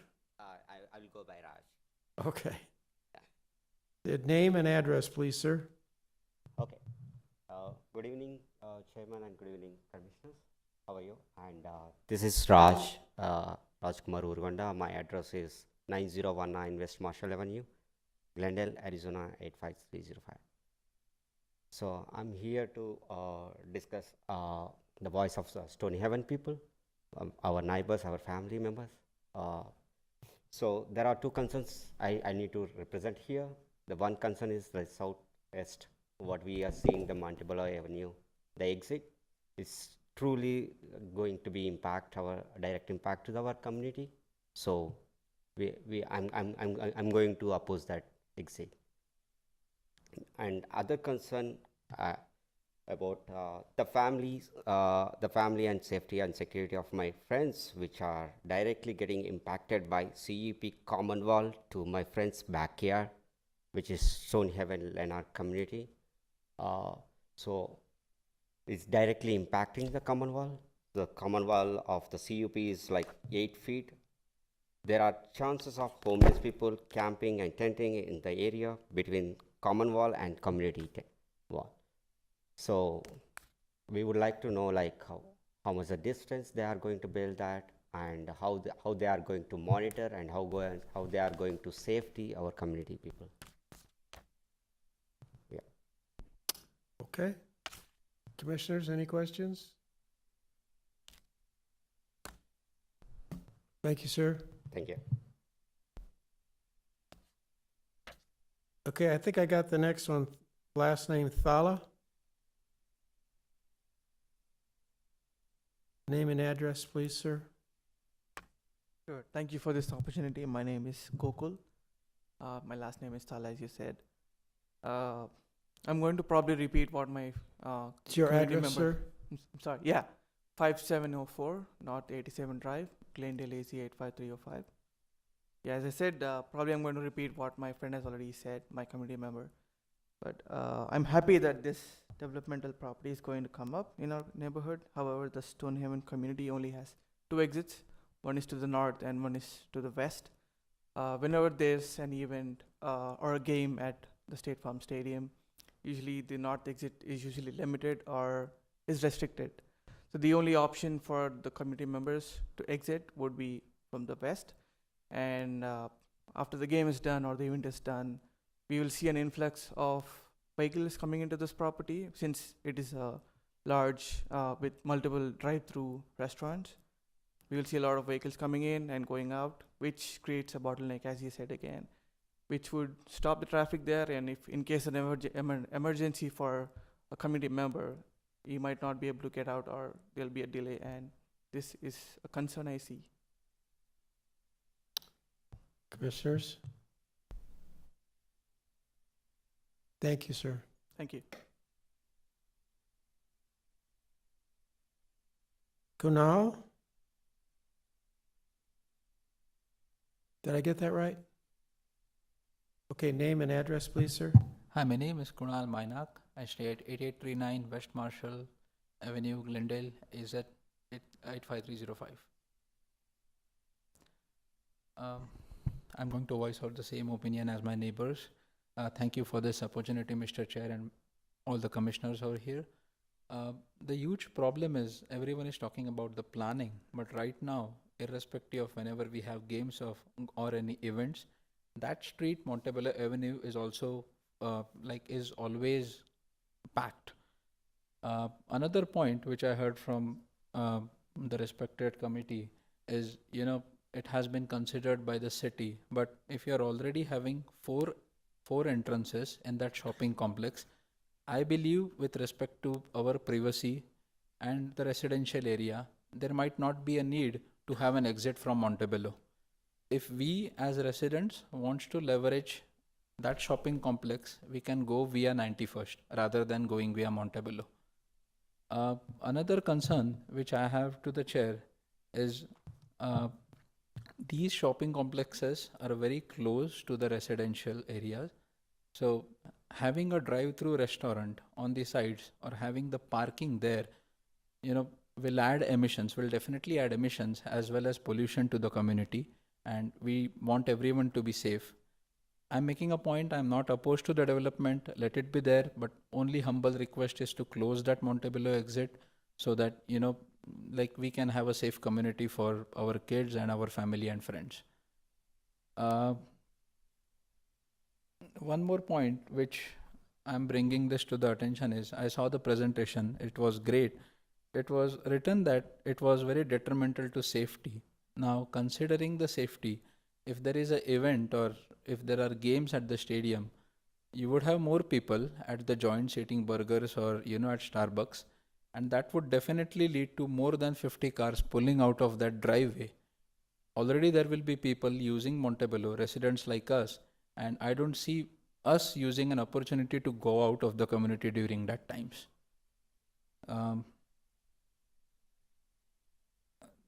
My last point would be the sound which each driveway emits, especially with respect to vehicle or with respect to the while giving the orders, is definitely more than usual than what you have it outside of a community. So that would definitely disturb the residents out there. And that's it. With all this said, thank you very much for providing this platform for expressing our opinion about this, and have a safe night. Thank you. Thank you, sir. Altafar? I already talked, so I would like to pass. Okay, thank you, Yeah. sir. Thank you.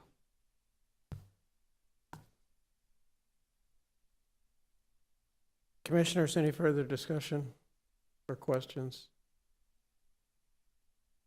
Would the applicant or applicant's representative come forward and present your case, please?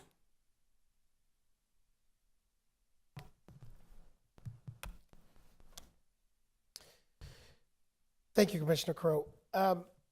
So the issues I heard from the neighbors are an 8-foot common wall, events in an emergency, and parking on the east side of the center, which would abut the residential units. So I'll take those one at a time. Well, I think also the exit onto Montebello.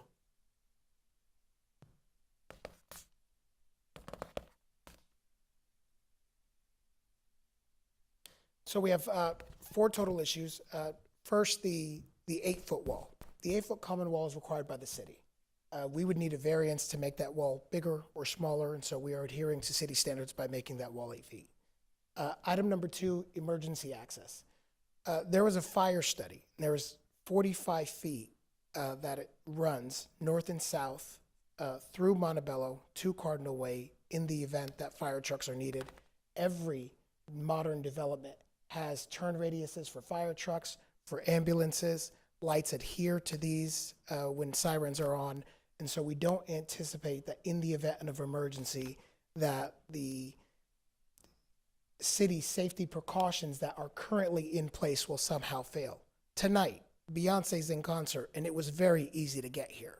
There wasn't a clog in traffic to where a street was shut down and we weren't able to get to the middle of the city from traveling from West Glendale to here. In regards to the parking, there is no parking on the east side of this center. There is a 15-foot landscape buffer and an additional 26 feet of drive aisle. For the first 41 feet, there is not a parking space from the neighborhoods to the beginning of the centers. And so I'm not sure where that comment came from, but our site plan does not show one. Just for clarification, I don't think it was parking, it was camping that there was a concern with at the end on the east side between your landscaping and their 8-foot wall that's going to happen, that there might be transient camping there. They said there was some of that occurring in the area right now. Respectfully, speculating of transients of what could happen in the future with a development that was zoned to be a commercial development is not something that that would reasonably happen or we could identify. And as the city well knows, and the neighbors will come to know, Diversified Partners sticks by its promises. If there are transients on this center, that does not do us or the city any good. If we face that challenge, we will deal with that challenge. We will put our best foot forward and we will fix it if it becomes a problem.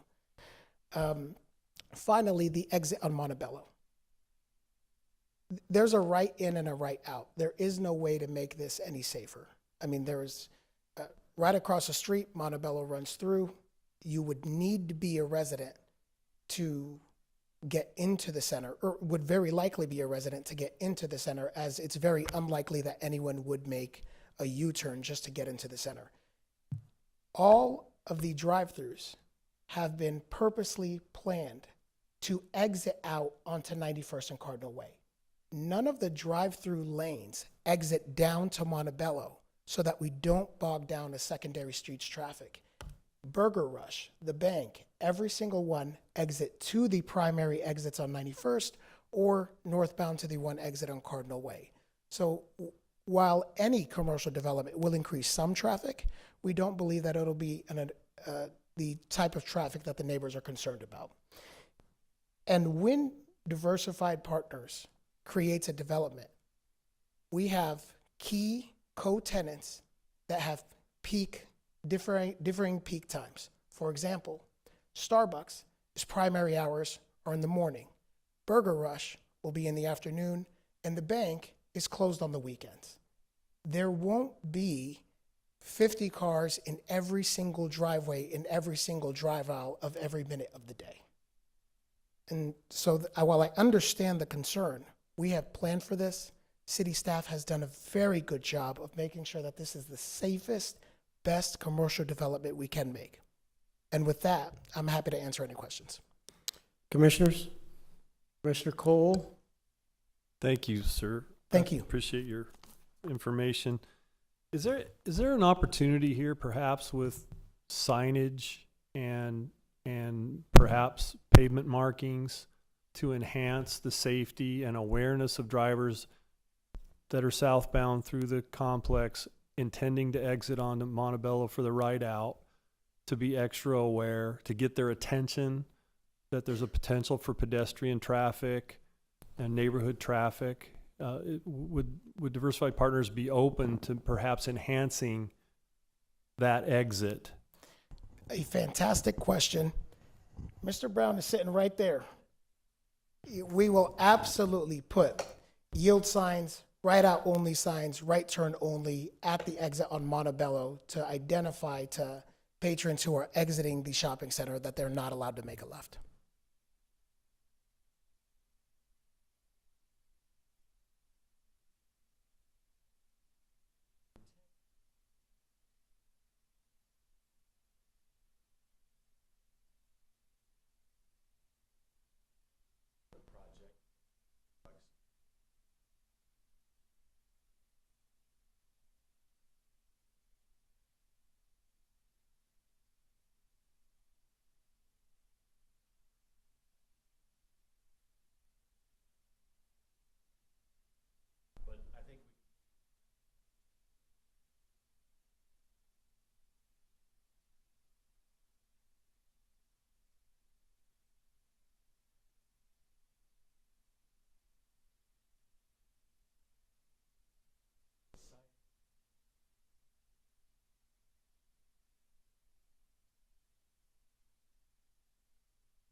Thank you.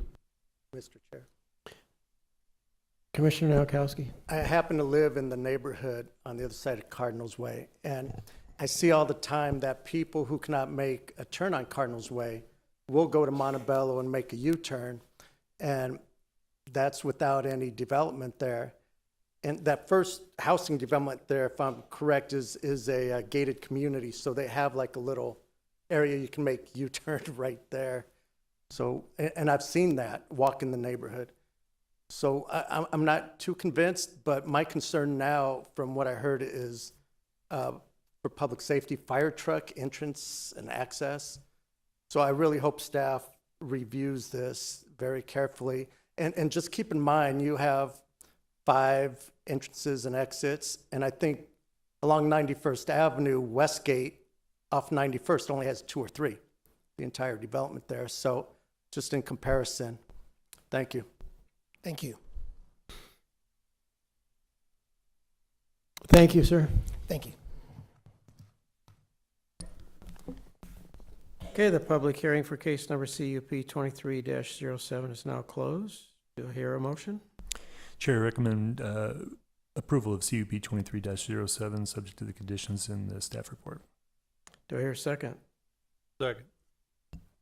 Any further comments or discussions regarding CUP 23-07 by the commissioners? Hearing none, we have a motion and a second to recommend approval of case number CUP 23-07, subject to the stipulations as outlined by staff. Conduct a roll call vote. Commissioner Crowe? Aye. Commissioner Cole? Aye. Vice Chair Nyberg? Aye.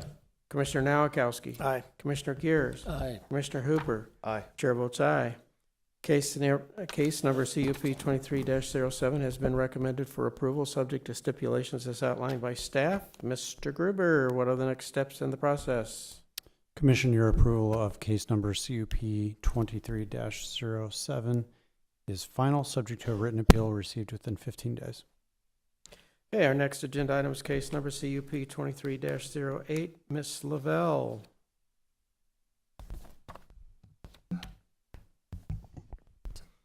Hello again, Chairperson Crowe and Commissioners. Tonight I'll be presenting the D-Light Healthy on the Go CUP 23-08.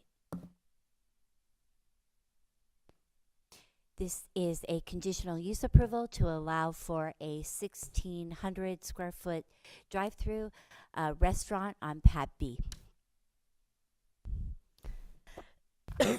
Again, the subject site is the 91st Avenue and Cardinals Way Master Development Plan at the southeast corner of 91st Avenue and Cardinals Way.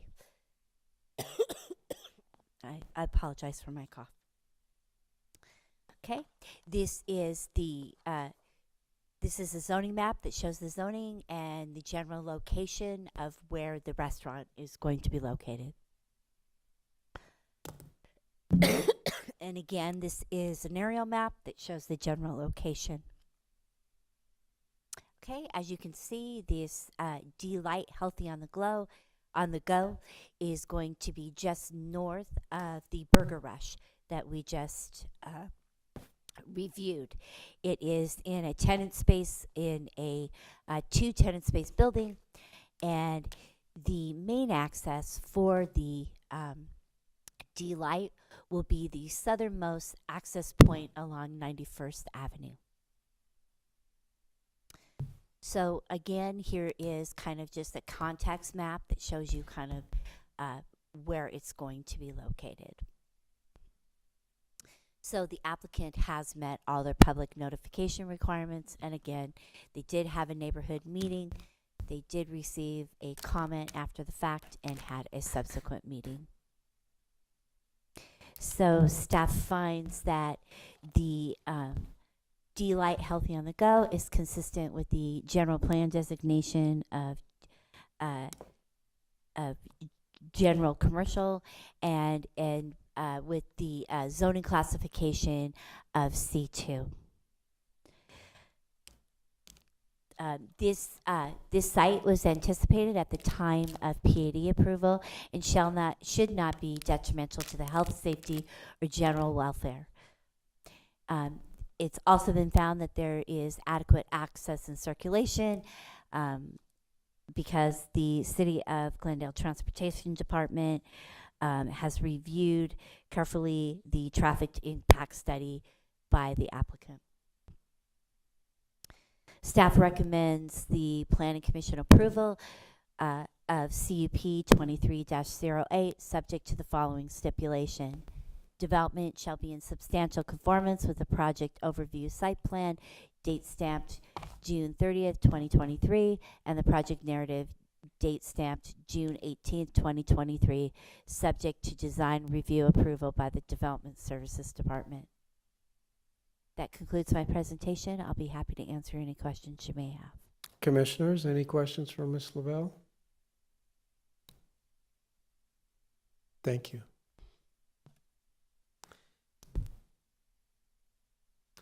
Would the applicant or applicant's representative please come forward, state your name for the record, and make your presentation? Rafat Abdul-Jabbar with Diversified Partners. No formal presentation, Commissioner. Okay, gentlemen, any questions? Yes. Commissioner Nowakowski. Would there be any consideration to remove the Montebello exit entrance?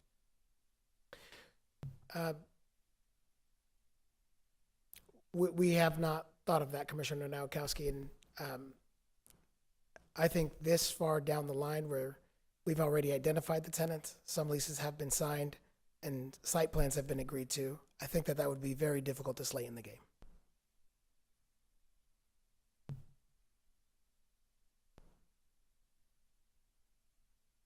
Okay.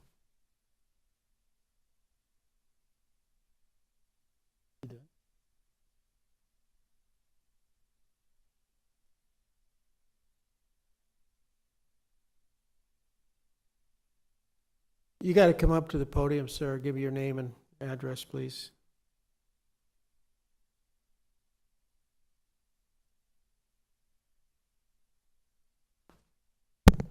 Walt Brown Jr., Diversified Partners Chairman, CEO. In our lease with Starbucks, it was very important for Starbucks to gain that access from Montebello because of how great that community and the environment is. So we agreed to that in our lease. They're critical to our project for financing. What was important to them was to keep the people off of 91st at 6, 7, 8 in the morning, to be able to allow them to pull into the project, hit Starbucks, be able then to go out at what is probably going to be a traffic light right in the center because it will access the project to the west of us. Also to be able to have the option to go up to Cardinal Way. So it was important to them. They're critical to us from a financing standpoint. We need their credit, and we feel that they are our anchor. But it was a stipulation in their lease. We'd really love to study with staff the ability to put some signage east of that access point. There's no way to get a little decel lane in there because the fence in the neighborhood is there, the sidewalk and the width of the sidewalk. I think there's an easy way for us to sign that for those eastbound or westbound customers, just to let them acknowledge it. Small little monument sign. On site, it's really easy. I mean, we can do that. We've done that at 91st and Glendale with our project there at Enfuego. We'll do the right thing to protect the neighbors. The neighbors are our customers. They're going to be important for us. We brought Starbucks into the middle of the project because of that. They wanted to be on the corners. We brought them in because we felt that you could service the center of a project and then still be able to allow them to access in a good, solid, and safe way. So, Commissioners? Chair, the more circulation that site has with that density of use, the better and safer that site's going to be. In my estimation, I think you guys have done a great job designing the site. Thank you. Thank you, sir. Thank you. Okay, I have no speaker cards.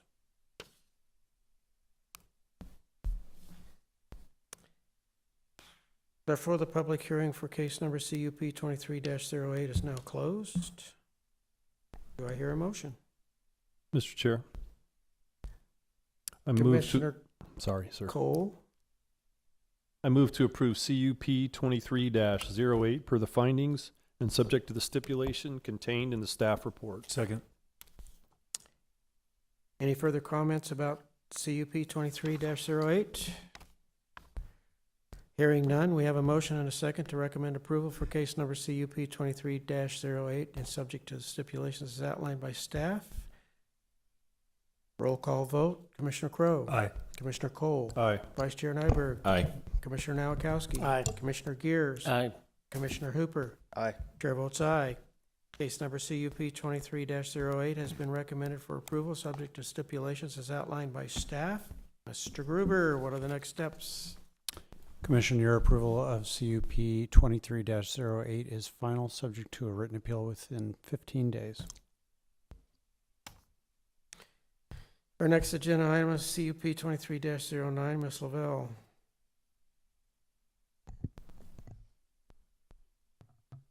Hello again. This application is for Jeremiah's Italian Ice, CUP 23-09. This request is for conditional use approval to allow for a 2,000 square foot drive-through restaurant with a 400 square foot patio on Pad D. Again, this is part of the Cardinals Way and 91st Avenue Master Development Plan. It's at the southeast corner of 91st Avenue and Cardinals Way. Here's a zoning map that shows you the general location of where the store will be. And again, here's an aerial map that just gives you a context and the general location of where the D-Light will be located. This is that conceptual plan we've been looking at the last few times, and as you can see, this, I'm sorry, I said Delight. It's it's actually Jeremiah's Italian Ice. And as you can see, this Jeremiah's Italian Ice is just south of the America First Federal Credit Union. And it will should gain access. It can gain access off of that midpoint full access drive along 91st Avenue, the right-in access drive to the north of that, and then also the access drive along Cardinals Way to the east of the site. So here is just another context site plan that just kind of shows you the location. The applicant has met all of the public notification requirements, and as was said before, there have been a couple of neighborhood meetings. So staff finds that this project meets the intent of the planned commercial general plan designation and the zoning classification of general commercial. It also it also meets the intent of the overall PAD. It shouldn't be detrimental to the health, safety, or the general welfare to the city, for it's been reviewed and developed as part of an overall master site plan. It has been found that there is adequate access and circulation on site, and it has been reviewed for the drive-through to make sure that there is adequate stacking and circulation on the actual pad site, but also interior to the site. Staff recommends approval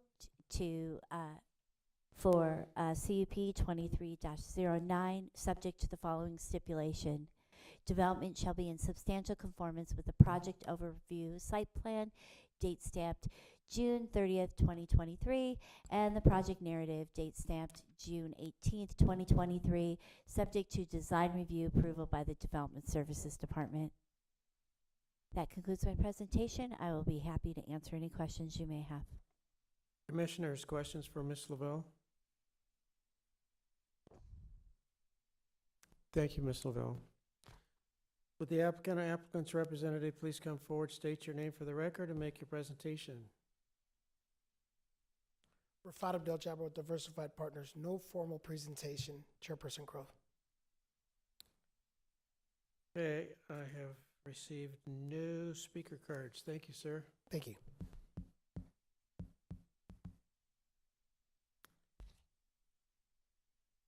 The public hearing for case number CUP 23-09 is now closed.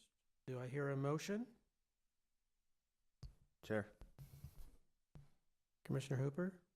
I move to approve CUP 2309 per the findings on the subject of the stipulation contained in the staff report.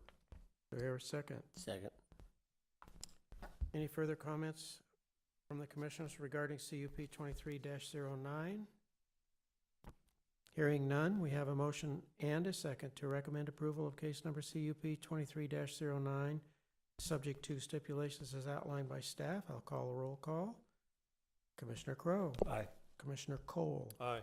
Vice Chair Nyberg. Aye. Commissioner Nowakowski. Aye. Commissioner Gears. Aye. Commissioner Hooper. Aye. Chair votes aye. Case number CUP 23-09 has been recommended for approval subject to stipulations as outlined by staff. Mr. Gruber, what are the next steps of the process? Chair, members of the commission, your approval of case number CUP 23-09 is final, subject to a written appeal received within 15 days. Thank you, Mr. Gruber. Our next agenda item is CUP 23-10. Ms. Lavelle. Hello again. I'll be presenting the Starbucks Coffee, CUP 23-10. The request is for conditional use approval to allow for a 2,400 square foot drive-through restaurant within shops A2. So again, this is located within the master development plan for the 91st Avenue and Cardinals Way. Master development is located at the southeast corner of 91st Avenue and Cardinals Way. Here is the zoning map that just gives you context to the location, and the aerial map which shows kind of the approximate location of where the Starbucks will be. Again, this is that concept map we keep looking at. And as you can see, this is the Starbucks is located in a in a multi-tenant building. And it's actually a 3-tenant building, but it is the only drive-through in this building. They will should gain access off of that main full access drive on 91st Avenue. So again, this is another context map, just kind of showing you the approximate location of the Starbucks. So the applicant has met all the public notification requirements and did have 2 neighborhood meetings. So staff finds that that this project is consistent with the general plan designation and the zoning classification.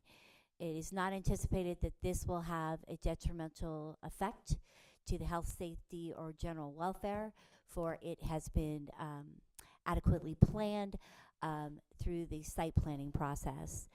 It has also been found that there is adequate access and circulation, and that there is adequate room for the drive-through and for multiple cars for stacking.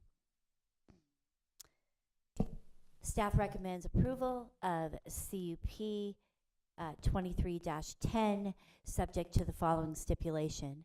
Development shall be in substantial conformance with the project overview site plan, date stamped June 30th, 2023, and the project narrative, date stamped June 18th, 2023, subject to design review approval by the Development Services Department. That concludes my presentation. I will be happy to answer any questions you may have. Commissioners, anything for Ms. Lavelle? Commissioner Nowakowski? Ms. Lavelle, the entrance off Montebello again, can you direct me maybe through the site plan? Sure. How the circulation would work for the Starbucks from residents making a right turn into this development? How would they circulate to get into the Starbucks drive-through?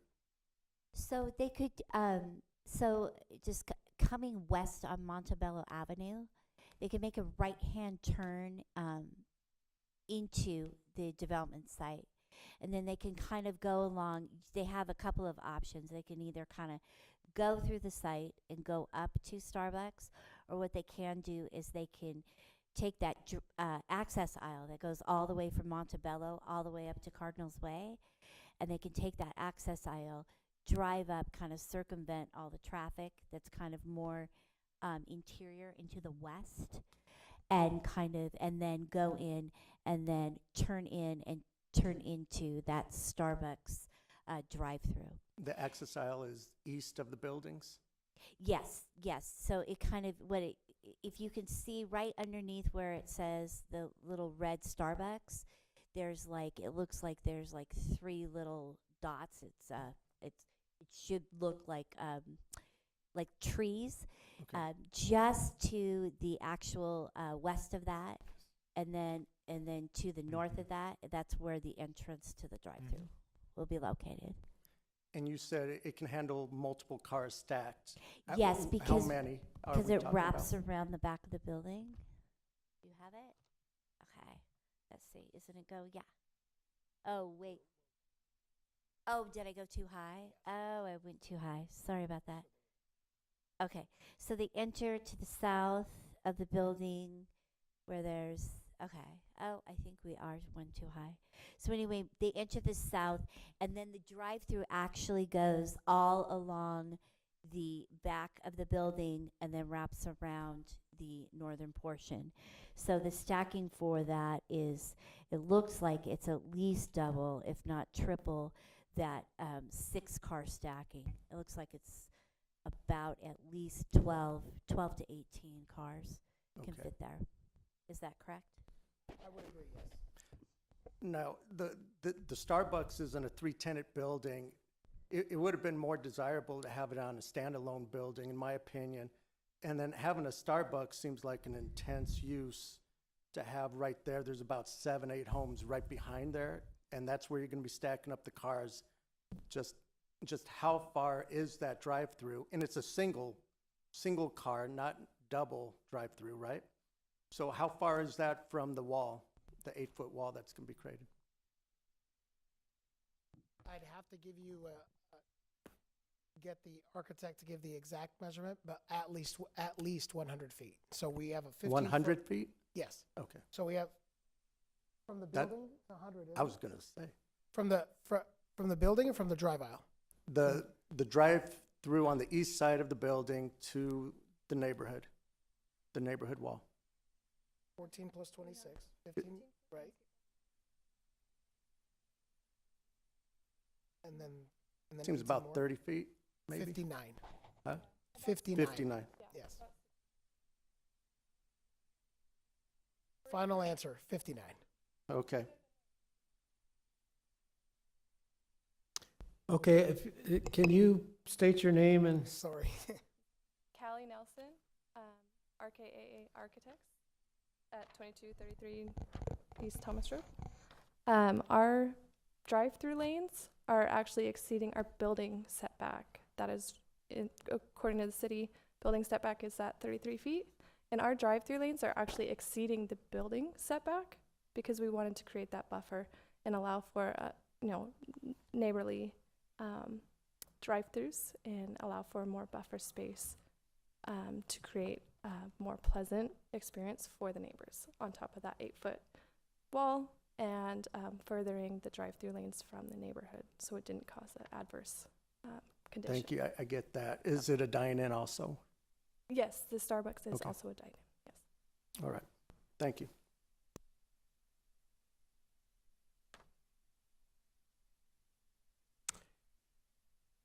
Anything else for Ms. Lavelle? Thank you, Ms. Lavelle. Thank you. Would the applicant or applicant's representative come forward, state your name for the record, and make your presentation? Rafat Abdel-Jabbar, Diversified Partners. No formal presentation, but I'm happy to answer any questions. Commissioners? Thank you, sir. Thank you. I have no speaker cards for this project. Therefore, the public hearing for case number CUP 23-10 is now closed. Do I hear a motion? Chair. Recommend approval of CUP 23-10, subject to the conditions in the staff report. Do I hear a second? Support. Are there any comments or discussions from the commissioners? CUP 23-10? Mr. Chair, I just feel the Starbucks is a very intense use. I'll leave it at that.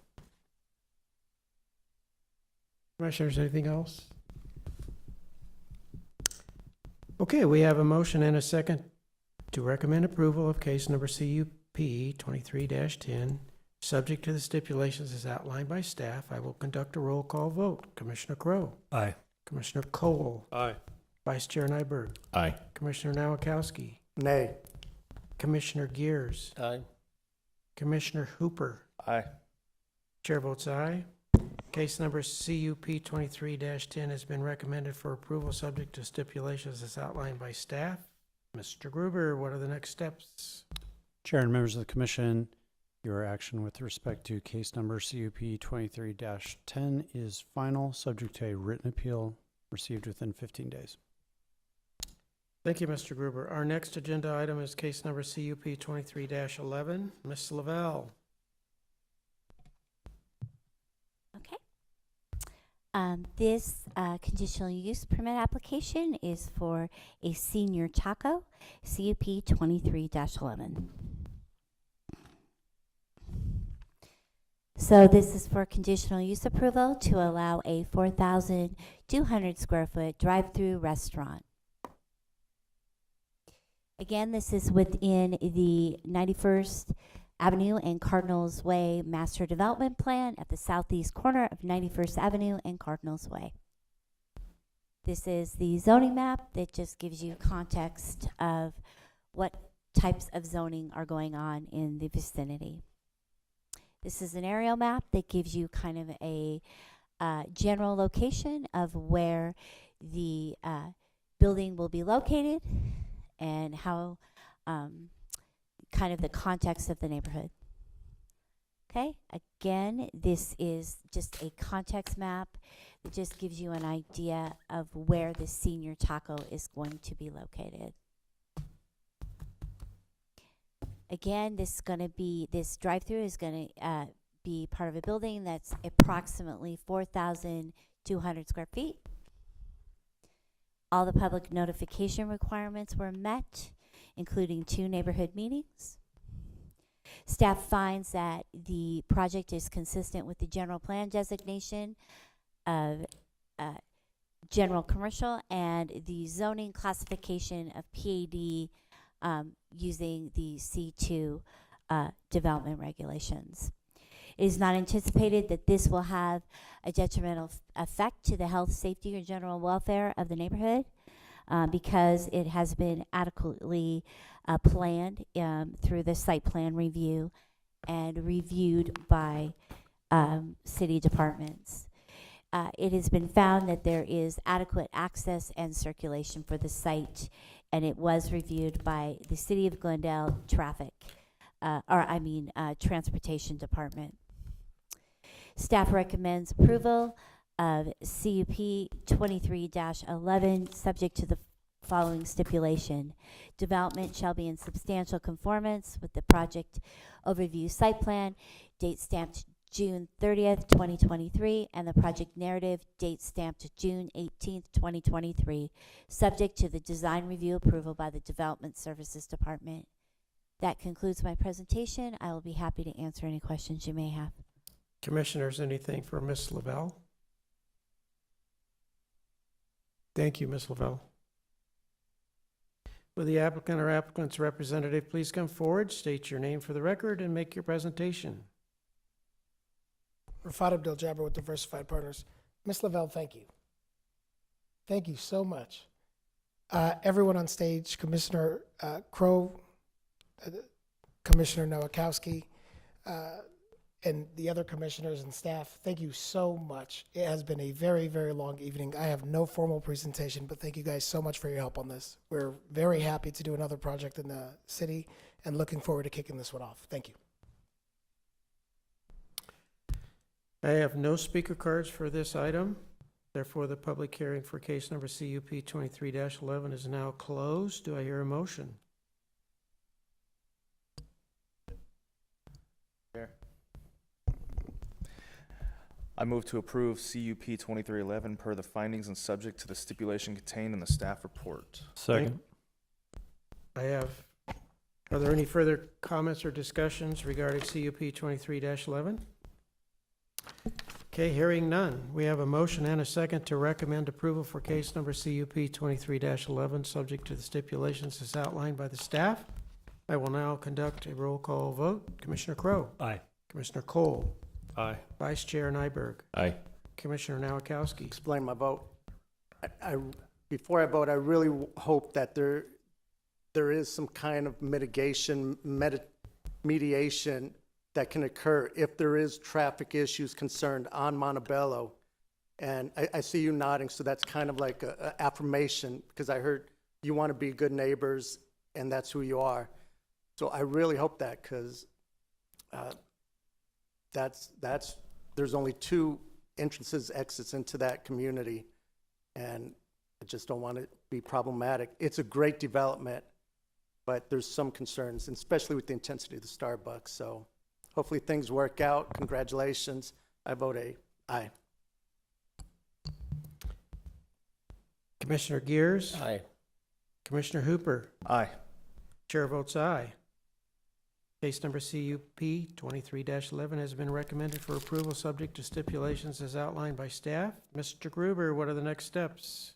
Chair and members of the commission, your action with respect to case number CUP 23-11 is final, subject to a written appeal received within 15 days. Thank you, Mr. Gruber. Ms. Perry, is there any other business? Chairperson Crowe, Commissioners, there is none. Are there any planning staff reports, Ms. Perry? Chairperson Crowe, Commissioners, I would be reluctant to tell you that there are, so there are none. Don't say that. Okay. Any comments or suggestions from the commissioners? Commissioner Cole? I'm just looking forward to a red chili carnitas burro from Senor Taco. They're delicious. It's Senor Taco, not senior. Just thought I'd mention that. Well. Okay. All right. The next regular meeting of the Planning Commission will be held on September 28th. That's the regular meeting at 6 p.m. at this location. Chairperson Crowe, just for clarification, based on the first case. Say that again? Just for clarification, based on the first item that we heard this evening. Right, there's going to be a special meeting on the 14th.